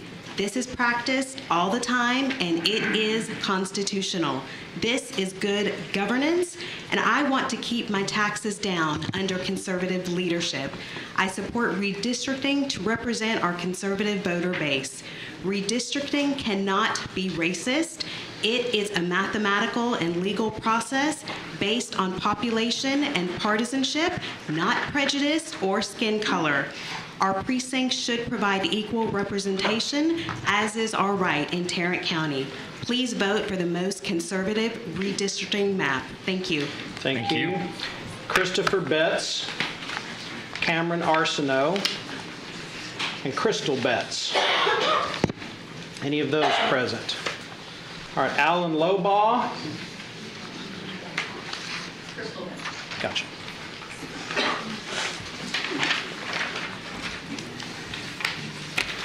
My name is Crystal Betts, and I live in an unincorporated area of Precinct 4.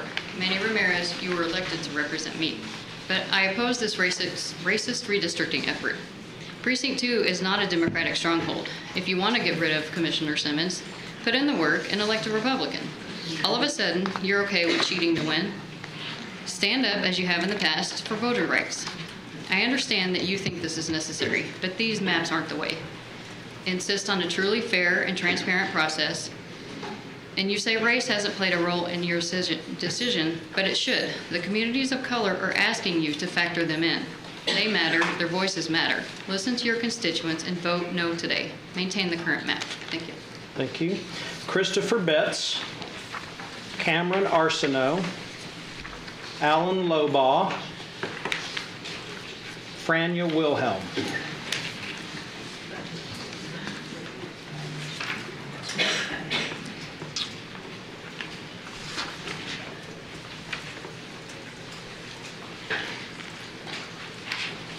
Good afternoon to the court. My name is Franya Wilhelm. I'm a nearly 50-year resident of Tarrant County and a taxpayer. I live in Precinct 2. I am speaking against the redistricting plan as it is totally unnecessary and illegal to boot. No matter how many times they say it's political, it remains obviously racial gerrymandering. As taxpayers, we do not need to incur millions of dollars in legal fees like Farmers Branch did under their Mayor Tim O'Hare. Looks like he's not looking out for taxpayers in Tarrant County either. So much for fiscal conservancy. Okay. Christopher Betts, Cameron Arsenault, and Alan Lobaugh. Are those three present? Okay, that's all that we have signed up to speak on this item. So to recap where we started and what has happened along the way, there was a motion to adopt map 7 as shown on the website. There was a second on that motion. Then we took public comments, and somewhere along the way there was a amending motion. And the amending motion, I believe, was to keep the maps as is and take no action. Did I state that correctly? Okay. And then there was a second on that. And are we confident that what must take place first is voting on that amendment? That's correct, Judge. So restate the motion for amendment and then take a vote on that. And then if the amendment passes, the main motion as amendment goes forward for a vote. If it fails, then the main motion without the amendment goes forward. Okay, so do any commissioners wish to make comments on the motion before us, which is the amending motion? As the author of the original motion where the amendment is seeking to amend onto, do I have the ability to motion to table to say we're not going to take that up? Not in this case, Commissioner, and the reason why is that under Robert's rules, any motion to postpone either to a certain time or indefinitely cannot be made for a subsidiary motion, an amendment in this case, and you can make that motion for the main motion only to postpone. Gotcha. Okay. Any other comments on, and I mean, right now, I guess anybody can make any comments they want, but what we're talking about at the moment is the amending motion. Yes. I have a comment. Judge, commissioners, and members of the public, before this court votes today, I must speak plainly about what is broken in this process and why it matters. Redistricting shapes the voice of the people. It defines who has a seat at the table. That is why it must be done with integrity, transparency, and true public participation. None of that has happened here.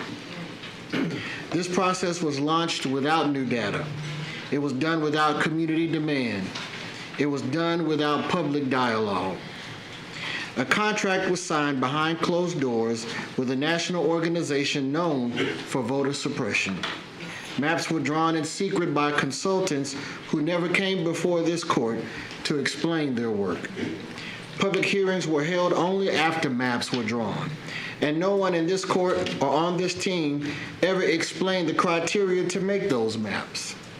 No impact analysis was shared with the public, and when communities showed up in numbers, they were met with silence. That is not process. That is not democracy. What is the harm of a broken process? It is that entire communities were left out of decisions that will shape their representation for the next decade. It is that trusted voices in neighborhoods like Como, Stop 6 and Meadowbrook were denied the chance to be heard. It is that elected leaders were denied the opportunity to even speak to the people drawing these maps. A process done in the dark always casts a long shadow. And this one will cast a shadow on the legitimacy of these maps in this vote. If this court adopts any of these maps today, it will do so knowing that the process failed the test of fairness. It will do so knowing that the community did not consent to this. And it will do so knowing that what was done in the shadows will not stay in the shadows for long. I will not support this process. I will not endorse this harm to our community. And I will not be silent about what this vote represents. We must do better. Tarrant County deserves better. And the people of Tarrant County deserve better. Thank you. Thank you. Any other comments from the commissioners? Yes. So this is a monumental day in Tarrant County history. Over 200 speakers came today to be heard on the topic of redistricting. It speaks to the strong desire of our constituents to be heard and the necessity of it. Voting is our voice. It is the people expressing their will, their right. Voters should choose their elected officials, as you've heard today, not the elected officials choosing their voters. Slowly, this truth is fading before our very eyes, along with the purity of the right to vote. History will not applaud us if we choose any other map than the current map. These truths are made self-evident is the opening line of the Declaration of Independence, but truths are not at work today. We are engaged in an unusual mid-decade redistricting process. Didn't say it was illegal, I said it was unusual. Something that typically occurs only after the decennial U.S. Census, every 10 years, using updated population data. Yet here we are, attempting to redraw our precinct lines based on data that is 5 years old. As I've said before, it just doesn't make sense to redraw boundaries with 2020 census data. This process began in April with a 3-2 party line vote over the objections of myself and Commissioner Miles. The stated reason for this sudden push has been to rebalance precincts by population. Yet the previous Commissioners Court, after the 2020 census, found our precincts to be balanced within a 2% deviation, well within the 10% legal limit. This raises a fundamental question. Why the urgency now? Public Legal Interest Foundation was selected and is being paid with taxpayers' money, but they're not working for taxpayers. They've made that abundantly clear. While making $450 an hour, they have refused to conduct briefings, refused to show up here to hearings, and refused to answer questions. Now, I am not taking my questions today for this Virginia-based firm back behind closed doors. They're going to bring their butts out here and stand at that podium and answer my questions. I have questions. I'm an elected official. This body has hired them to do the work for us, and they're going to come out here and answer these questions. And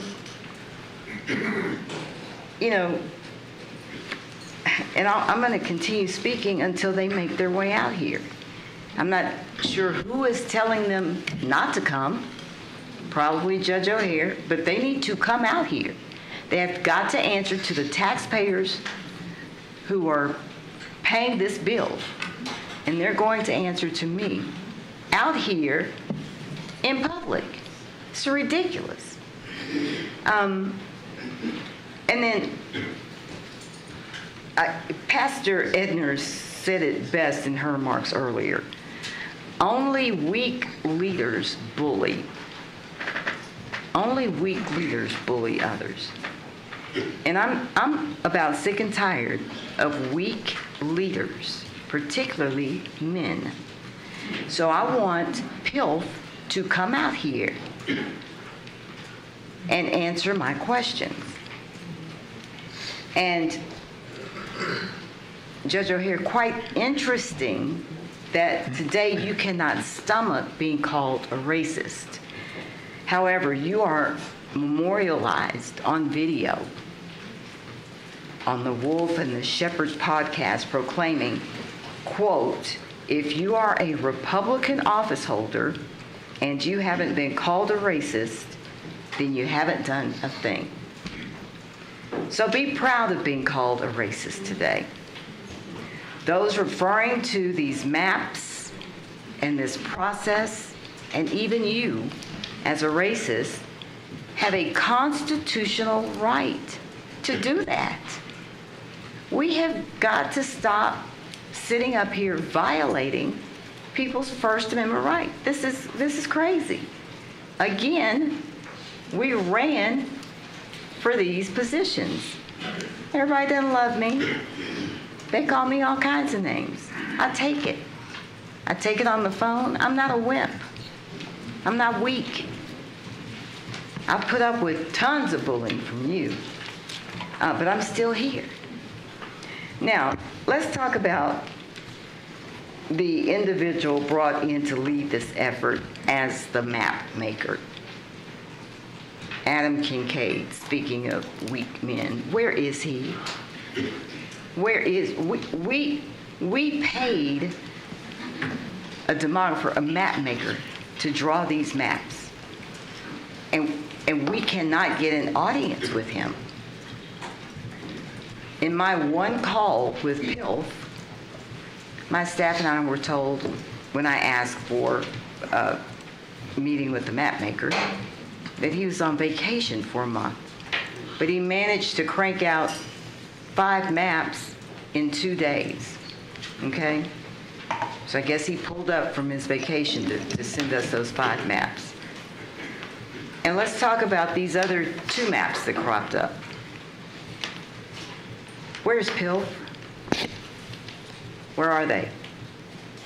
They're available if the court would like to go into. They need to be available out here, Chandler. Who's stopping them from coming? I will answer that question. Okay. They have told me what they're going to do. They don't get to tell us, Tim, what they're going, Judge, what they're going to do. Well, and you don't have subpoena power to make them come out here. So they have said they're going to be back there to answer legal questions if you have any legal questions. I don't And have if you legal don't have any questions. legal questions, they're not going to come out here and testify or be questioned. And that's what they have told me, and that's what's going to happen. No, that's not how that works. Well, I think it's how it's going to work. But It may be. It may not be how you wish it worked. Not how it should work. They are that is your being paid prerogative by to this feel that way. county. So you directed them to stay back there. No, I did not direct them to stay back there. Okay. They told me what they were going to do, and I They don't think it's a get good to- idea, actually. They are the vendor. They don't get to tell us what they're going to do. Tell them to get out here, Chandler. And we made them aware of your request, and they made the same statement. Where that- are they posted up at? I believe they're back here in Back the where? security area. What room? Back here in the admin area. Gerald, go get them. That's Tell them we're to not come going to out have here. a scene and a show here. I'm going to finish my comments. They've made their statement. They're going to follow A what they've vendor said. does not tell the customer what they're going to do. Who does that? So let's talk about this map maker. His professional history includes significant ties to partisan redistricting efforts. He has served as the executive director of the National Republican Redistricting Trust, and his past work on maps in other states was repeatedly struck down for racial gerrymandering. That's who drew these 5, then 7 maps. His involvement in previous redistricting cycles in states like Wisconsin and Ohio also drew criticism. To bring in an individual with such a track record, particularly one with a clear national partisan affiliation, to draw maps for Tarrant County cast a serious shadow of a doubt on the impartiality of this entire undertaking. The proposed maps, as we've seen, make significant and concerning changes to precincts 1 and 2, the very precincts that I and Commissioner Miles represent, which are majority minority. The SMU researcher has even analyzed these maps and concluded that they appear to be biased against non-white voters, potentially diminishing their voting power by packing them into precinct 1. This is not about balancing populations. This is about diluting the voices of communities of color. It's racism. The maps are racist. Anybody who votes for the maps is racist. This is racist. This is segregation. This is not segregation. You put these a majority of African American, Hispanic, and Asian, you pack them, you segregate them into one of 4 districts. This Jim Crow. This is Make America Great Again, but not in DC, in Tarrant County. Y'all understand? This is racism. And you can speak back to me when I ask you a question without getting tossed. So let's be clear. This appears to be a calculated attempt to strip representation from the very communities that we were elected to represent. Y'all talk about transparent. It's not. It's not how a transparent or democratic process should operate. 10, then 8, then there were 8 Tarrant County mayors, including those from Fort Worth, Arlington, and Grand Prairie, have also expressed their opposition, citing concerns about the timing, the outdated census data, and potential violations of the United States Voting Rights Act. City councils in Fort Worth, Arlington, Grand Prairie, Mansfield have passed resolutions opposing this process. The legitimacy of this process is deeply in question. The people of Tarrant County, particularly the voters of Precinct 2, deserve to choose their commissioner and not have that choice taken from them through racial gerrymandering. And when you look at these maps, understand this. Grand Prairie will move from Precinct 2, the Tarrant County portion of Grand Prairie will move from Precinct 2 to Precinct 1. The last time Grand Prairie residents, Tarrant County Grand Prairie residents voted for commissioner, voted in the county commissioner's race was in November 8, 2022, when I was elected. And so they moved to Precinct 1 in the map that will get approved today. And so Commissioner Miles was just elected. There won't be another election for county commissioner until 2028.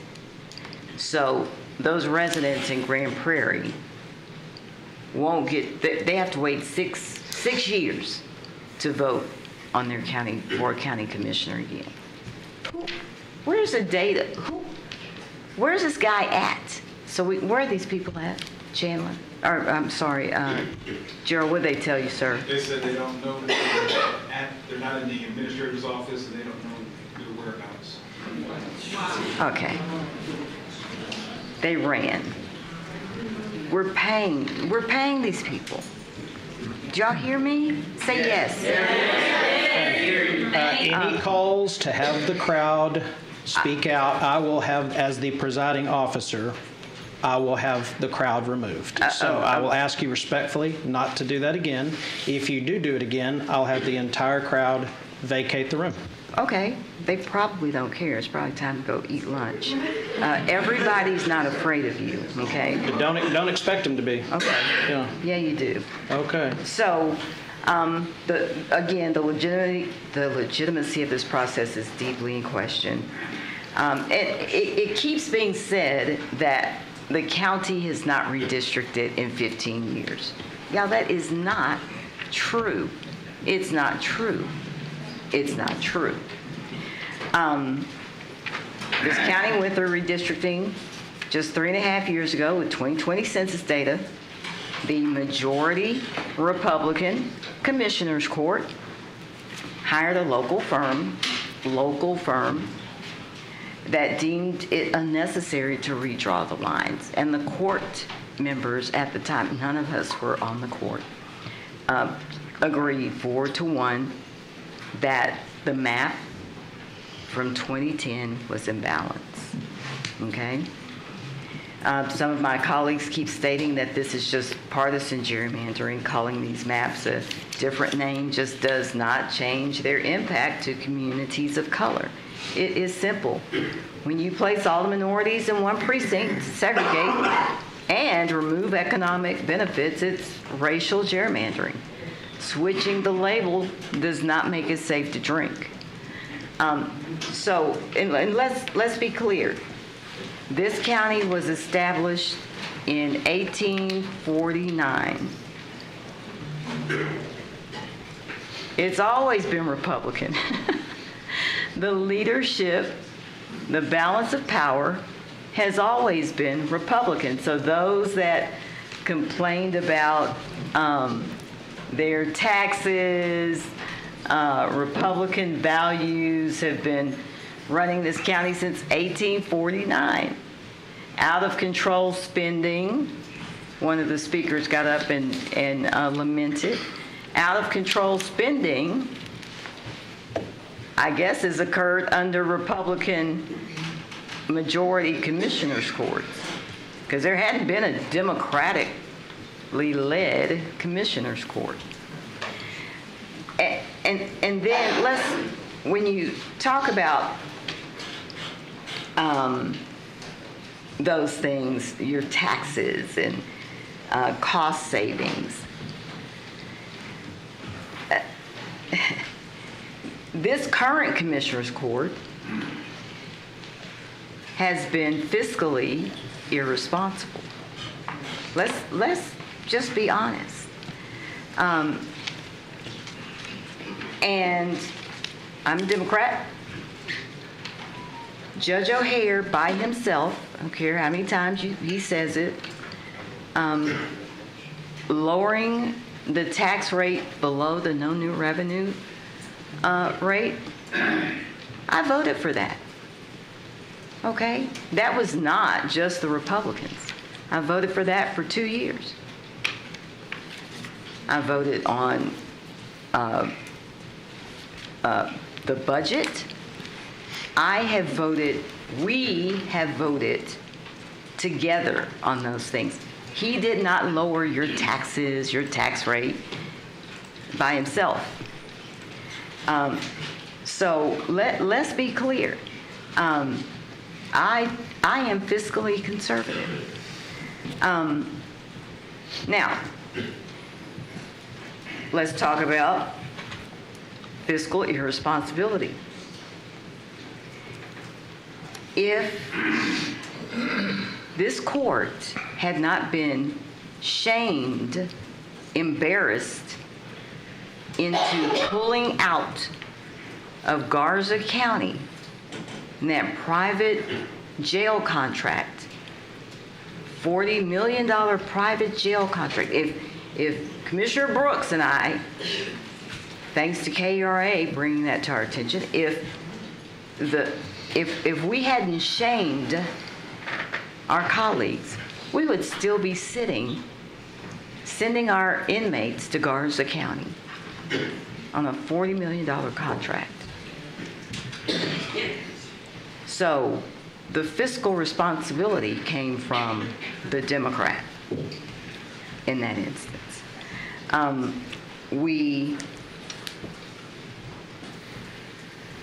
are not taking responsibility for the poor leadership at the jail. When you have 73 deceased inmates in 8 years, and we sit up here and approve every expenditure this sheriff wants, that does not get us to improve leadership at the jail. The deaths, the lawsuits, the litigation. A member of this court said in the Anthony Johnson case, I want the best defense firm in the country to come in and defend this county in the Anthony Johnson case. We saw Anthony Johnson murdered on TV cameras.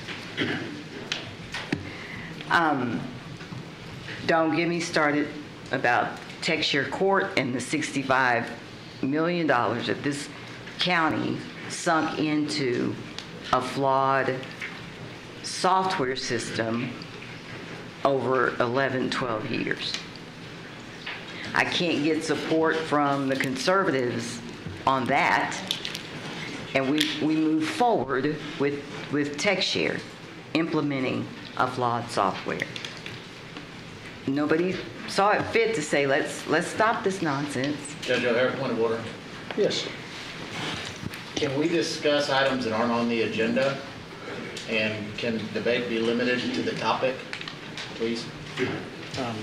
I believe that is a permissible thing of a presiding officer according to Robert's rules, but can you clarify?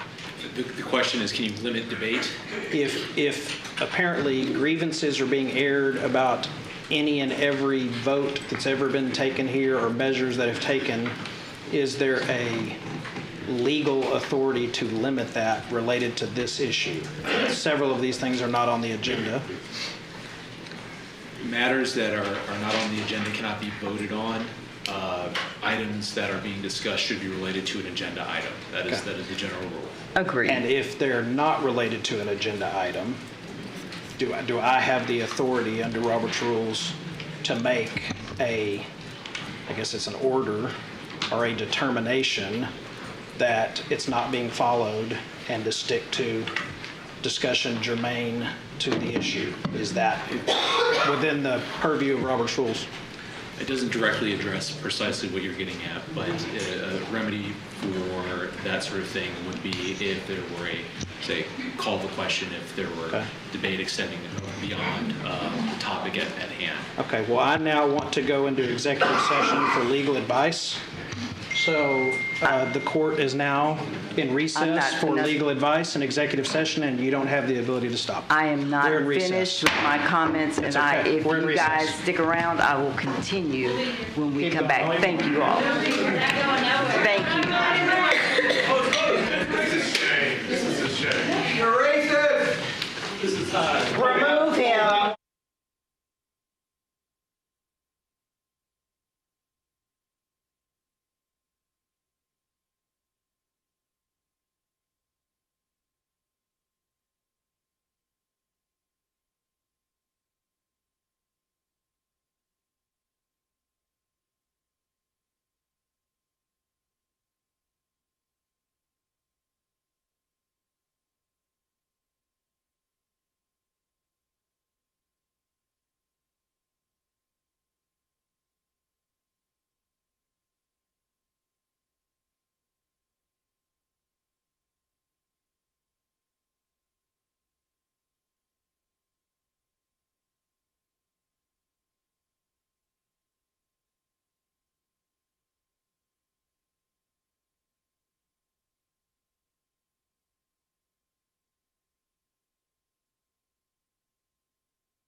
we back live here?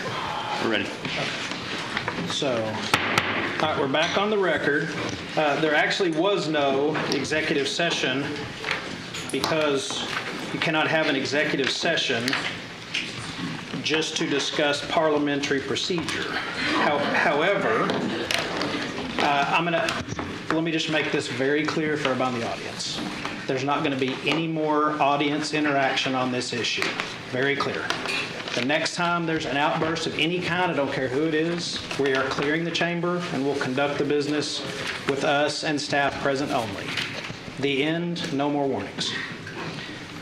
According to Robert's Rules of Order, in a non-legislative body or organization that has no special rule relating to the length of speeches, a member having obtained the floor for a debatable motion is immediately pending can speak no longer than 10 minutes unless he obtains the consent of the assembly. So for that to happen, it requires a 2/3 vote without debate, which would require 4 votes from this court to allow it to go more than 10 minutes. So I didn't measure it, but I feel very confident it was well more than 5 minutes. So as the presiding officer, in accordance with Robert's Rules of Order, I will allow Commissioner Simmons an additional 5 minutes for whatever she wants to say on this motion, so long as it is germane to the actual motion and agenda item. At the end of the 5 minutes, I am going to recognize a different member of the court so everyone has the opportunity to engage in debate and discussion. So with that, please turn the clock on. It is 5 minutes, and it begins now. Okay. Again, the Republicans have been in control since the inception of this county. So all of these claims about wanting conservative leadership, for responsible fiscal responsibility goes out the window. Again, if we look at the jail deaths and we make the connection, if you choose this damn map and you elect 3 Democrats with this map, I guarantee you there will be fiscal responsibility with regard to the jail and everything else in this county. And let's talk about Dallas, Harris, Bexar, and Travis counties. I will remind you that I support the existing map. Any of these other maps are intentional discrimination. They're racist. And Tarrant County fulfilled its duty to redistrict in 2021 following the 2020 census. How many times have we said that today? Now, with regard to the other counties, changes were made in the other counties' boundaries because they had to be changed. In each case, those counties' existing maps were illegally out of balance. Then absolutely you redistrict. 100% you redistrict. And redrawing was mandated. Okay? So each of those counties were able to achieve their political goals without undermining minority voting strength. It's doable. And violating the voting rights of citizens. None of them have engaged in mid-decade redraw. So comparing Tarrant to those counties is dishonest. And any statement that Tarrant County did not fulfill its responsibility to redistrict in 2021 is blatantly false. Judge O'Hare knows this. Commissioner Kraus knows this. Commissioner Ramirez knows this. Every Republican and Democrat in here can agree that the population has grown, the demographics have changed. That's one thing we can agree on. But you can't go with your gut. You have to have a census count. I've said this before to groups. I run to the post office and go, oh, well, look, I see more and more black people every time I come to the post office. That's not a census count. That's just going with my gut. We see our traffic patterns change. We need a census count. We had a census count. In 2020, the next census count is in 2030. We can't sit up here like children because we want it, then let's do it. You can do it, but it's irresponsible leadership. And that's what you will have today if this passes, when this passes. I've been asked by the media, how do you think the vote's going to go? Well, if my court members listen to the majority of those that spoke about this topic today, the majority said, don't redistrict. And if they listen to their constituents, then we won't redistrict. But if they do what they individually want to do, then we'll redistrict. So those are my comments for now. I probably have a couple more minutes or seconds. I'll save it for the next motion. Okay, so I recognize Commissioner Cross. Okay, thank you, Judge. I appreciate that. First of all, I want to say the majority of my constituents actually do want redistricting. We actually had town halls, and there were more people that showed up at that town hall who said they wanted redistricting than didn't want redistricting. So the statement you just heard was patently false in terms of who wants what. I'll also bring up the fact that the mayors, we keep hearing about this letter from the mayors, First of all, it started out as 10, and then it went to 8. Why did it go to 8? Well, because 2 of the mayors did their own independent research after the initial letter came out and found that there were errors and that they rushed to judgment, should not have done that. So they took their name off because they didn't have the full picture when they signed on to it, and it was flawed information. So I want to thank the mayors of Dalworthington Gardens and Pantego for their courageous move to do that, because it takes a lot of guts to do that. And I wanted to point out a little bit why that letter was so problematic. First of all, in that letter, that this law firm put together, they said that the maps that were proposed were in violation of section 42.005 of the Texas Election Code. So you go to that and it's about whether precincts can be drawn, whether you could bifurcate precincts and things of that nature. And they said it's in violation, all the proposed maps are in violation. And then they go on to say, the legal flaw in maps cannot currently be corrected as state law also prescribes the time period for which changes to the county election precinct boundaries can be made, and we currently sit beyond that deadline.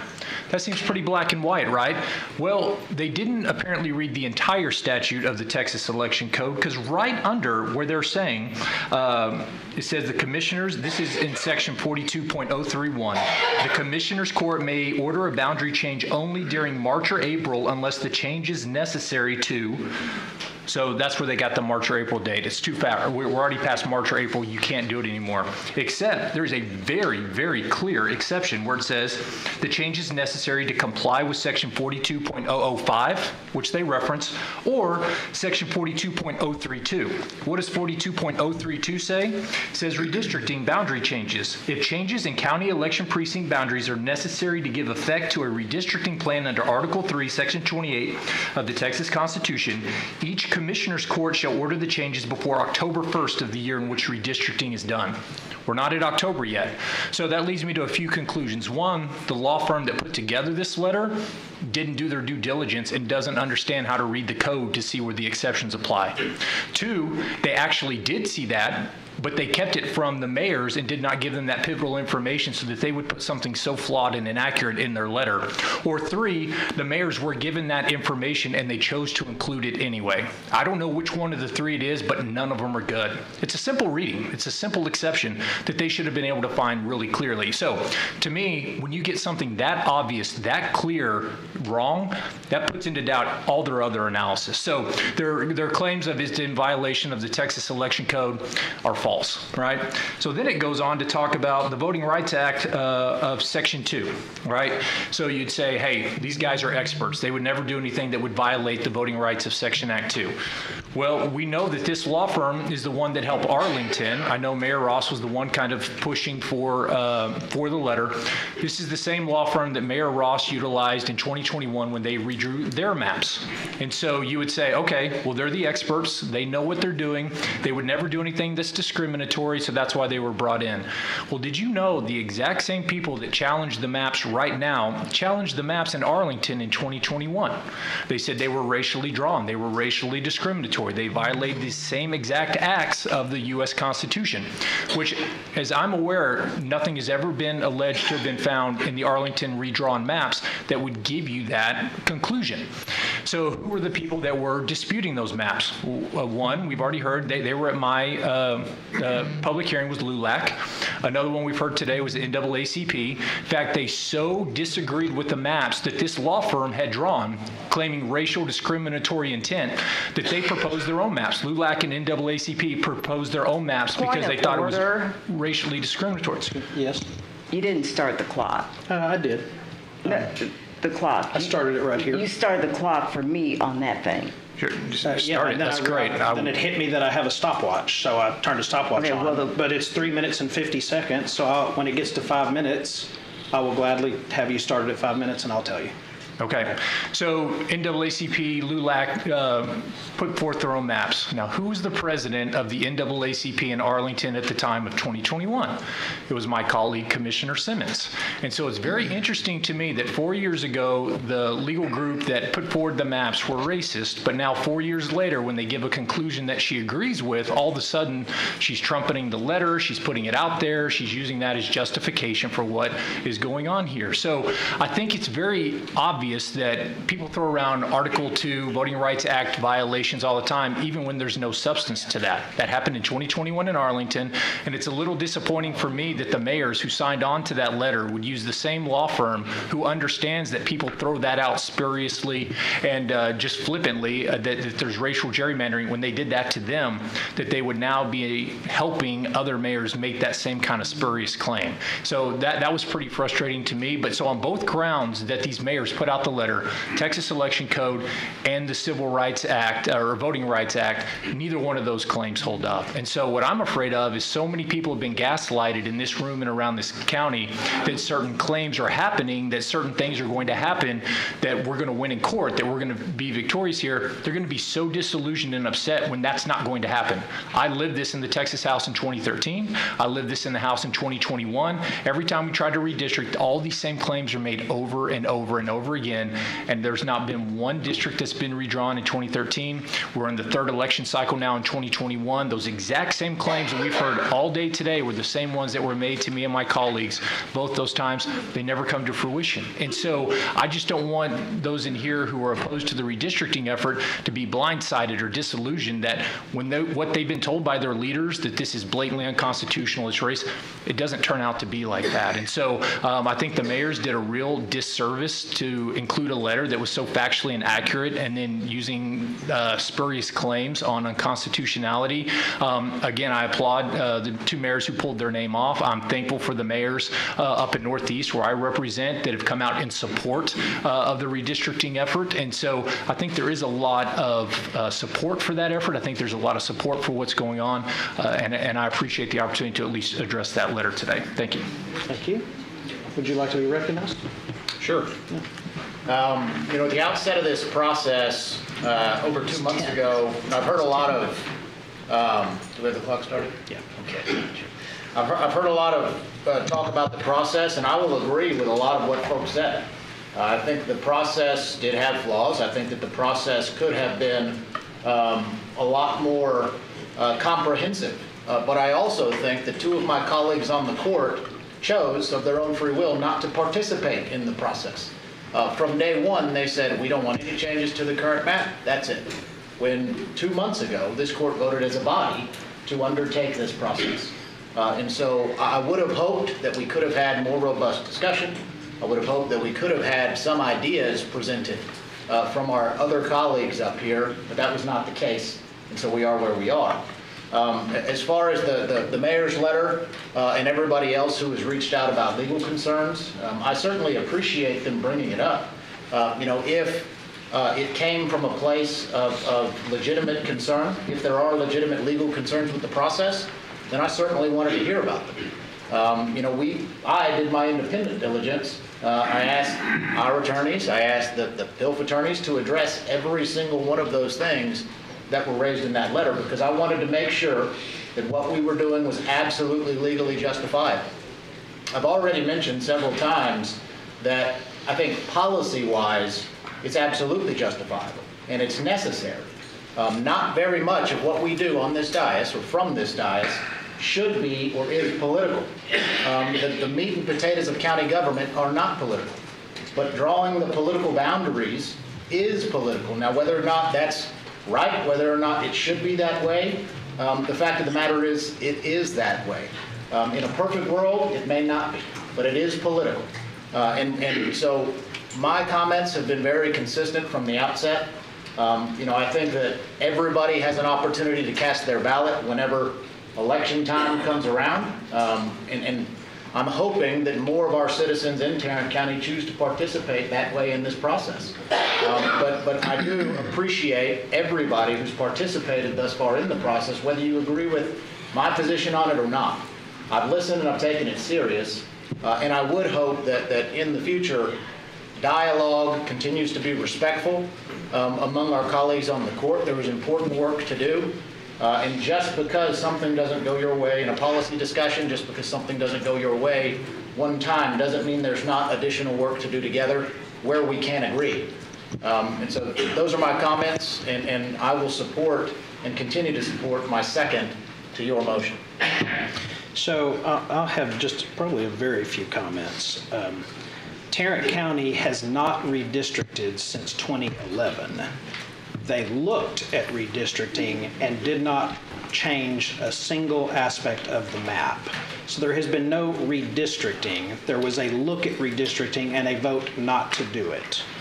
I've heard a lot today about democratic process and heard over time about threats to democracy. Well, part of that democratic process is that there's 3 people sitting here who were duly elected by their constituents.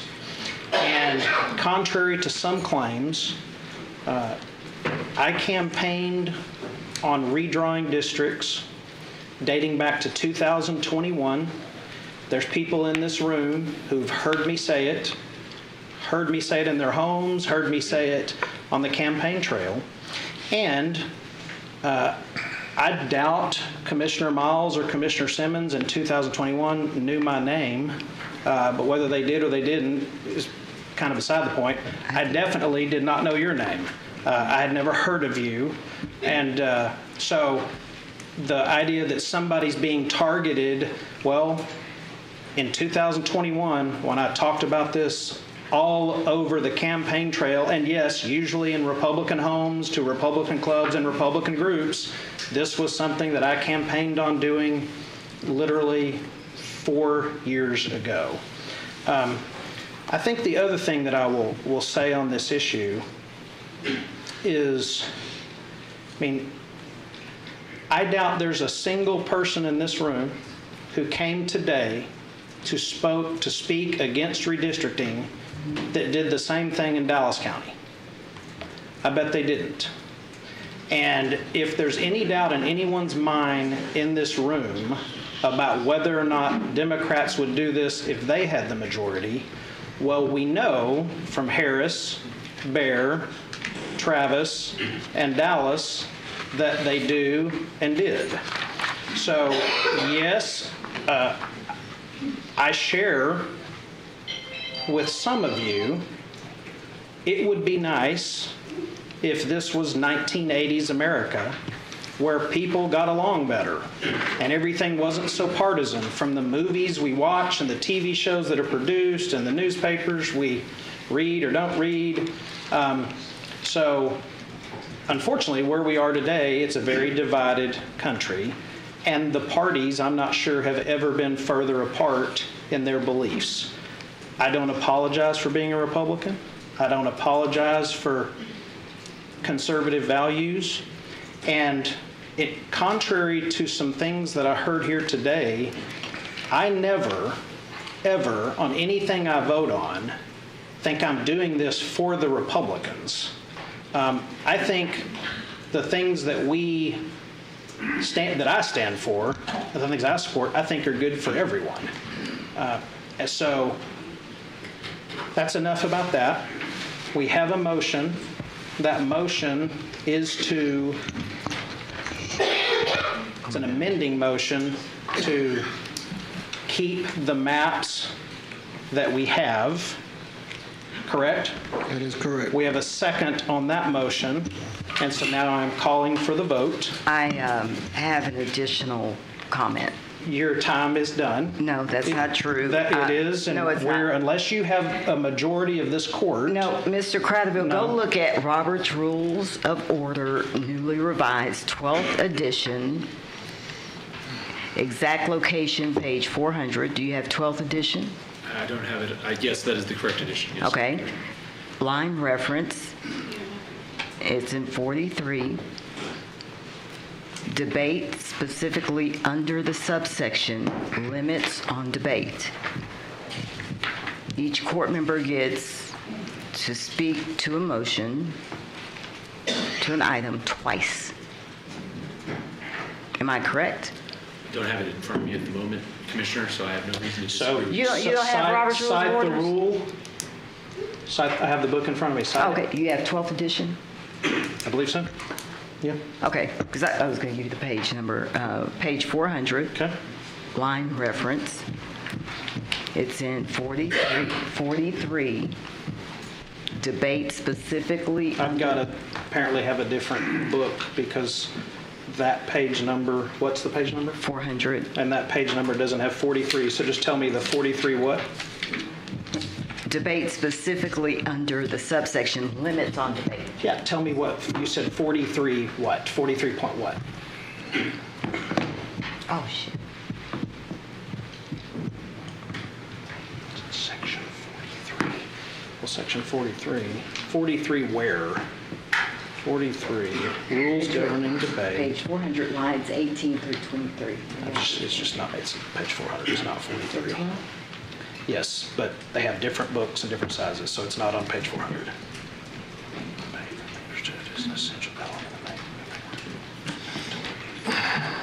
So no member can speak more than twice to the same question on the same day, or so we can process this motion. I'll speak to the next motion. Okay. So at this point, we have Commissioner Miles' motion to keep the maps we have. I mean, it's not exactly how you said it, but that's what you're saying, correct? That is correct. And you agree that that's what you're saying in your second? Yes. Yes, okay. So now we will cast our votes. Everybody get your votes in. All right, are all votes in? Okay. All right, so that motion fails 2-3. Okay. All right, now we have a motion before us that is to adopt map 7 as presented on the website. We have a second on that motion. Point of order. Now, yes? I have another motion, another amendment. Okay. Because we just got maps 6 and 7. We really haven't had a whole lot of time to review them. What is your point of order? My point of order is to postpone consideration of the proposed map to a future meeting to allow for adequate review and public input. Second. Your motion is to postpone consideration of redistricting today until a future meeting? Yeah, map 7, the one that was in the original. Okay, well, restate your motion. I move to postpone the consideration of map number 7 to a future meeting date to allow for adequate review and public input. So when you have a motion on the floor to adopt 7, can you then have an amending motion to postpone 7? Well, I wouldn't refer to this as an amendment to the motion, but Okay. it is a legitimate motion to postpone to a future date of an uncertain time. After the motion is made. Correct. It does take precedence over the main motion, so Okay. the motion to postpone should be taken out first. Okay, so we have a motion to postpone consideration of map 7, and we have a second. Okay, discussion. We haven't had ample time to review map 7. We just got in. I don't even know the date that we got it in, but it hadn't even been a week since we got it in. And I haven't had time to review map 7 to see how my precinct will be impacted by map 7. I haven't been able to talk to my constituents about map 7 and the ramifications of map 7 or anything. I haven't been able to get any public input on map 7. So with that in mind, I think it's just fair to give people an opportunity to review it and get a good understanding of what it is and how it will impact us, and the community members an opportunity to do the same. Okay. Anyone else like to speak on this item? Map 7. Okay, hang on. I will recognize who the speakers are. So you may go. Map 7 was not available at the public hearings. If Pilf were in here, I'd ask him, or ask my staff, when did we get map 7? Friday? Something like that? Wait, Thursday? I don't know. In addition to that, there were 9 maps from the public. When were those considered? Were they incorporated into map 7 and 6? And how do we know that? Where are those people from PILF? So I second the motion. How are we voting on map 7? We have no data on it. Does anyone else wish to be recognized? Okay. All right, we have a motion and a second to postpone, I guess, the adoption of map 7. Correct. Okay. All right. Please cast your votes. Everybody in? All right, so that fails 2-3. All right, now before us is a motion to adopt map 7 and a second to adopt map 7. Discussion. Who would like to be recognized? I would, Commissioner Miles. In my lay opinion, given all the facts and circumstances, based upon the comments of the decision makers, how the process was conducted, and the timing of the decision, it appears that race discrimination against blacks, Hispanics, and other racial minorities in Tarrant County was a substantial factor in the decision to redistrict mid-decade and to adopt this map we're about to vote on. It really brings me deep pain to see where we have ended up in the county that I love. And to my colleague, Commissioner Ramirez, when you referenced there was no feedback from myself or Commissioner Simmons with this process, our feedback was we thought that the map that are already in place were sufficient until redistricting happens in 2030. In regards to we didn't communicate, you have my number. Every member on this court has my number. And if they wanted to hear from me or wanted to talk to me about the maps that were presented and any issues or concerns that I had, you could have called me at any time. And I would have welcomed that phone call and just had discussion with you and shared my views and my opinions. But that did not happen for whatever reason. So this is racial gerrymandering.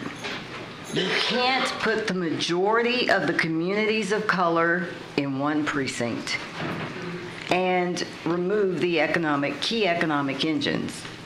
So you're taking the stadiums out of Precinct 2, AT&T, Globe Life, Texas Live, taking downtown Fort Worth out of Precinct 1, leaving it with rooftops. I mean, this is racist. It's racial gerrymandering. It's intentional discrimination. We did participate with PILF. sent email. They said they were coming to the public hearing in Precinct 2 and decided not to. We participated just because we didn't choose a map or add lines, because no lines needed to be moved or altered. We did participate, and now we are voting on 2 maps that have not even been, 6 and 7, that haven't even been through a single process. And calling it partisan does not change what it is and its impact. It's discrimination, pure and simple.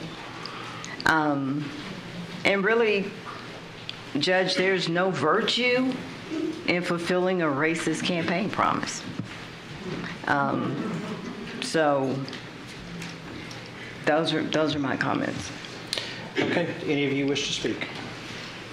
All right, so we have a motion to adopt map 7 as placed on the Tarrant County website. We have a second to adopt map 7. Please cast your votes. Are all votes in? All right, it passes 3-2. We are now going to recess until 3:30 p.m. It's 3:47. Not 3:30.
sound bite for my base, you know? Yeah. Try to read it as much as I can. Okay. A lot of it's not good. I'll keep those for you. All right, what are we on?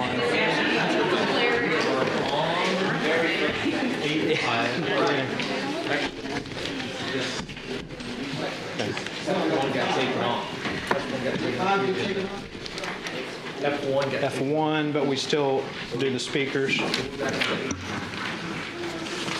We still do speakers.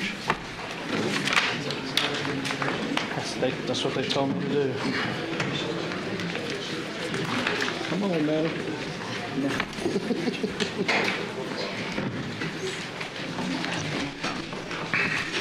Okay. All right, the next item actually on the agenda posted is F1. F1 has been removed from the agenda, but we're going to call the speakers up who signed up to speak for it. It now reverts back to 3 minutes. So first up is Julie Griffin.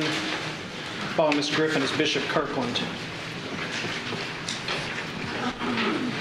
Remember, for all speakers, please stick to this item. This is about the litigation of Anthony Johnson Jr. And I wish we were lifting his name as a banner for life, for justice. Instead of week after week on the agenda, his name appears as yet another payment to his attackers. This continuous litigation is not producing right results. So far, by KERA's count, it is $4.3 million and counting. And the other side of the ledger, $0 for preventing deaths at the jail. Is it going to be this death spiral pattern, death, lawsuit, death, lawsuit, death, lawsuit, enabled by a majority of commissioners forever? And this is connected to racial gerrymandering. How? Well, what goes hand in hand is that by my count, going back through 2018, Tarrant County jail deaths of black persons are 42% of the total jail deaths, while the percent of black persons in Tarrant County is 19%. It stands to reason black persons overrepresented in the death count at the jail and underrepresented in voting on the new maps. The one commissioner who stands up in protest of jail deaths and seeks to know the causes and to craft solutions is the standalone black woman, Commissioner Elisa Simmons. She is the one that must be drummed out. That message is clear to the community. Sit down and be quiet about our jail and our sheriff. To the majority of this court, conservative means do nothing about the jail deaths. What about something? Get the jail and JPS and MHMR to integrate their operations with the common goal of life and safety and health first. Get high-quality training in mental illness conditions and responses for jailers and all staff. Get those with mental illness or IDD out of the jail and into treatment. Radically increase the number of those referred to the Mental Health Jail Diversion Center. Won't these solutions help prevent deaths at the jail?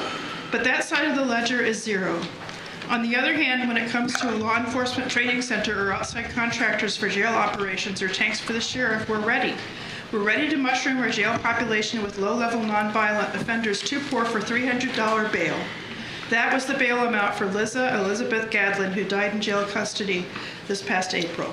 And evidently, we're getting ready to house immigrants for ICE who've not committed any criminal offense in Tarrant County. These are so-called conservative values, not the Marine values of Anthony Johnson: honor, courage, commitment.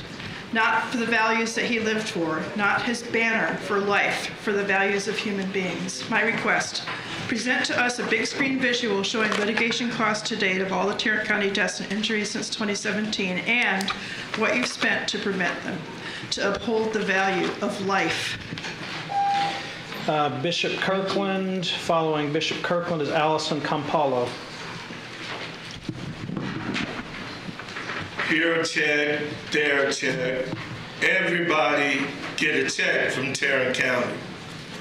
Every truth that you people have worked so hard to bury is going to rise again. As a citizen, as a taxpayer, I am interested in how much money have we paid already to conceal a lie, a bad sheriff, bad jailers. I'm curious, what's the tab now?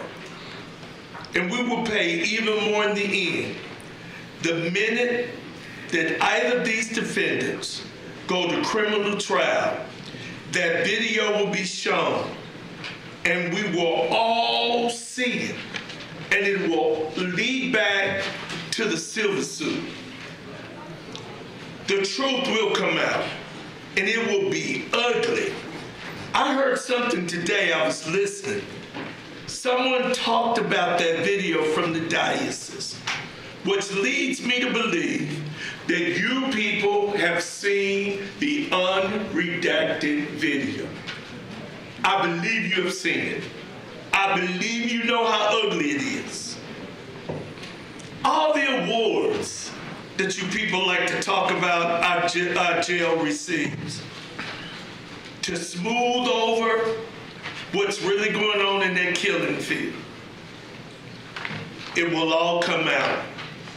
All the money that we paid to all of these lawyers should have been diverted to the Johnson family for the murder, not the killing, the murder of Anthony Johnson. When will we stop defending white men and white lies with our green money for the murder of a black man, a veteran, a Marine, somebody's son, somebody's brother, my brother in arms? Just keep writing checks to lawyers. Keep making payments. And contrary to what's been said today on the dais, we will fight and we will win. We'll be the landmark case. Ms. Campolo and then Joe Palmer.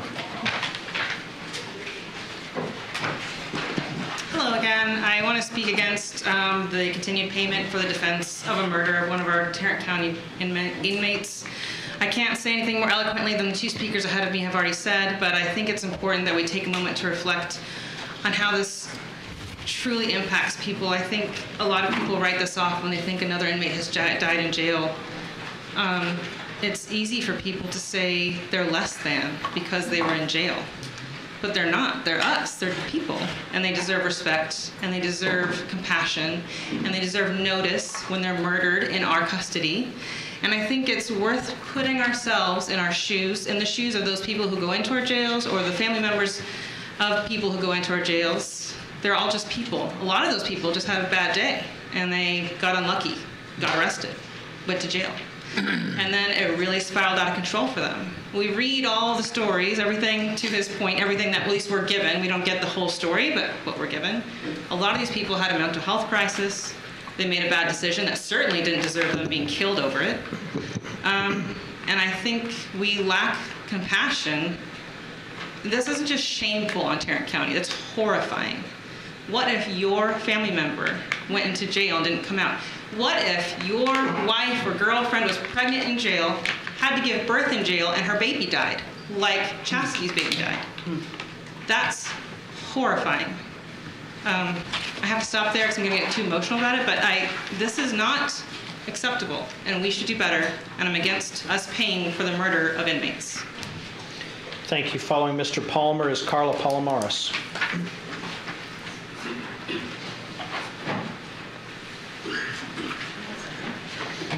Joe Palmer, Precinct 1, longtime Republican voter, and will continue to do so. I'm here to ask you to cease paying money to the law firm to defend in this case. I agree with the good bishop's suggestion. I would at least make an attempt to go to the Johnson family and say, we can't bring him back. There's nothing good that's going to come out of this. What is an amount, right? You could argue I'm legally illiterate. Maybe that's not something that lawyers recommend, but make some kind of an attempt along those lines.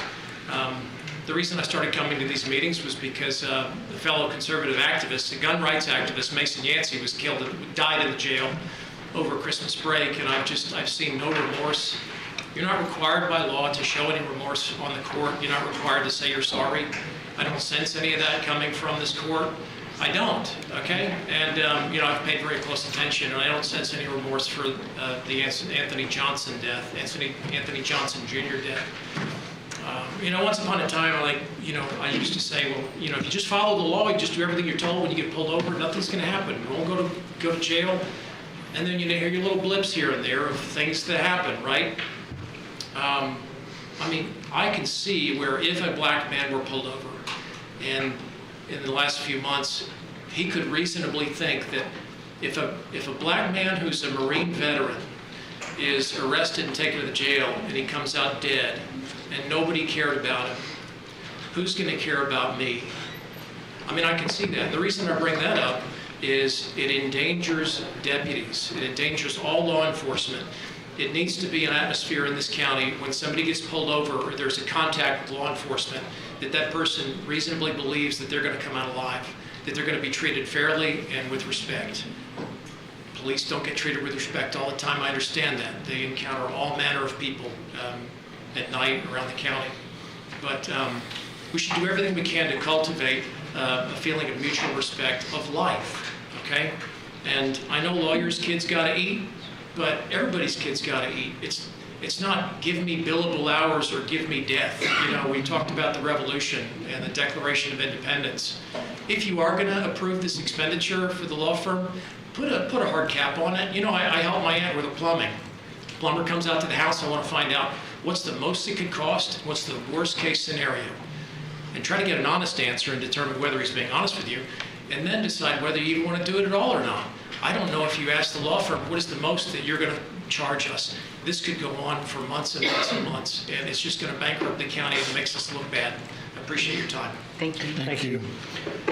Following Ms. Palomares, we have Katie Starnes.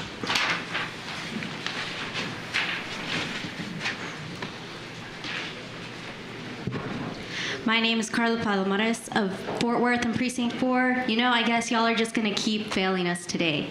I'm speaking specifically to you, Tim, Matt, Manny. We've yet another request for additional funding of representation in a lawsuit that is the direct consequence of Sheriff Wayborn's horrible leadership and y'all being completely unwilling to accept responsibility for being complicit in that murder and all the murders that have happened since April 21st, 2024. Where is Sheriff Wayborn? He's not shown his face here in months, yet we are here being asked for more money to defend his murderous ex-staff members. Where is the justice for Anthony Johnson Jr.'s family? Y'all put so much effort into just hijacking our 2026 commissioners elections, but y'all don't draw the line at racism, and you certainly don't draw the line at murder. Release the full video of the murder of Anthony Johnson Jr. now and fire Bill Wayborn. Bring forward everyone that was involved that day from the jail, JPS, MHMR, and stop defending murders with our tax dollars. Thank you. Katie Starnes.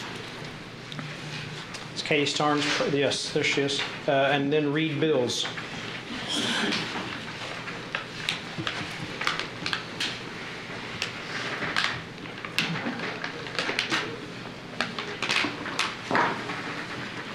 Hello, my name is Katie Starnes, and I just want to point out that Anthony Johnson Jr.'s family has said that he was experiencing a mental health crisis, and he was put in Tarrant County Jail. And honestly, we need to have a better way to help people when they're having a mental health crisis in the first place. And going through a mental health crisis isn't a reason to be murdered. His death was ruled a homicide, and it was a horrific and gruesome death against a black man experiencing a mental health crisis. In an era where we're rooting out waste, fraud, and abuse, I can only think of one more thing, that would be more wasteful than this, and I'm not going to mention it. And, we need to hold these officers that were involved in his death accountable. Thank you. Thank you. Reed Bills.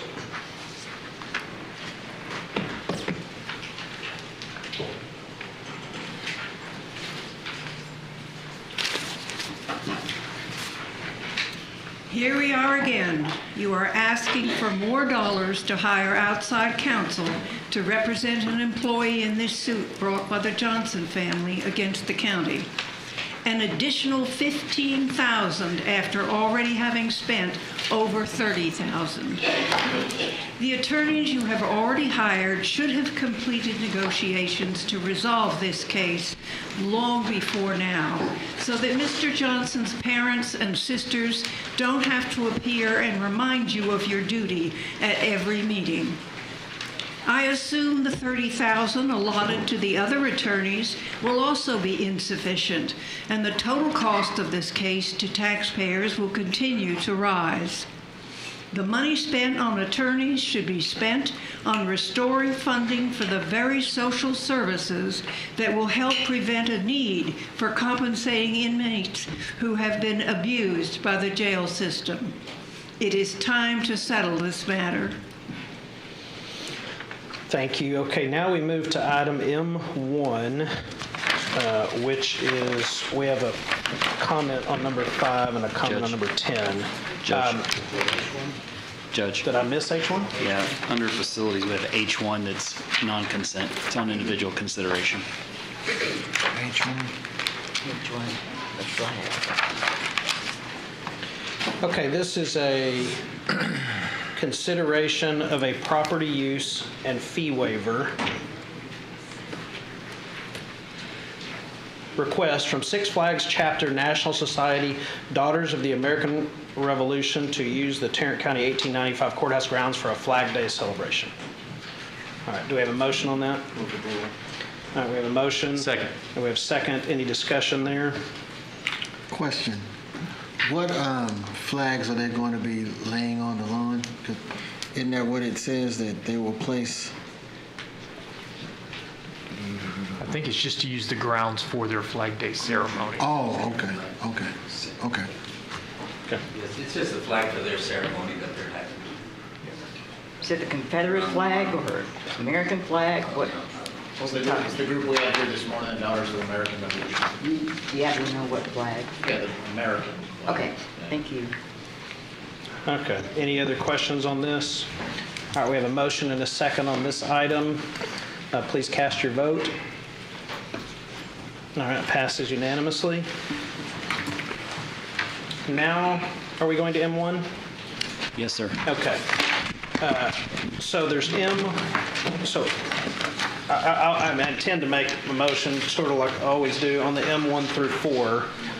So take a look at it. But before I do, I would like to ask our staff from this point forward, when there is a purchasing item on the agenda or anything related to the RF permission to issue RFPs or RFQs, I would like not just a line where it says it's on an as-needed basis. I want to know, at least for the last couple of years, how much we have spent on it. Does that make sense? It does. I actually say I thought we typically did that, but if there's a specific one you're referencing that I missed. I've seen it missed several times. Okay. So I'd like to see it moving forward where there's at least some historical context. Understood. Okay. With that, I will move to adopt M1 through 4. Second. All right, we have a motion and a second on that item. Any discussion there? All right, please cast your vote. Judge, you have some public commenters on these items? I don't believe I have any public comment on M1 through 4. Well, one, I'm sorry. All right. So, all right. Motion second, everybody cast your vote. All right, passes unanimously. Brings us to M5, where we do have a public commenter. Annual contract for pistols, countywide through various vendors. I'll make a motion to approve. Second. I have a motion and a second. Any discussion before the speaker? I have a question. Oh, you're here. Is this just want to make sure, this is to purchase pistols for the deputies, the sidearms, right? Yes. Is this our first time under the policy to make the purchase? No, this is our second time. Second? bidding This is, it was time to rebid, so this is a new bid for pistols. but it is similar to the previous bid that's about to expire. Okay, when did we approve that policy, which I 100% support? Because I could never believe we didn't have. They were using their personal sidearms. Is that not crazy? I mean. Commissioner, we believe, recollection, it was around March that we approved that policy. So we're triple checking that. This March? Yes, ma'am. And so this is the second time to purchase, correct? Yeah, so I think, correct me if I'm wrong, we put a bid out the first time, but the policy had not been approved by the court. That bid basically was expiring and we still hadn't approved any policy, so we withheld actually making the procurement. Now that the policy's been purchased, it's time to renew the bid. So now renewing the bid since the policy's been passed and making it available for purchase. Did I get that right, Melissa? Yeah, that's And you're correct. purchasing We've pistols been for the- delaying the new bid until the policy was approved. Commissioner Merritt, interpret for me. Have they purchased pistols with the sidearms? No. Okay. No. This is the first time? Correct. Okay. Second bid, but first time we're actually making purchases. Okay, good. So they'll be getting their Yes, ma'am. county-issued Yes, ma'am. sidearms. All right, thank you. And another question, and this was on the agenda last week, and we did the grouping, and I had questions about it, but how are we disposing, well, heck, they've been using their personal sidearms. Never mind. Last week, we voted to dispose. I believe that was leg irons that we Leg disposed irons. of. Yes, Thank ma'am. you. Okay, thank you. Okay, if there are no other questions, we have a motion, a second. We have one speaker, Julie Griffin. Actually, I'm signed up to speak on Not M5. Who did I miss? Who did I miss? Dorian Geiger. Where did that go? There it is, right there. Miss Geiger. I understand that this item has to do with the purchase of new guns. I would just like to ask if some point the commissioners would consider setting a policy that when you have guns that you're retiring from your county arsenal or whatever, that those guns be destroyed instead of sold. I know in the past there's been I don't know if it was the county or Fort Worth PD, but they had a huge gun buyback program, took all these guns in, and instead of destroying them, they held them about a year or two, and then they sold them. Well, that just means guns back out on the street again. And I've even heard of, in one situation where guns were turned over to another police department way south of here, and they turned around and auctioned them off. The point is getting guns off the street, and I hope if you all are buying new guns, you will look at what happens with any guns that you're ready to decommission or not use, and make sure that they're destroyed. Thank you. All right, we have a motion and a second on item M5. Any further discussion? All right, please cast your vote. Passes unanimously. Next, we go to item M6, purchase of network infrastructure replacement in IT. I'll move to approve. Second. We have a motion and a second. Any discussion there? All right, please cast your vote. Passes unanimously. Item 7, annual contract for compensation study services. I'll move to reject all proposals as recommended. Second. We have a motion and a second. Any discussion on that one? Okay, yes. Just a second. So is Miss Roxy here? Yes.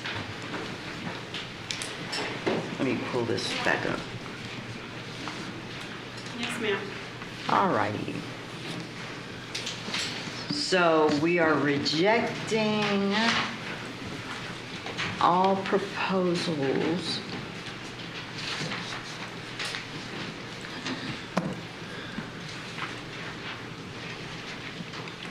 for the compensation study. Yes, ma'am. Because you're going to do it in-house. Yes, ma'am. Refresh my memory, and Melissa might have to do it since you're kind of new, but you may know by now. We were doing compensation studies how often? Annually, right? Annually. Which in my opinion was too frequently. Right, and the court asked us to switch to every other year. So we did not do it last year. Okay. So you're saying, Roxy, don't use a vendor to conduct the compensation studies. That your staff will take this on internally. Yes, and we will do that by the purchase of a compensation tool, a database where we will have access to real-time data in the public sector. Okay, that was my confusion. Because I was talking to my staff, and I said, well, she's still bringing in a vendor, and then somebody said, no, she's purchasing software. That's right.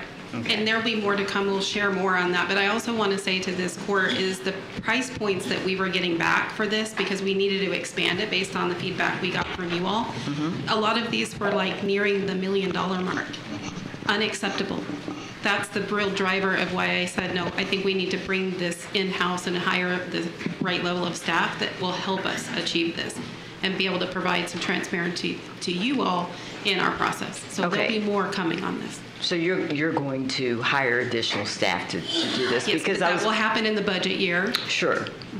Yeah, because I was going to say, well, you might want to use a vendor because you're going to overwhelm your existing staff, but you're talking about hiring. Agreed. And we have brought in some temporary staff that I hopefully will bring on full-time with the budget year. So we're in motion right now on this project. Okay. All right. Keep us updated. I will. Thank you. All right, any other comments or questions on M7? All right, please cast your vote. Passes unanimously. Now we go to M8, irrigation replacement at Precinct 1 Road and Bridge Maintenance Facility. I'll move to reject all bids and rebid with revised specifications. Second. We have a motion and a second. Any discussion on that one? All right, please cast your vote. It passes unanimously. Annual contract for inmate uniform, Sheriff's Office. I'm on a roll. I'll make a motion to reject all bids and rebid with revised specifications. Second. We have a motion and a second. Any discussion on that one? All right, please cast your vote there. And now item 10, permission to take bids and RFPs. Anybody have a motion? I move for approval. Second. We have a motion to approve. We have a second. Any questions on those items? All right, seeing none, please cast your vote. Oh, we have speakers. Yes. Man, I'm just all over the place here. Julie Griffin and Nan Terry. But I like that. Yeah, that's a good way to do it. That'll catch my attention. Yeah. Hello. First, I'm not here to oppose the funding for this technology for the medical examiner's office. I'm all for improvements in performance at the medical examiner's office.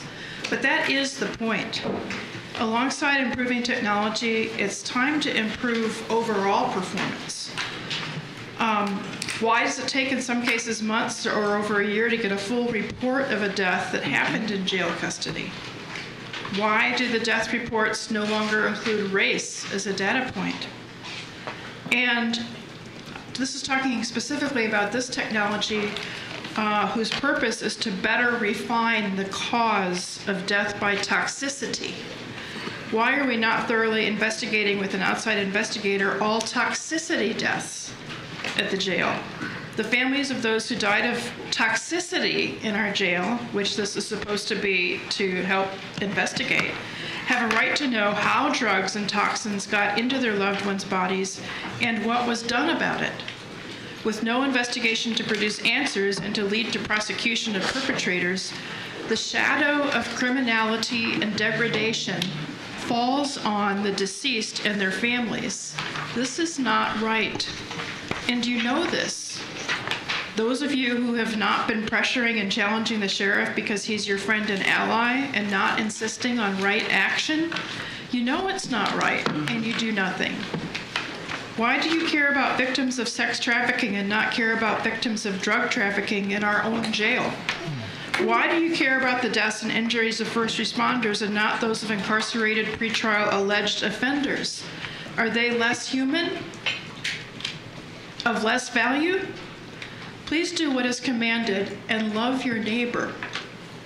At a minimum, insist on accountability from the sheriff and the medical examiner for your electorate. Thank you. Thank you, Ms. Terry. Thank you. Thank you. I also support the expenditure of the funds to purchase the equipment. Anything we can do to speed up the process is money well spent. I'm curious, who actually requested this new machine? The last time I spoke about the medical examiners was back in March, because this court voted to approve taking Hood County's autopsies and doing them in Tarrant County. And my comment was there were no final autopsy reports for any of the custodial deaths from 2024. And that was my comment back in March when you voted on that. But so I'm curious, is anyone tracking the court, is anyone on the court tracking the time that these reports take? Because now, when you log on to the ME's office for the autopsy report, it doesn't tell you if the final report is ready. That's taken out completely. So are you now wanting someone like me who checks periodically, because people call me with crazy ideas, or not crazy ideas, but just want information, and I pull up the autopsy report. But now there's no way to tell from the public if the autopsy report is final, so we're gonna bother Mr. Craddock and his company to do open records request every time I want to know if the autopsy report is completed? Because that was in the database from the ME's office in March when I last looked for this court when I spoke, and now it's not there. So it sounds like we're going backwards. Instead of being more transparent and having information for the public, we're having less. Is that really what this court's trying to do? I mean, maybe you're just trying to fix the problems with the database, but not showing the reports are final or not final, to me, is an important thing that you should want your constituents to have access to, instead of bothering Mr. Craddock and asking him all the time. That's fine. How did we get there? What happened? Why can't we go back to the database before that showed more information?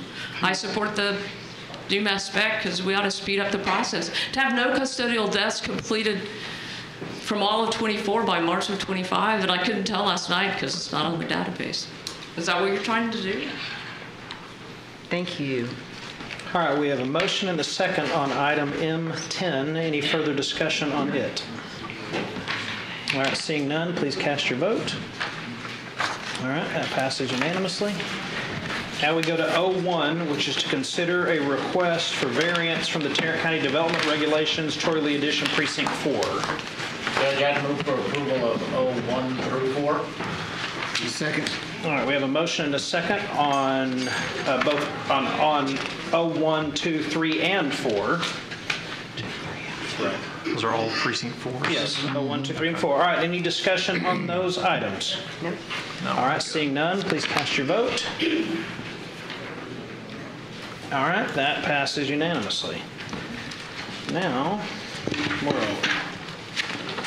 Now we go to Q1. Do we have any board or commission appointments? Go ahead. Well, we have a race to the microphone.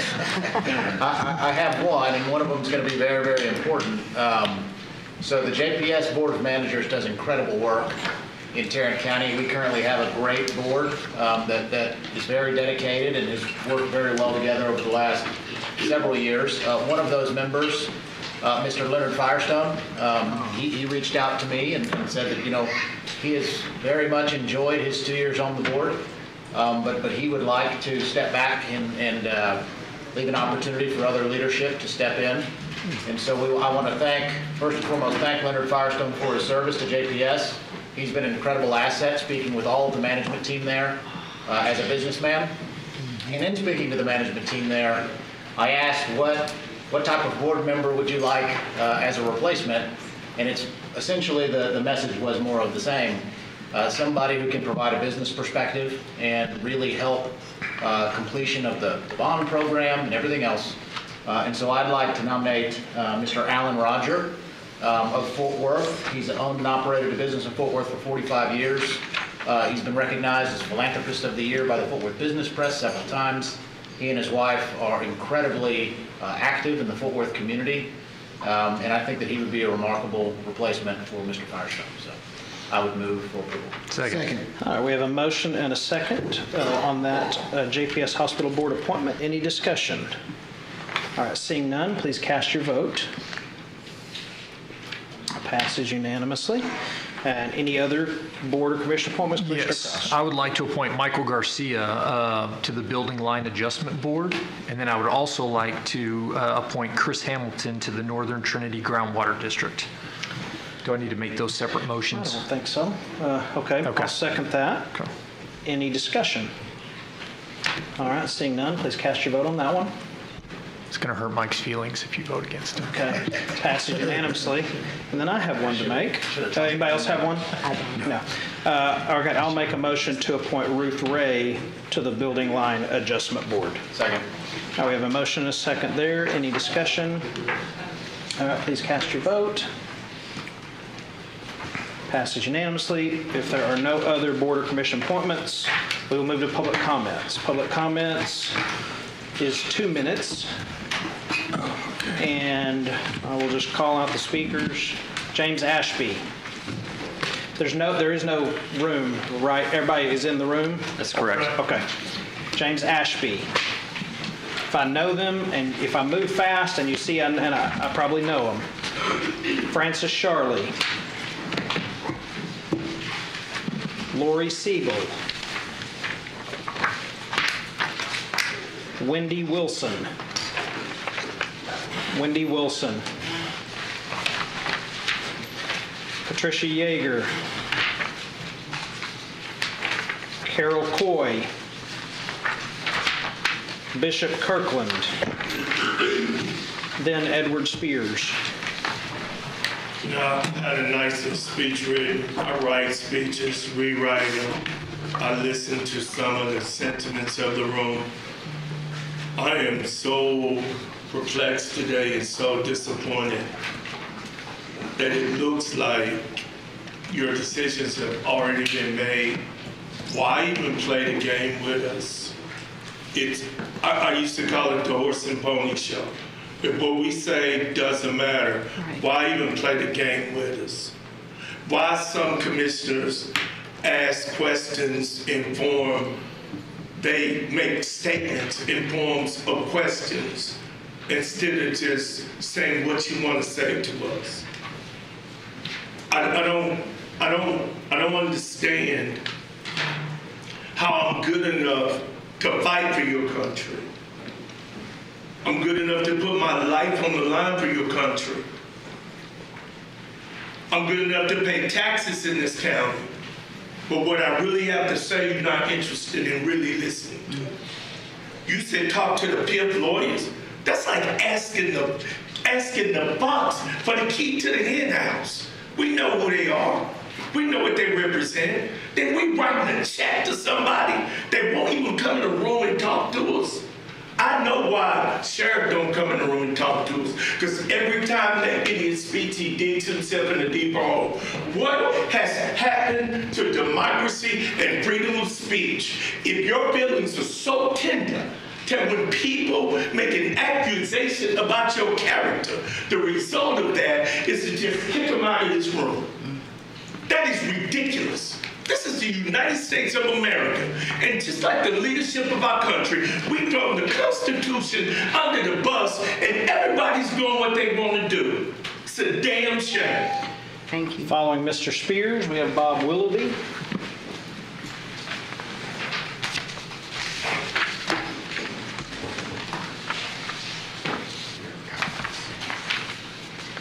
To the members of the Tarrant County Commissioners Court, I am again pleading from a Christian perspective to those that proclaim Christ, that we need to turn from this unchristlike behavior of partisan politics for the sake of preserving your own power. God has allowed you to be elected to give you a chance to serve his people, not subjugate them. I've come to caution you that your actions are not new. There's biblical history. I know my friend Mr. Krause loves history. There's biblical history that speaks to what is happening here. There was a group of powerful men that were choosing to keep power at any cost, and they used their power to surpass and supplement what was best for the people. That group of power-hungry zealots was known as the Sanhedrin. And the result of their failed attempt to maintain power through legal maneuvering was the birth of a movement that would ultimately remove them from power forever. They had the temporary victory of the crucifixion by law, but it gave rise to the resurrection and the birth of a movement called Christianity that changed the world. You may have the same temporary victory today with the legal maneuvering, but understand your actions have given rise to a movement that will dwarf you, unseat you, and wrench the power you have schemed to take away from you. The really sad part for me is that you claim to be Christians. You put stone monuments before the building with words that you won't allow to soften the stoniness of your heart. I pray not only for this county, but I pray for you. I pray that your conscience has not been completely seared and that you've not completely lost to a reprobate mind demanding power seized at any cost. I pray that along the way you will repent and that God will have more mercy on you than you've had on us. Thanks, sir. Thank you. Bob Willoughby, present. All right, Tracy Welterlin. So Tracy Welterlin, present. Gerardo Villegas. Gerardo Villegas. Chris Dobson. Dr. Valencia Edner. Following Dr. Edner is Jimmy Blackwell, who is not here. Then Terry Roach. Commissioners, Judge, I hope you chose to notice today that every young person who spoke here voiced vehement opposition to your choice, to your bullied racist choice. And this travesty of policy and fiduciary irresponsibility will be theirs to inherit, and it will be your fault. That's shameful. Mr. Ramirez, the bamboozlement you have allowed yourself to embrace has been nothing short of masterful manipulation, and you have swallowed the lies hook, line, and sinker. Make no mistake, when this is all over, you will be the fall guy, the expendable pawn in a fabricated bromance built on political convenience, not loyalty. And then finally, Judge, you have said things that things have changed and that it's not the 80s. But what do you say? Do you have the integrity to stand on right or just selfish agenda? You're shamefully patronizing and condescending. You mentioned that you ran with redistricting intent, and was that racist? In the beginning, you have been successful today with a supremacy agenda, power that disregards the voice of the people, and it is corrupt. And absolute power is still corrupt, absolutely. But please know this, ultimate power and retribution belongs to God. What will it mean to have gained this whole MAGA world and still lose your soul? Terry Roach. Is Terry Roach present? Philip Johnson Jr. Is Philip Johnson Jr. present? Allison Campolo. Following Ms. Campolo is Joe Palmer. It just keeps showing up in the same order. That's funny. Okay, so just to recap kind of on the day, I want to comment on the fact that these meetings are at 10 a.m. on a Tuesday. I think I represent a lot of the people that showed up today in terms of I work full-time to pay taxes and raise my kids. I have 3 kids between the ages of 1 and 4. I have ailing parents who need care all the time. I have friends and community members who I need to reach out to and take care of as well. And I'm sure that's true for everybody who came here. Despite this, by my count, we had 119 people speak in opposition of this redistricting plan and 40 speak for it. And I think the fact that this number of people turned out at 10 a.m. on a Tuesday, which is wildly inconvenient for the public, really speaks to how important this is to the community. I think this speaks not only to how important it is, but to how factual it is. I know, Commissioner Krause, you're my commissioner. You are super smart, and I'm not a lawyer. You had great rebuttals on fine details. That's true. But the bigger detail is that this is an illegal racial gerrymander based on at least 3 different independent analyses, which are not partisan and don't care about Tarrant County, whether it goes red or blue. But they are staffed with lawyers and mathematicians and statisticians and cartographers, and have also said the same thing. And I do believe you when you say this won't be litigated the way we want, because I'm sure it won't be litigated in time for us to vote on the 2026 election. I'm sure it'll be way past that. But I think it's important that we recognize that just getting mired in the minutia and the details is disingenuous, because the greater, bigger picture is more important. And I also want to use my remaining 15 seconds to just re-comment. This is inconvenient, and if you want to engage your public, I would request that you follow suit with the city of Fort Worth and many other cities and make this at a more convenient time for the public to engage with our elected representatives. Thank you. Thank you. Thanks for being here. Following Mr. Palmer, we have Amy Bay. Then we have Carla Palomares. Thank you. First, I'd like to ask for body cams for sheriff deputies. We're in the budget cycle. I would like for that money to be found. I was really surprised to find out that they don't wear body cameras right now. The American Revolution, one of my favorite quotes is from Thomas Jefferson. Upon the altar of God, I have sworn eternal hostility toward every form of tyranny over the mind of man. And the thing I love most about that is he says over the mind of man.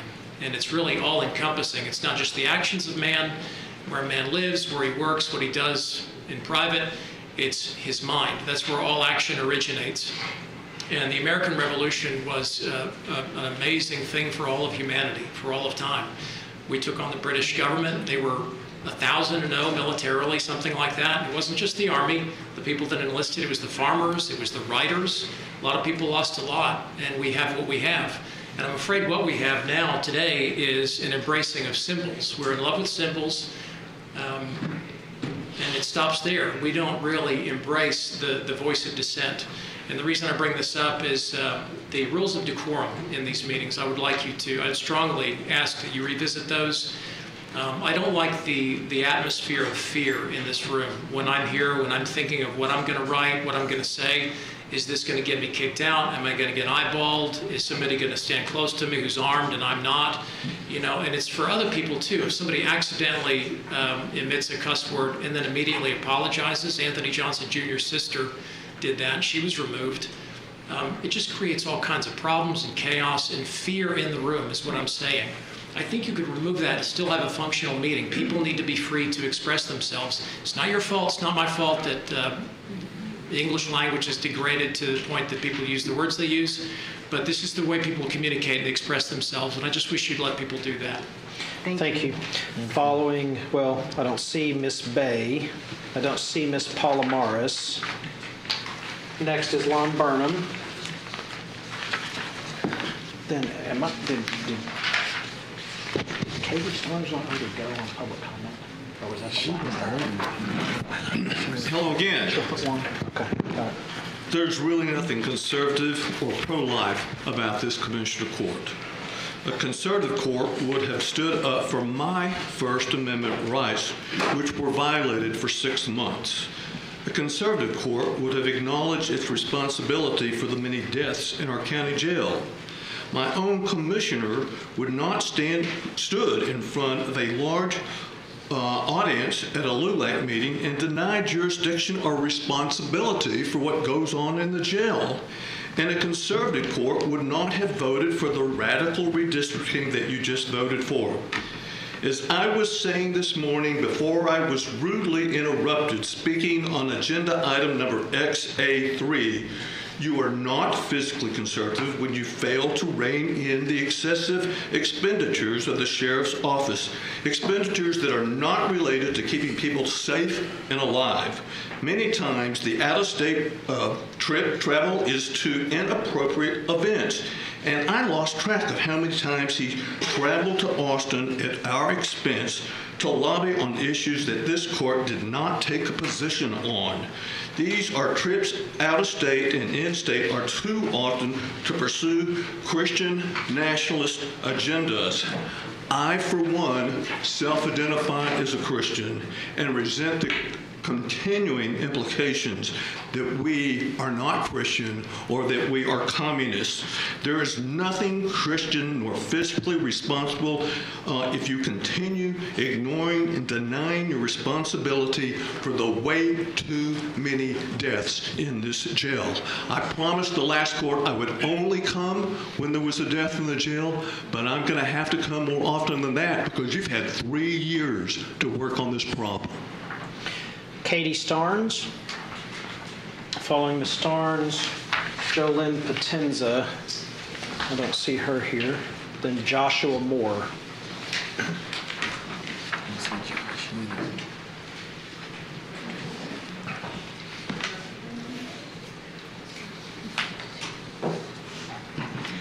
As a concerned citizen, I believe that Tarrant County should not be withholding records regarding Kimberly Phillips' death from her daughter. Her death was a result of cruel and unusual punishment and the culture of cruelty that is enforced upon people who are accused of a crime at Tarrant County Jail. Her death was ruled by the medical examiner of being caused by dehydration and malnutrition, which is deeply horrifying. And as you know, with my history and my incarceration in the past, it does really hit home because I have a lot of food allergies and I have also not had my dietary needs accommodated and I lost a lot of weight. And then Liza Elizabeth Gadlin dies in custody just this last April at only 57 years old. Although we don't know the cause of her death yet, this is now 71 lives that have been lost since 2017 after Sheriff Wayborn took office. How many more people have to die for you to actually do something that will help put a stop to preventable deaths? We need Tarrant County to release the reason why this unfortunate soul was taken to the hospital and why she died there after being incarcerated. There is an unremarkable pattern of records being withheld, tapes not being released when they should be, like the one of Anthony Johnson Jr.'s death. Sheriff Wayborn is causing taxpayers lots of money and causing the stain to darken on this county. He's got to go. Thank you. Thank you. Joshua Moore. Stacy Mello is not here. Renee Thomas is not here. Charles Bills. Following Mr. Bills is Donna Collins.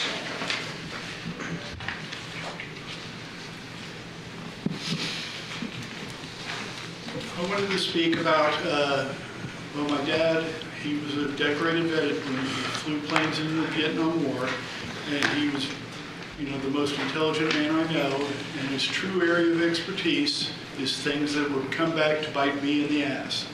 And he would always let me know whether I asked or not, and if he was around today, he would probably would say something about the court's behavior today and how it has been. Basically, since Republicans have been in power, the only Republican I've seen that has had something, basically seen consequences for his incompetence is David Williams, who was a sheriff that was so outrageously incompetent that he got primaried. And that was probably 30 years ago. Now, it's basically still at a point, at some point, I would hope that what your actions will come back and you will get voted out, but it's still a matter of, it's our job as Democrats or independents who want to change, that we're going to have to do it ourselves and actually come to the polls and vote. Donna Collins. It's Donna Collins here. Melinda Akowski. Gail Smith. Paul Siegel. Rachel Siegel, Karen Wiseman. All right, that was everybody that signed up for public comments. Now we have announcements and comments from the court members. Any announcements or comments? Can I just say one? You can make an announcement or comment. Announcement or comment. Redistricting, regardless of which side you're on, the county administration office did a ton of work on all the public hearings, on making sure everything went well. So I want to thank Chandler and Tom and Candace and Megan and all the others who did a great job, I thought, facilitating all those meetings. I know it was a lot of long hours, so appreciate you guys. Y'all did a great job. And then I forgot to mention the transportation summit that's coming up next week at the Hearst Conference Center, June 12th. Would love to have every one of you there. We're going to be talking about transportation, what it looks like for the World Cup coming to the region and all those things, but it's going to be good. And we've got several great folks coming in, and we'd love to have you there June 12th at the Hearst Conference Center next week, and would love to have you. I don't have anything. I do. I just want to express my sincere appreciation to members of this community, our constituents that have paid attention to this redistricting effort, that have done the research, drew their own maps, contacted my office, contacted all of our offices. I've tried to be extremely responsive. My staff, I'd like to thank them. They have been wonderful in working with the community. But my staff and most certainly the constituents, thank you all for still sitting here, and all of your interest in, because I preach all the time about quit paying attention to what's happening in DC and pay attention to what's happening in your own footprint. And so that's what you have been doing with this redistricting nonsense, and I appreciate it. All right, I don't think we have any other comments. There's no closed session, so we are now officially adjourned.